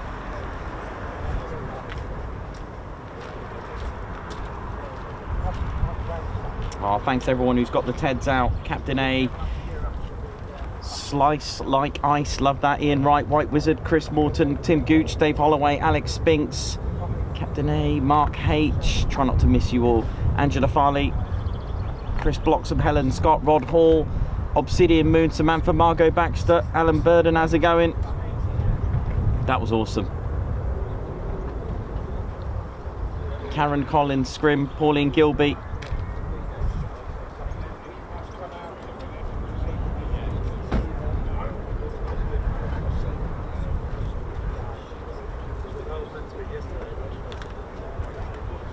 Mike Arnold, thank you very much. Johnny B, Blocks, Alex Blackcat.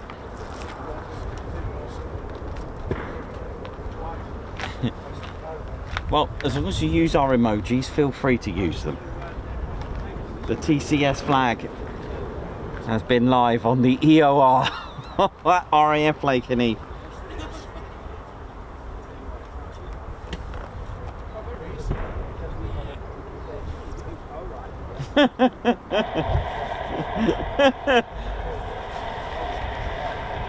That was great. Scorcher, how's it going? Do I still do photography? No. No, Ted changed all that.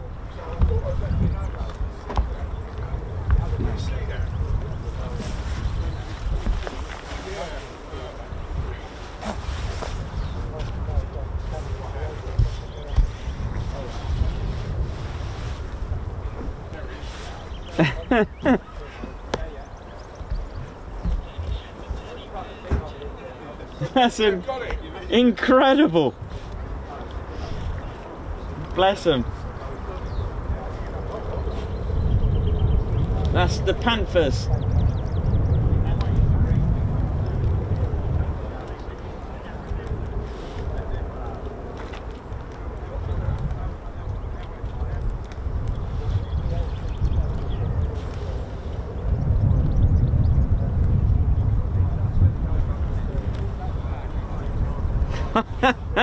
I know, it's such a buzz. Thank you very much to the 48th Maintenance Squadron of the 494th Ground Crew team. Thank you very much for that. That was just incredible. Thank you. Big shout out to them.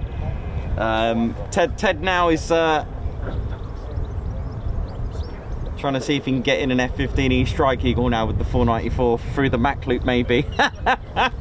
Go on, Ted. Oh, bless.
Margot, thank you for the super chat.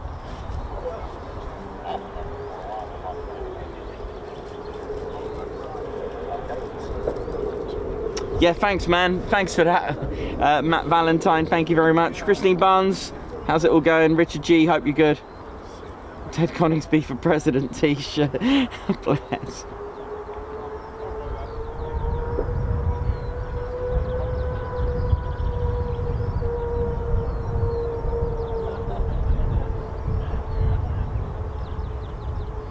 Yeah. That is a great idea. That is an oh. Right, Craig, that is a great idea. Hang on.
Oh dear, that was brilliant. Hope we're all good, Lady Shen said it. So it wasn't the F-35s that we got started up, it's the F-15E Strike Eagles, so hold tight. The weather currently is okay, so we've got a bit of a heads up. It's all good at the moment.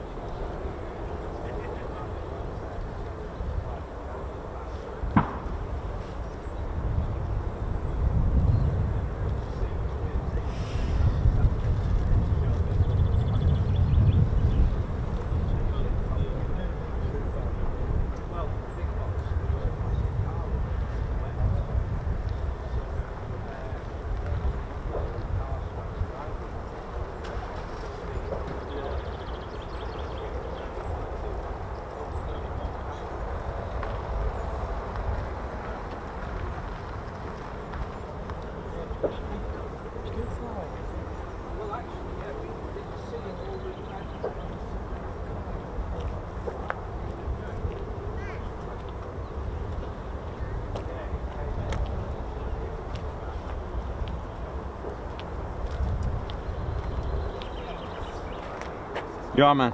I'm quiet, isn't it? They'll be out in a sec. Yeah, I know. Did you see our flag on the EOR? No. They waved our flag on the EOR. Did they? Yeah, live. Wow. Yeah, it's about 10 to 1 it was, if you go back, like if you're gonna rewind and watch it. It's pretty cool.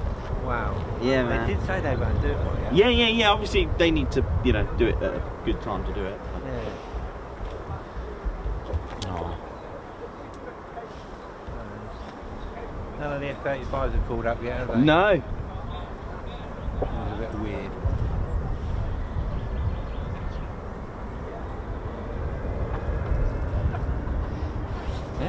F-15s are making some very strange noises on startups at the moment. Yeah. Oh, that is F-35. That's F-35. Not that. That's a fleet. Yeah. F-35. I can hear F-35s. It's all go here.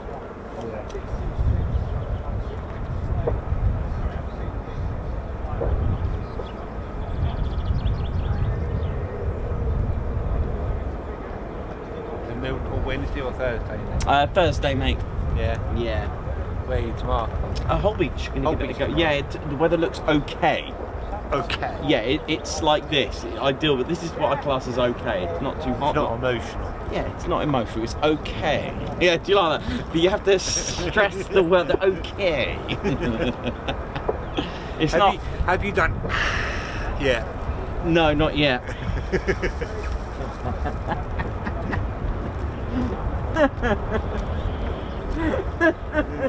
Yeah, I should do that. Yeah, that's got to be done.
A new Top Gun mug for Leonardo DiCaprio, so I know he's watching. It's changing as we speak. Look at this. It's one of these. Look at it. Look at that. It's changing. There's the heat. Oh, yeah. So yeah, Leonardo DiCaprio, my man, how you doing? Wherever it is that you're living from, probably from some sort of fancy ship or something. Some boat in it. It's got to be some £16 million boat. Is it more than that? Is that a bit cheap? That's probably too cheap. So, yeah, ladies, gents, teddy bears. What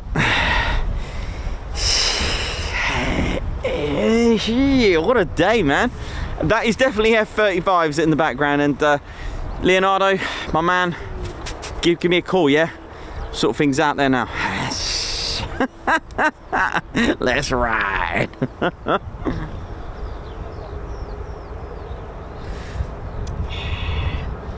Oh, that's good. That tea's good. It's good to have a mug in it, eh? Where's me pocket mug? Pocket cup. No, pocket chair. They're the best. Yeah. Pocket chairs are the best, man. It's like going along and you just like, I need a chair right now. It's like, I love a big pocket chair. My mum bought me this. Best thing ever. It's light. Light as a kite. It just folds out just instantly. It's the best.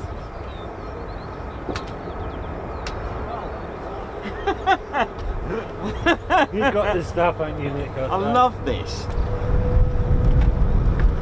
So probably something for the maintenance squadron over there as well. And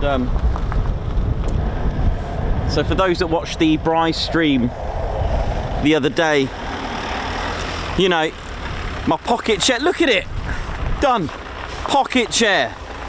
How good is that? So, hang on. Let me just... hang on, just 2 seconds. Just 2... hang on.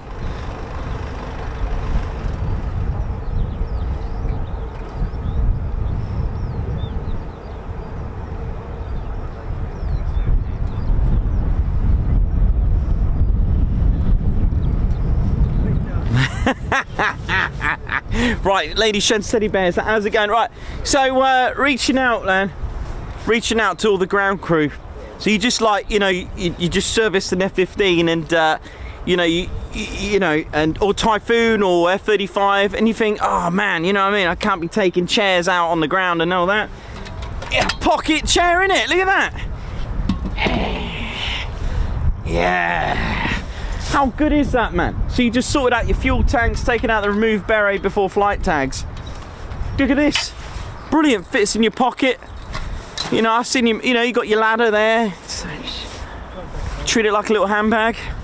Looks good on my F-15. Look at this.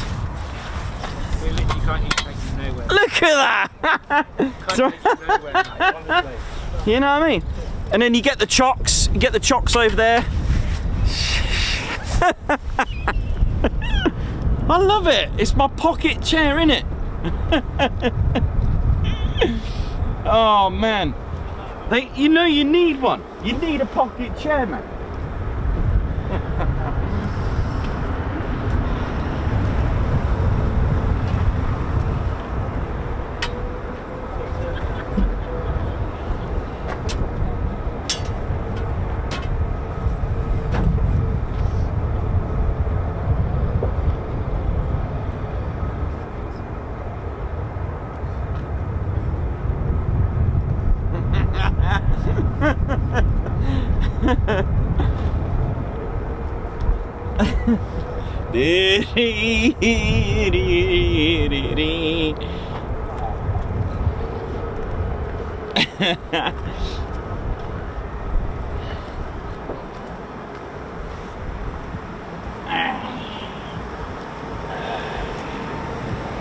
Hello.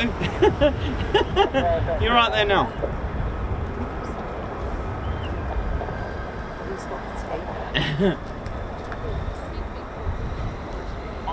I haven't got them out. There was a one-off. I know. You want to buy one of those flags now. I know. I'm going to have to get those flags on sale now. See, already one person's interested in the flag. It's going to fly it for you. I know. Bumper stickers, Nicholas? Did I? Do you do bumper stickers? Yeah, I do this type, but in small, just a little bit smaller. So you get the writing, the YouTube sticker, and Ted, you get a set of 3, and also like a big bumper sticker, but they're on the shop at the moment. But I will remember to bring them. It's just we're saving them for the air shows because we're going to get cleared out. But it's just another thing that the channel is just growing in all departments. It's staggering. Thank you.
How we doing, ladies, gents and teddy bears? Hope we're all good. Ted Coningsby channel live here at RAF Lakenheath, and we've just had our flag waved from the EOR.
Here we go, ladies, gents and teddy bears, wave 2.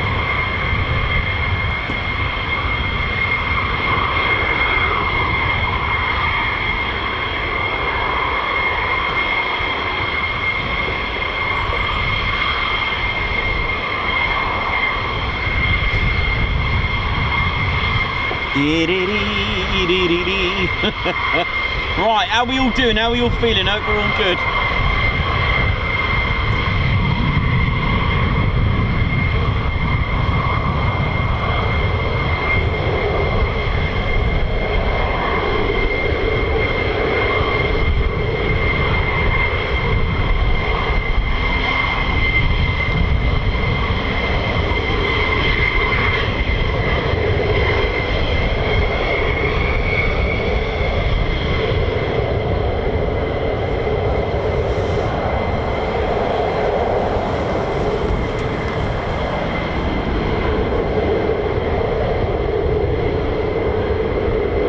Lucy Harrison, hoi hoi. Well, hello there. Love it. Blame Techie.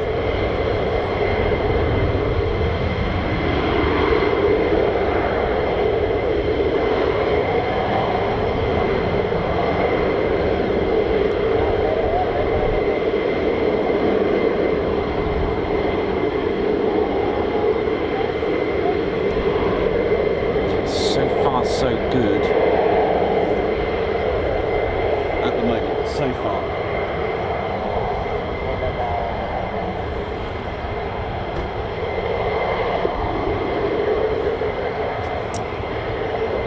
But yeah, ladies, gents, and teddy bears, I'm pretty sure we also have F-35s as well. Yeah, that's an F-35 pilot. So we can have a bit of a mix.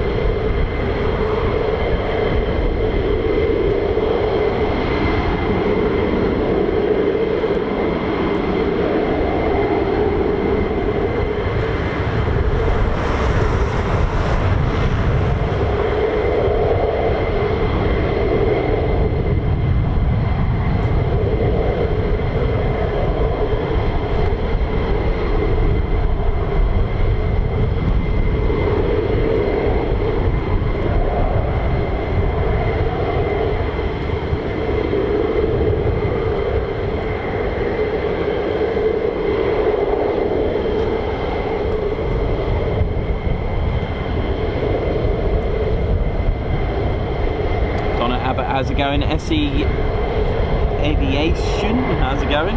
Hope you're good.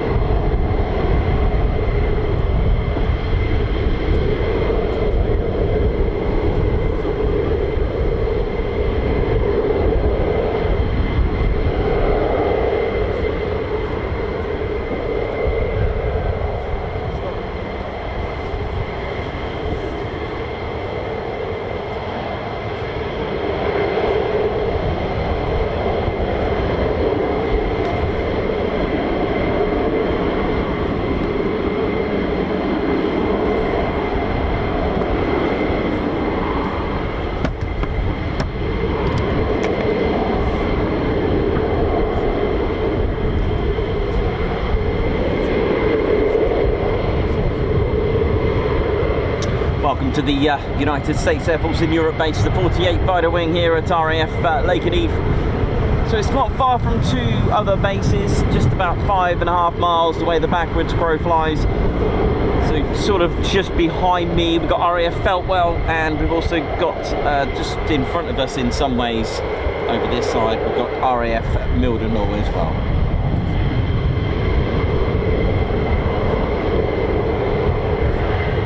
There are more US Air Force bases here in the UK. We've got RAF Crowton, or Crofton, I still don't know how to pronounce it, but it's one of those two. We've got Alconbury, and we've also got RAF Thetford as well.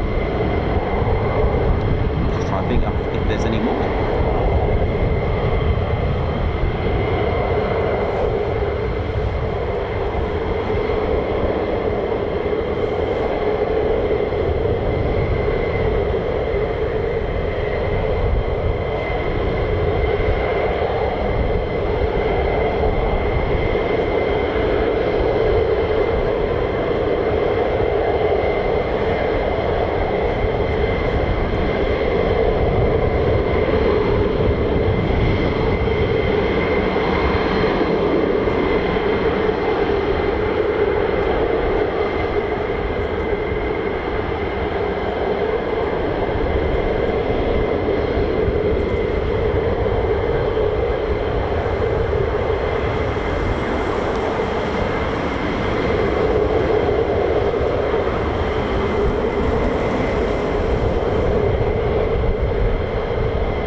Yep, they are.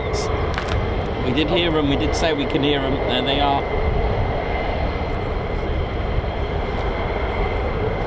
So for the F-35A fans, there they are.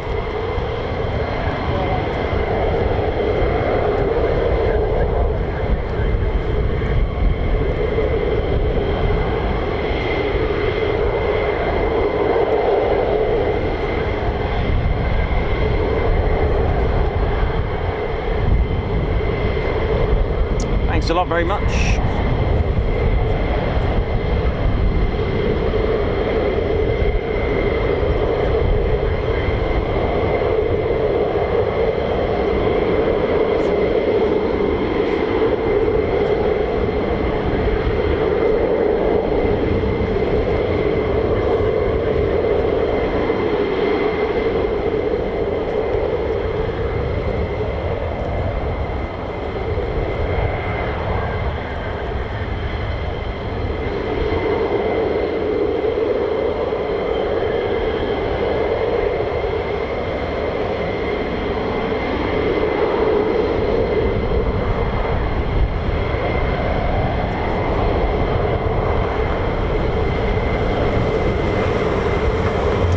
Skeggs, how's it going?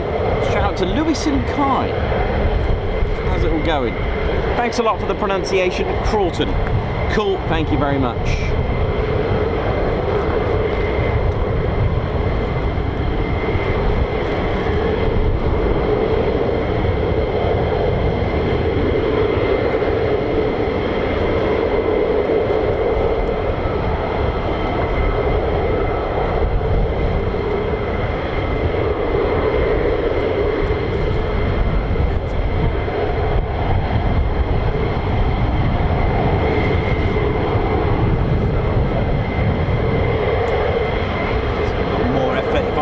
Yep, more taxiing out. Yeah. Slightly different tone from the spooling and moving F-135 Pratt & Whitney engines, or engine on one obviously, but there's more than one now.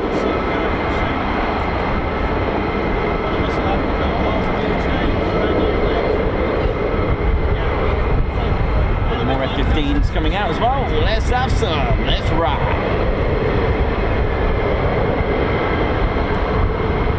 Oh, everywhere you look, there is a fighter jet.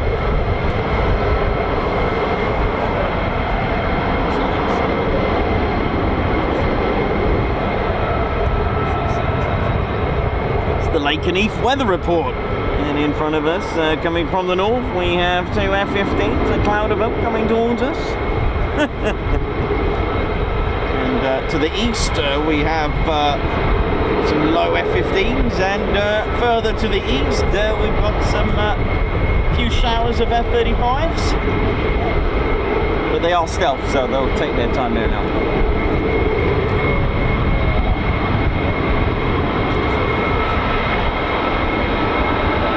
Get ready. Oh, yeah, here we go. Let's have some of this.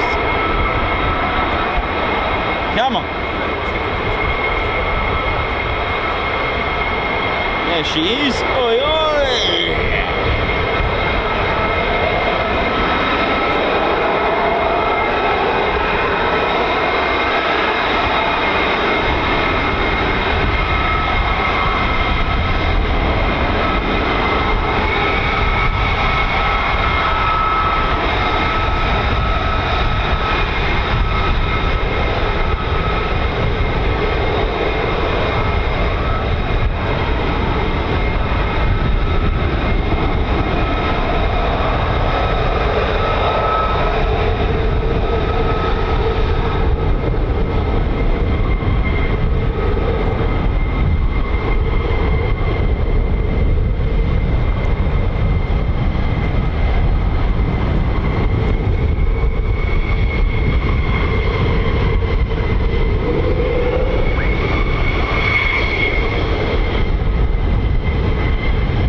guys. Hope you're enjoying this. We got more. Yeah, let's wrap.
watching the Ted Coningsby channel. How we doing, ladies, gents, teddy bears? Don't forget to subscribe to the one and only Ted Coningsby channel. Hit the like button.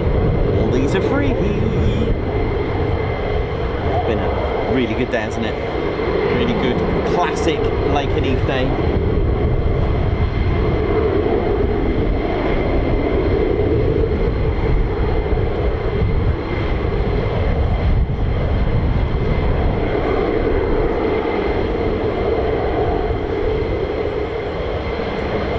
Thanks, Rob W. I know, hitting 53k, absolutely magnificent, really, really good.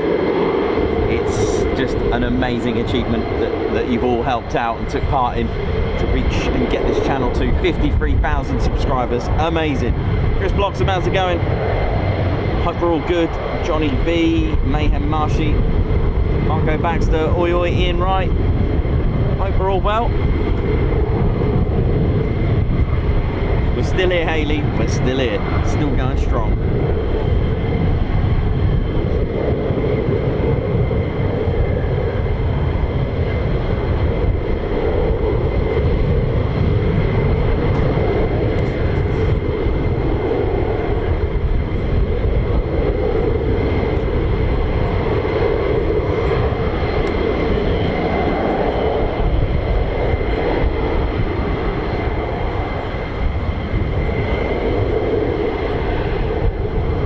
Bear, how's it going? JBT online, nice on 53k, good day, it's been an excellent day.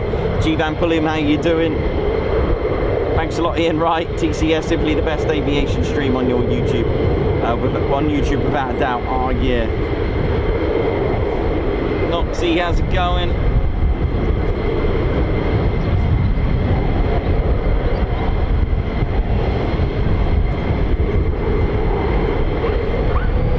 Here we go. It's time to ride.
Debbie, how you doing? Thank you very much.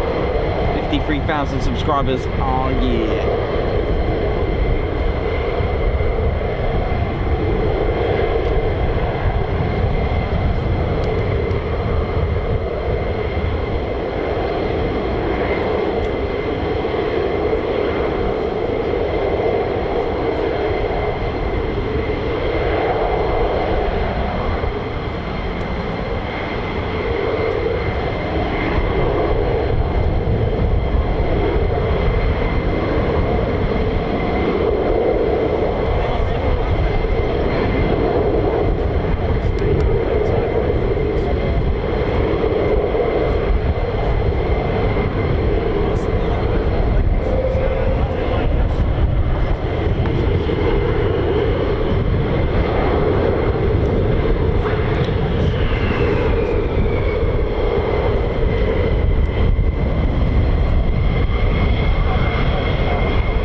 F-35 spooling in the distance. Oh yeah.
How's it going, Paul Burrows? How you doing? Scott B, how you doing? Robert Owen, Margot Baxter, G Van Pulliam. Hope we're all well and good.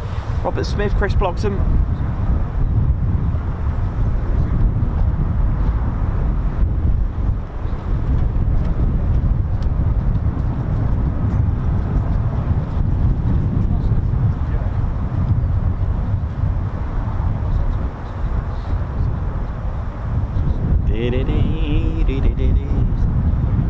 Climbing high. Hope you're enjoying the show. There are more F-35 spooling, so we will get more out.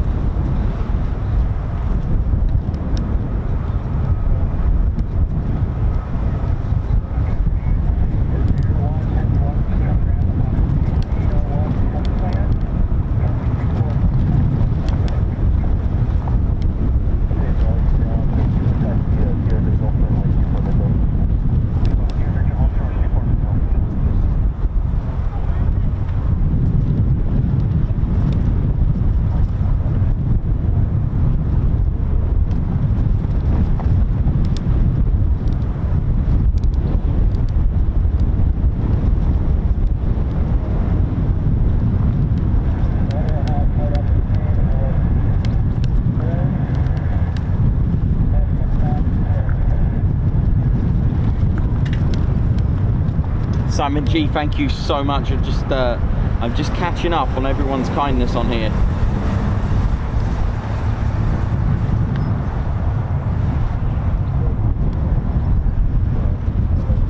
See if I can get Ted to do a guards march. I don't know if I can do the beret, but we'll try. There is the F-35's attacks in now, so that's all good. I don't think your beret's going to stay on, Ted.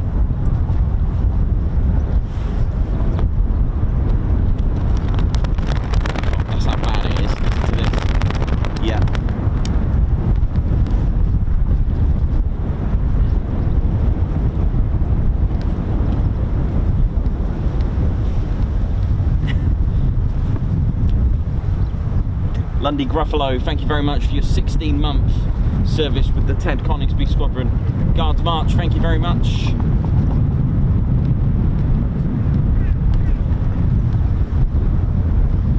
Thank you for that, Lundy Gruffalo, thank you. Ted, hang in there, mate.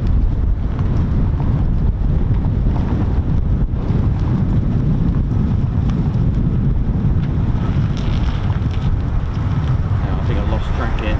Andy H, oi oi, thank you for 9 months loyal service with the Ted Coningsby Squadron. Guards March.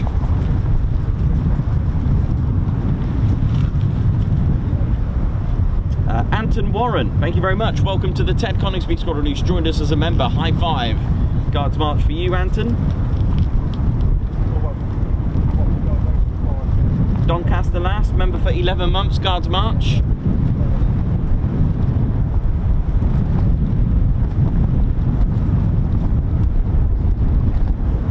Igan, say hi to Andrew Farley to keep things peaceful. Guards March.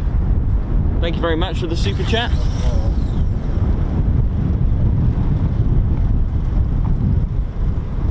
Margot Baxter, thank you very much. 53k, thank you for the super chat. Guards March.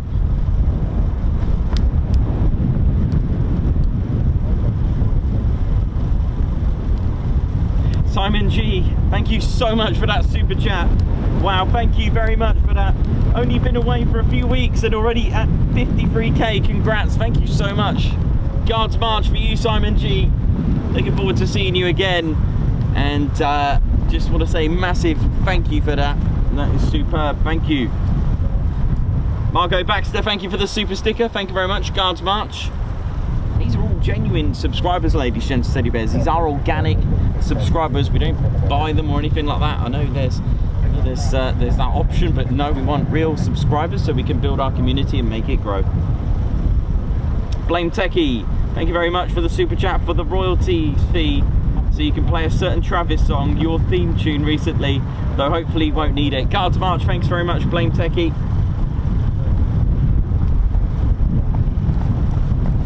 Rob Kennard, thank you very much. Gifted 5 Ted Coningsby memberships. High five, Guards March. Thank you so much for gifting 5 Ted Coningsby memberships. And another 5. Thank you very much. High five, Guards March. Thank you so much, Rob, for gifting 5 Ted Coningsby memberships.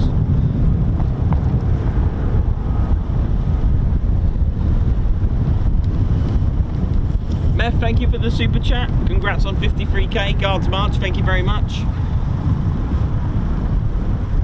And White Wizard, high five. Thank you very much for gifting a Ted Coningsby membership. Thank you very much. Right high. Guards March. It's a bit windy for flags and berets, but Ted's just about hanging in there with his beret.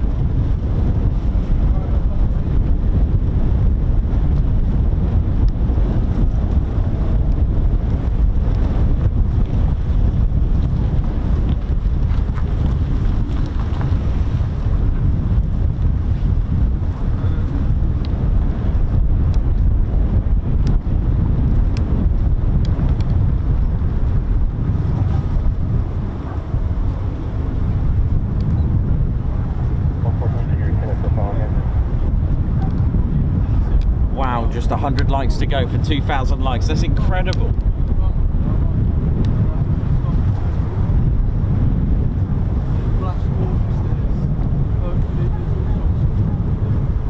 Oi oi to all of you.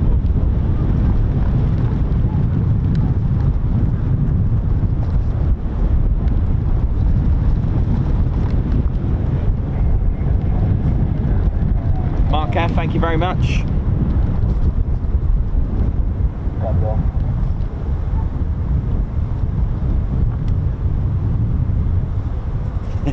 White Wizard, much love. You know how it is. Love it. Thank you.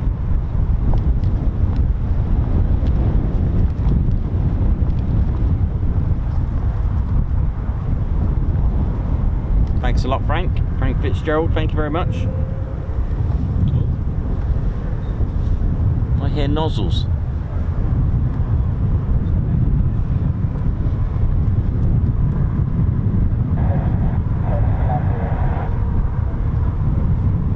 Tim Gooch, how you doing, man? Hope you're good. Hope you're all enjoying the stream. What a stream it's been incredible. I can hear F-15s, I can hear F-35s, I can hear everything.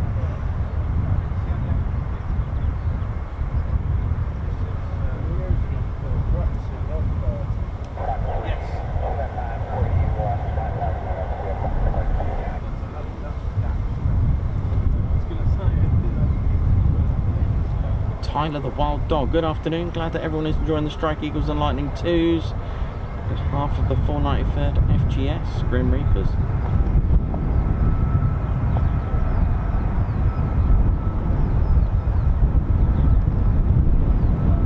Stuart Skeggs, you're welcome, mate. Gift for the shout out to my son Lewis and grandson Kai. They were gobsmacked. Massive shout out to both of them, no problem at all. So that's Lewis and Kai Skeggs. No worries, man.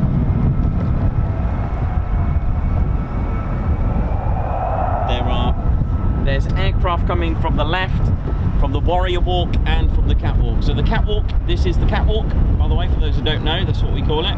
And the Warrior Walk is over here. This is the Warrior Walk. And there's F-35s. Sounded like they're coming from the Warrior Walk. So here's another F-15 Strike Eagle for them. And we put it. I mean, it's as busy as Cranwell, isn't it? Eh?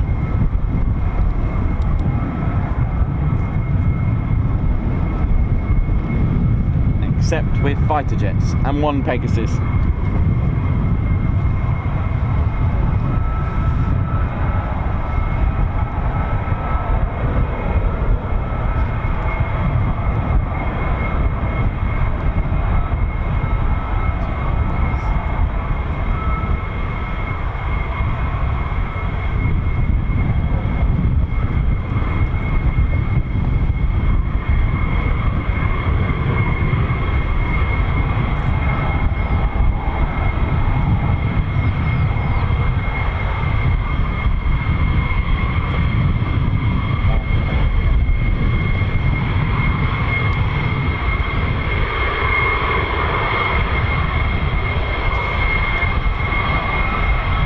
Danae, how you doing, man? Hope you're good.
F-35A variant, ladies, gents, teddy bears. There are 3 main variants, as we've said before, A, B and C models.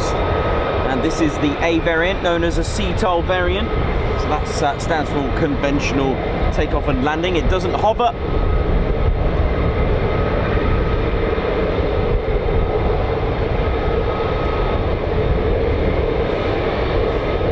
Can withstand max G rating of plus 9G on the airframe. Made of carbon composite, all of the F-35s. Specially angled stabilizers to bounce off radar. Even the paint as well that's used on here is to absorb the radar so it doesn't bounce back and ping.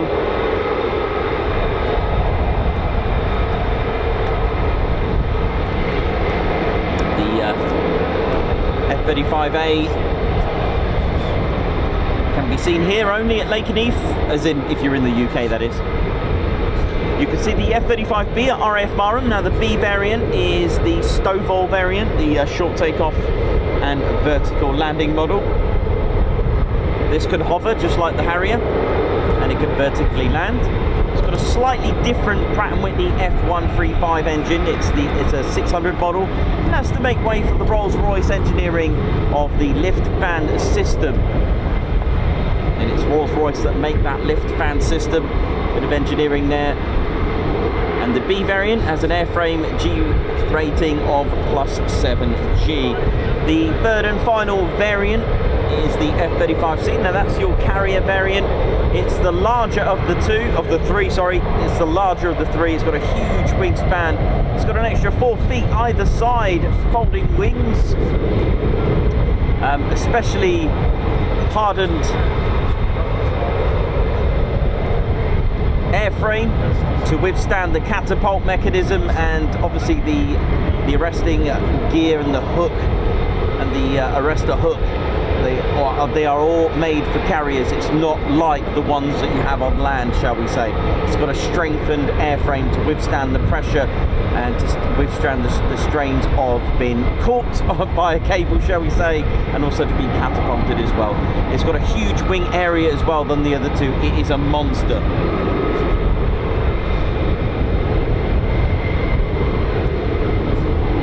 And it's got 2 wheels at the front rather than a single wheel configuration.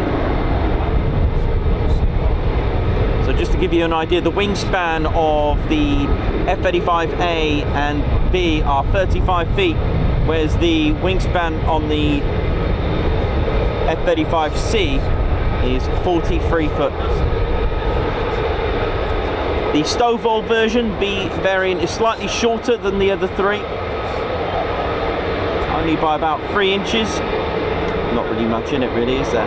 But the wing area in squared foot is 668 on the C, and then 460 on the A and B.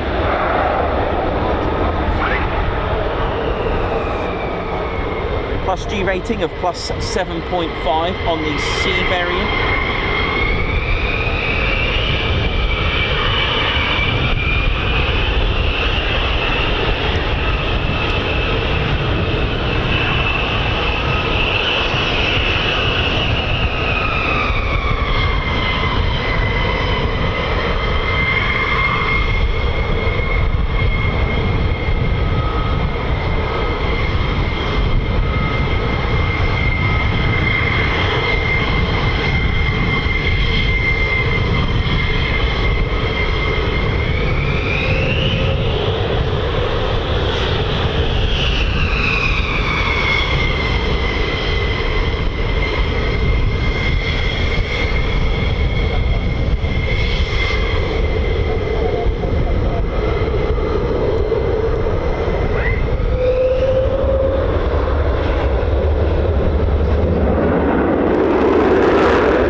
So how we doing, ladies, gents, teddy bears? So yeah, those are the 3 main variants. Now there are other variants as well, but they are based on the A, B or C, ladies, gents, and teddy bears, for example. So as we said, this is the F-35A, the conventional takeoff and landing version, what's known as the CTOL. It's the smallest and lightest version of the 3, capable of 9G, the highest of all variants. And although the F-35A currently conducts aerial refueling via boom and receptacle method, the aircraft can be modified for probe and drogue refueling if needed as part of their sort of modification requirements. But I don't know how true that is, because as far as I know it's just a boom. But I guess if they wanted to order it, they could. There is a drag chute pod installed on the Royal Norwegian Air Force variant as well. Again, it's based on the A variant, and yeah, it's kind of like a it's like a BMW shark fin aerial, if that makes sense. But I've seen those before. That's the Norwegian variant. They have a drag chute pod. This is to cope with the climates, the icy conditions that they have over there. So that's kind of useful. Then of course you've got the F-35B. Now that is a drogue and probe refueling. And the Stovall variant, the short takeoff and vertical landing variant of the aircraft. Similar inside to the air variant, but the B sacrifices about 1/3 of the A variant's full volume to accommodate the shaft-driven lift fan by Rolls-Royce lift fan system. It's limited to 7G. And what I did find out, I don't know how true this is, but unlike the other variants, the F-35B doesn't have an arrestor hook. Is that correct? If anyone knows that, that's pretty cool. It hasn't got a landing hook. Interesting. I guess it wouldn't need it, maybe? It would just use the VTOL. Capable of Mach 1.6 as well, the B variant. And then of course the F-35C, the carrier based variant designed for catapult assisted takeoff, barrier arrested recovery operations from aircraft carriers. And compared to the F-35A, the F-35C features larger wings and foldable wingtip sections. So I suppose it gives it more lift for the carrier, I guess, wouldn't it? But of course, being foldable wings, being a space saver. Twin wheel nose gear as well, as we mentioned, unlike the A and B. Larger wing area allows for decreased landing speed as well, I guess, while increasing both range and payload.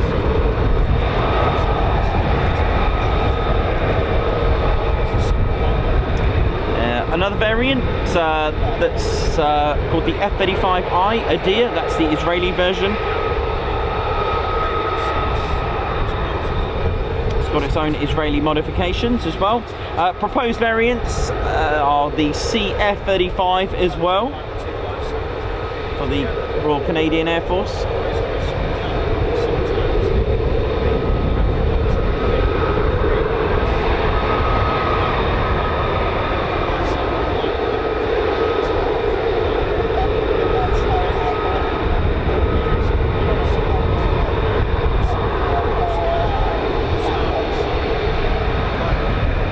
Learmonth, thank you very much. Oi to you, just subscribe, loving the channel, keep up the good work, thank you very much. City and Moon, how you doing? Joshua Haddock, how you doing? Hope you're good, man. Paul Burrows, oi.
Steady Bears, Ted Coningsby channel, live here at RAF Lakenheath. Hope we're all good and having fun. It's been an incredible day today. We've had all sorts going on, so much movement, and the TCS flag being waved as well.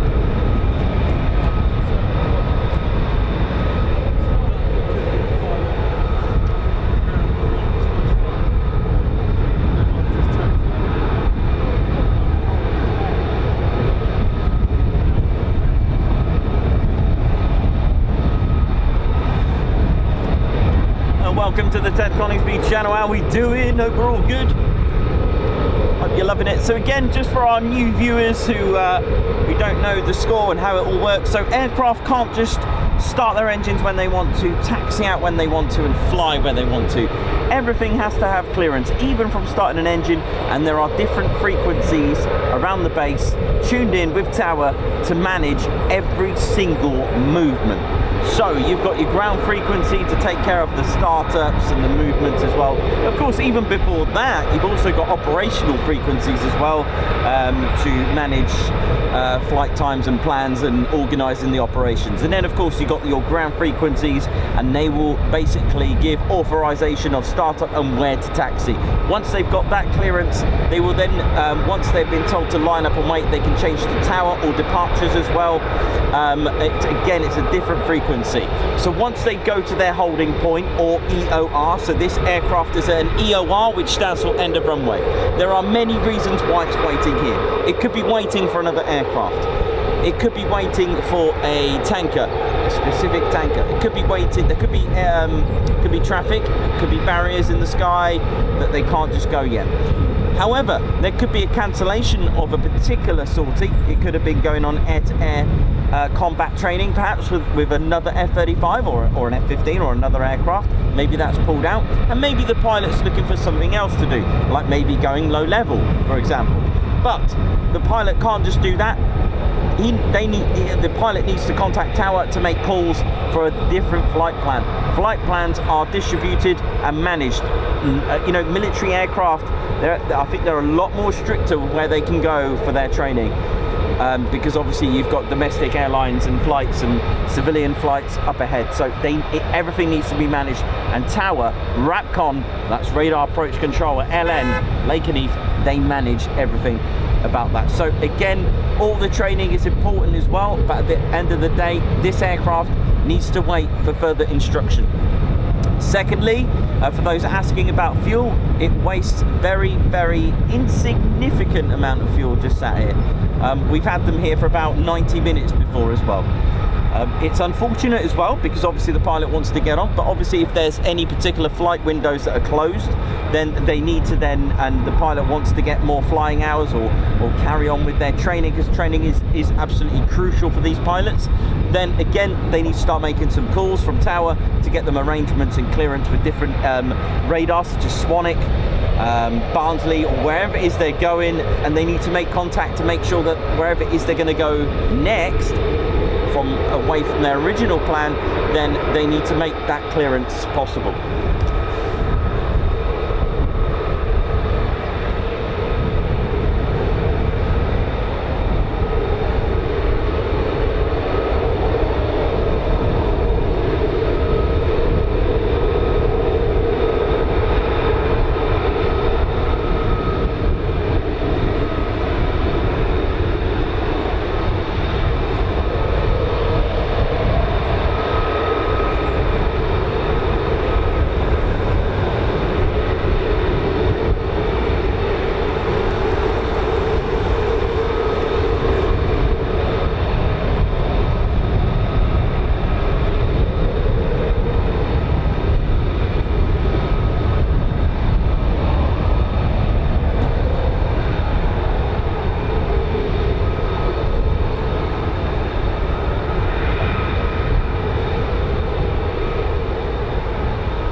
plane techie. Take care, have a good one. See ya. Daniel Archer, good morning to you from the US.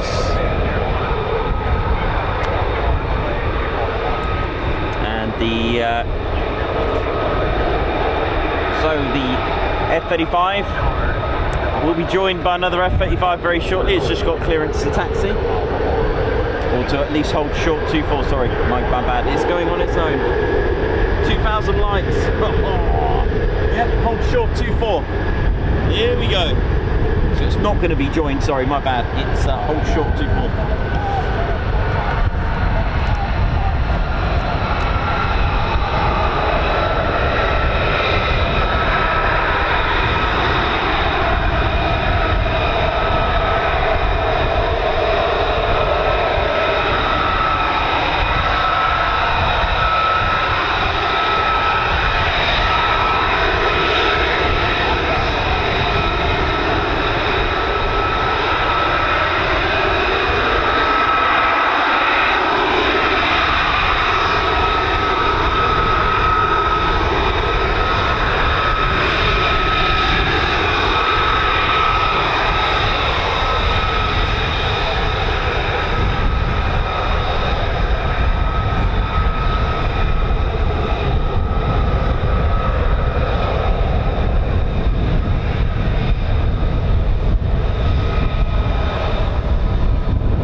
Extinguishers are put down now. I mean, they've been going at it all day, haven't they, really, though? So it wouldn't surprise me if that's our lot. Call from your For November 7, so 15's up. Yeah. About a million, yeah.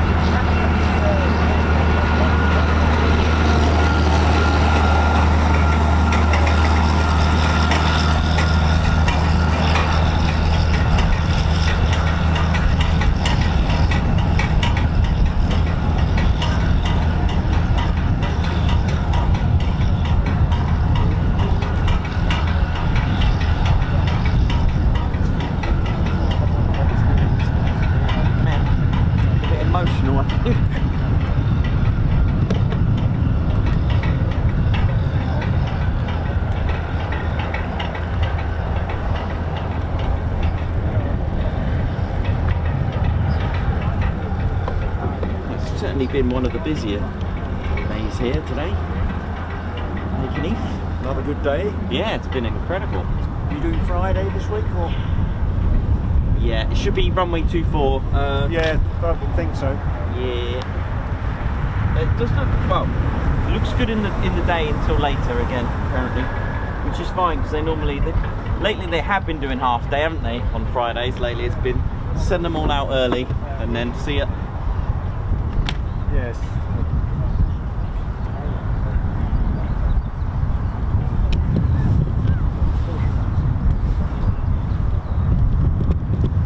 Well, thanks everyone for getting us to 2,000 likes. That's incredible. Well done, Ted. Bringing out the joy and the love.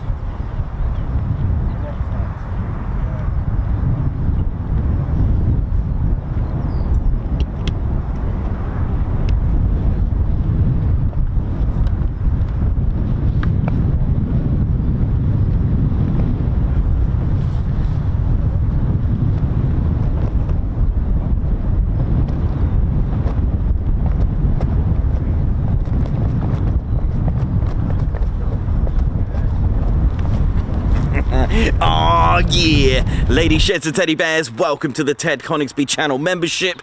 I'm Nikos, I'm your cameraman and commentator. This is our squadron leader, Ted Coningsby. Just want to say a massive thank you to all our members. Guns up and oh yeah. Take it away, Ted. Ladies, sheds and teddy bears, we want to say a massive thank you to all of our subscribers for getting us to where we are today. We have gone all over the country, from as far as Lossiemouth to Bryce Norton, and military areas such as air weapons ranges, low flying areas, heritage centres and special flights for TED 2. We cannot do this without your support, and your support will be rewarded. You can now join the Ted Coningsby Squadron and help fund the channel to get us around the country and provide us with the funds for equipment to bring you better content too. We have 3 exciting membership levels with awesome YouTube perks to reward you back for your support. Our first level of membership is the Ted Coningsby Squadron. You'll get a loyalty badge on YouTube, unique TCS emojis that you can use on comments and live streams, members only videos which include behind the scenes, deleted scenes, sneak previews and also music videos that Ted likes to play the electric guitar on. You'll also get access to members only Discord server and discount on all of our Ted Coningsby merchandise. All of this for just $1.99 a month. Oh yeah. Our second level of membership is the Posh Officers Club. This includes all of the squadron perks, private Posh Officers Discord chat room, Posh Officers discounts on all of our Ted Coningsby merchandise, and the poshness of supporting the TCS even more. This is just £4.99 a month. Our third level was inspired by many of our fans who have been supporting the channel massively. So we'd love to reward you back with this, and our third level of membership is the Ted Coningsby Fighter Squadron. This gives you a more personal experience with me and Ted, with exclusive live streams and content.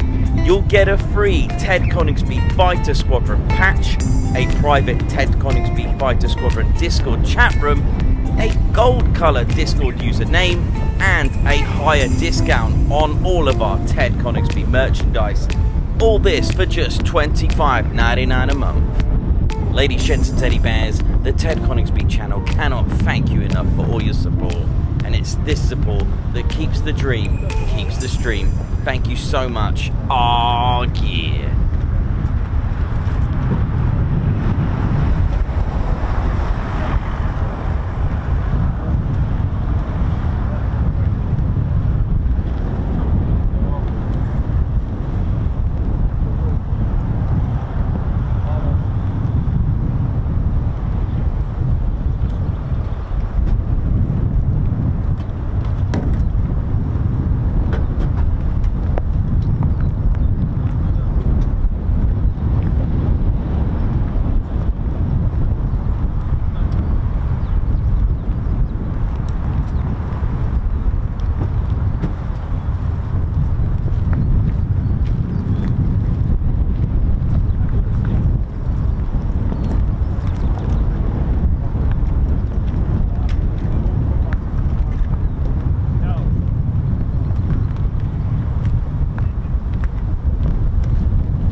emotional weather.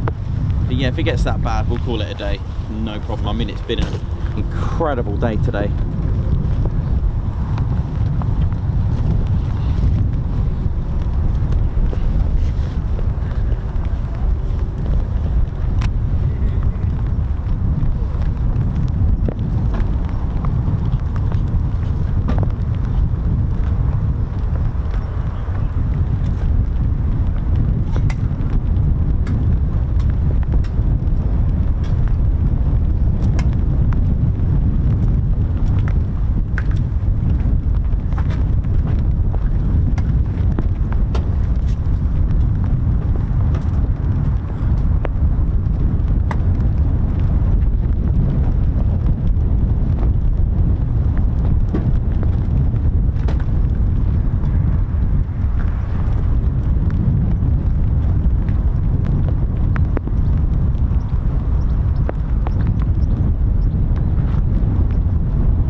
glad you got to see a lot. Yeah, It's been no, I've never been here on a Tuesday before. certainly one of the busy days today. Oh, gotcha. Did well.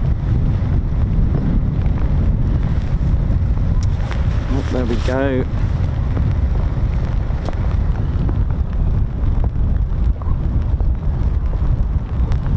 Just gonna whack that over here a minute.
Yeah, I've just turned it away from the rain for a minute, just so it doesn't get too splishy splashy.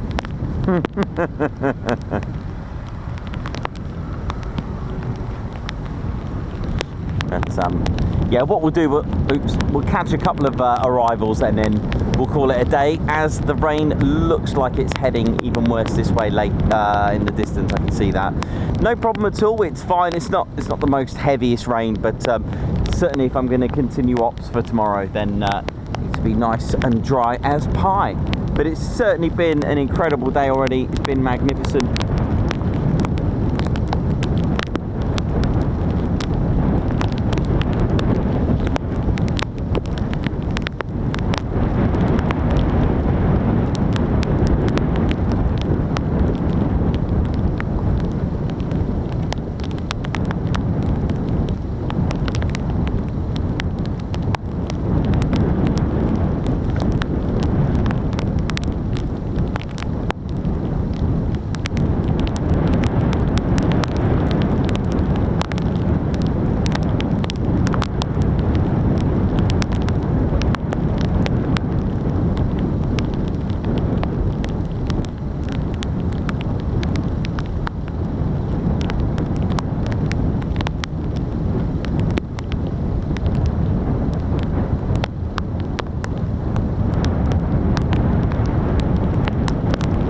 Make these calls, you know, always try to make the right call.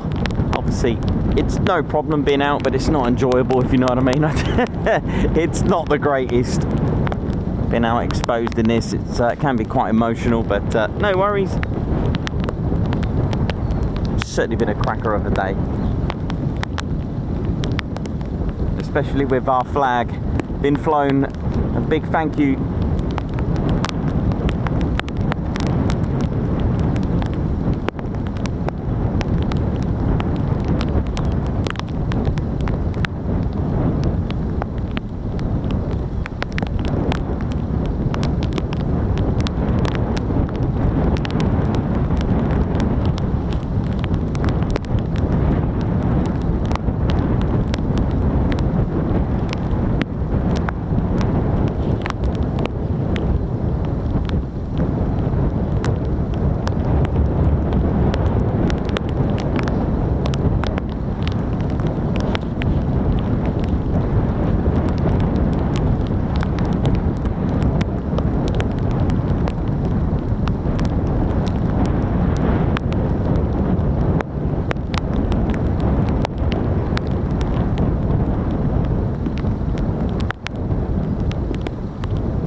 How we doing, ladies, gents, teddy bears? Hope we're all well and good.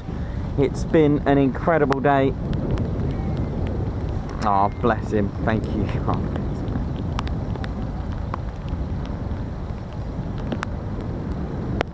Okay, here come our arrivals. Here we go. I don't know how long we're going to be like this for, but I'll keep going for the showing. I'll see if I can pull this off in the rain. I'll do my best. It's not the greatest of weather, but let's see what I can do. Come on.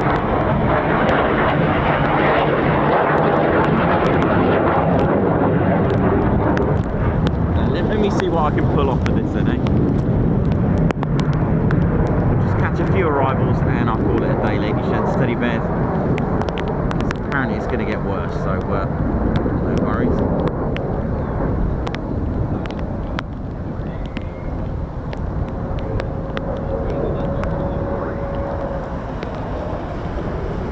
The long distance sweepage.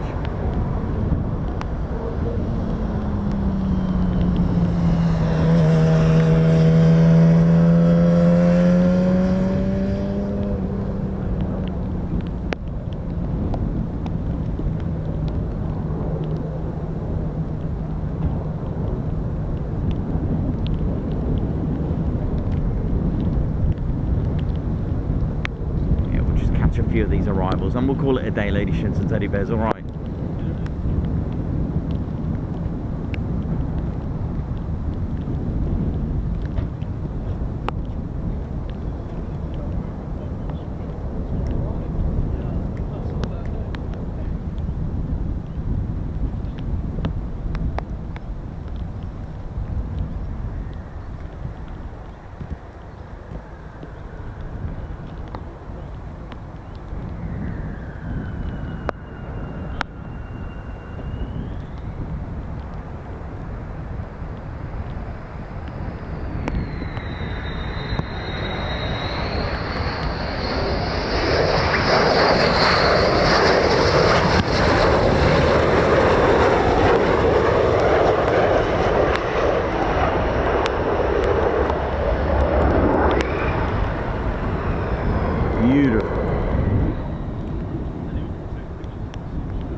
Here we go, 2 more inbound.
How we're doing, ladies and gents, teddy bears. So we are just coming up to the end of the show. But nice start march. And a shout out earlier. A couple of others with milestones as well. Thank you very much. Hope you've all enjoyed the show. It's been an incredible day, and just want to thank the 48th Maintenance Squadron for that lovely gesture of flying our TCS flag. I mean, that's how much love they have for our channel. That's the way we ride. So you can see the weather looking a bit emotional, Ted, isn't it? So Ted, Stuart Skeggs, for the shout out to my son Lewis and grandson Kai Skeggs. They were gobsmacked Guards March.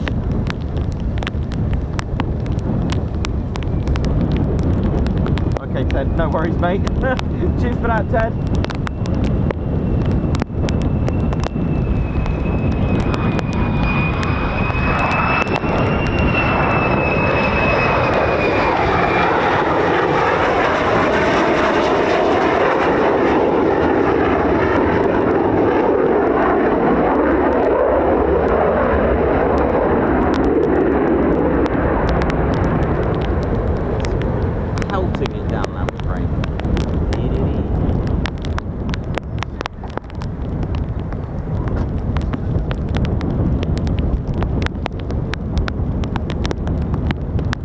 Annie G member for 9 months, thank you very much.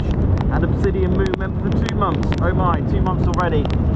Here we go, some more of the last remaining aircraft of the day, just coming into land. As you can see, it's a bit emotional. I'll get that dried up in a sec.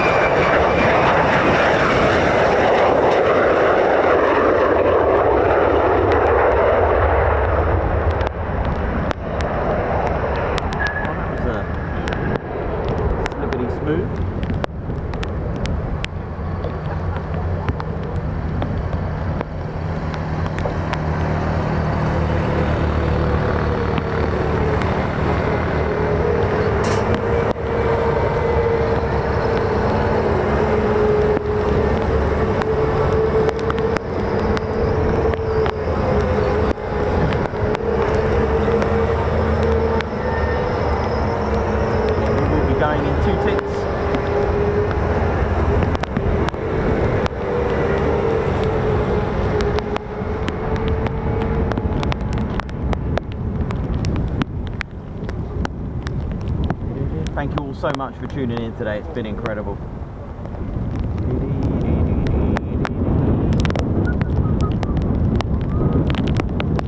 There'll be a little gap for me to get cleared up. So Annie G, thank you very much. Cards March, thank you for your 2 months. Sorry, Annie G, thank you for your 9 months. That's 9 months loyal service. Thank you very much, Annie.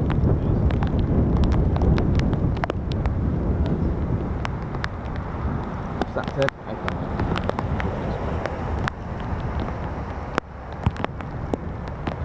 And it was Obsidian Moon, 2 months. Oh my, 2 months already. Amazing. Thank you very much, Obsidian Moon. Samantha, thank you very much. Guards March.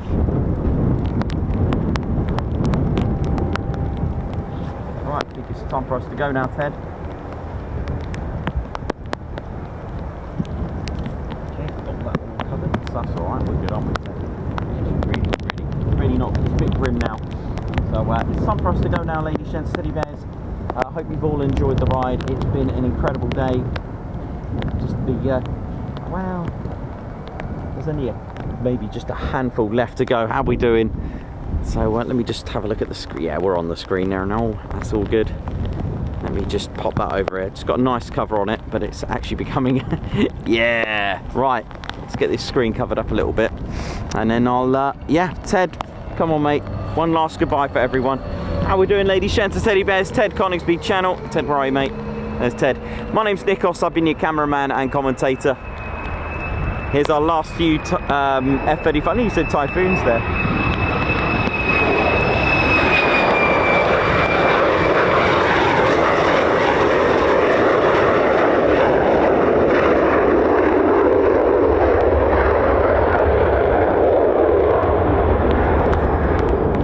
Ted and I say goodbye. Just want to say a massive shout out to the 48 Fighter Wing for today, and of course their maintenance squadrons for absolutely magical for flying our flag. Thank you very much. You know who you are. Thank you so much for doing that, my man. Oh yes. Ted Coningsby channel. We've been live here at RAF Lakenheath. Just want to say a massive thank you to everyone for the support. Well, it's time for us to get out of here. So we're going to end it with this. See you soon. Wish you well. See ya!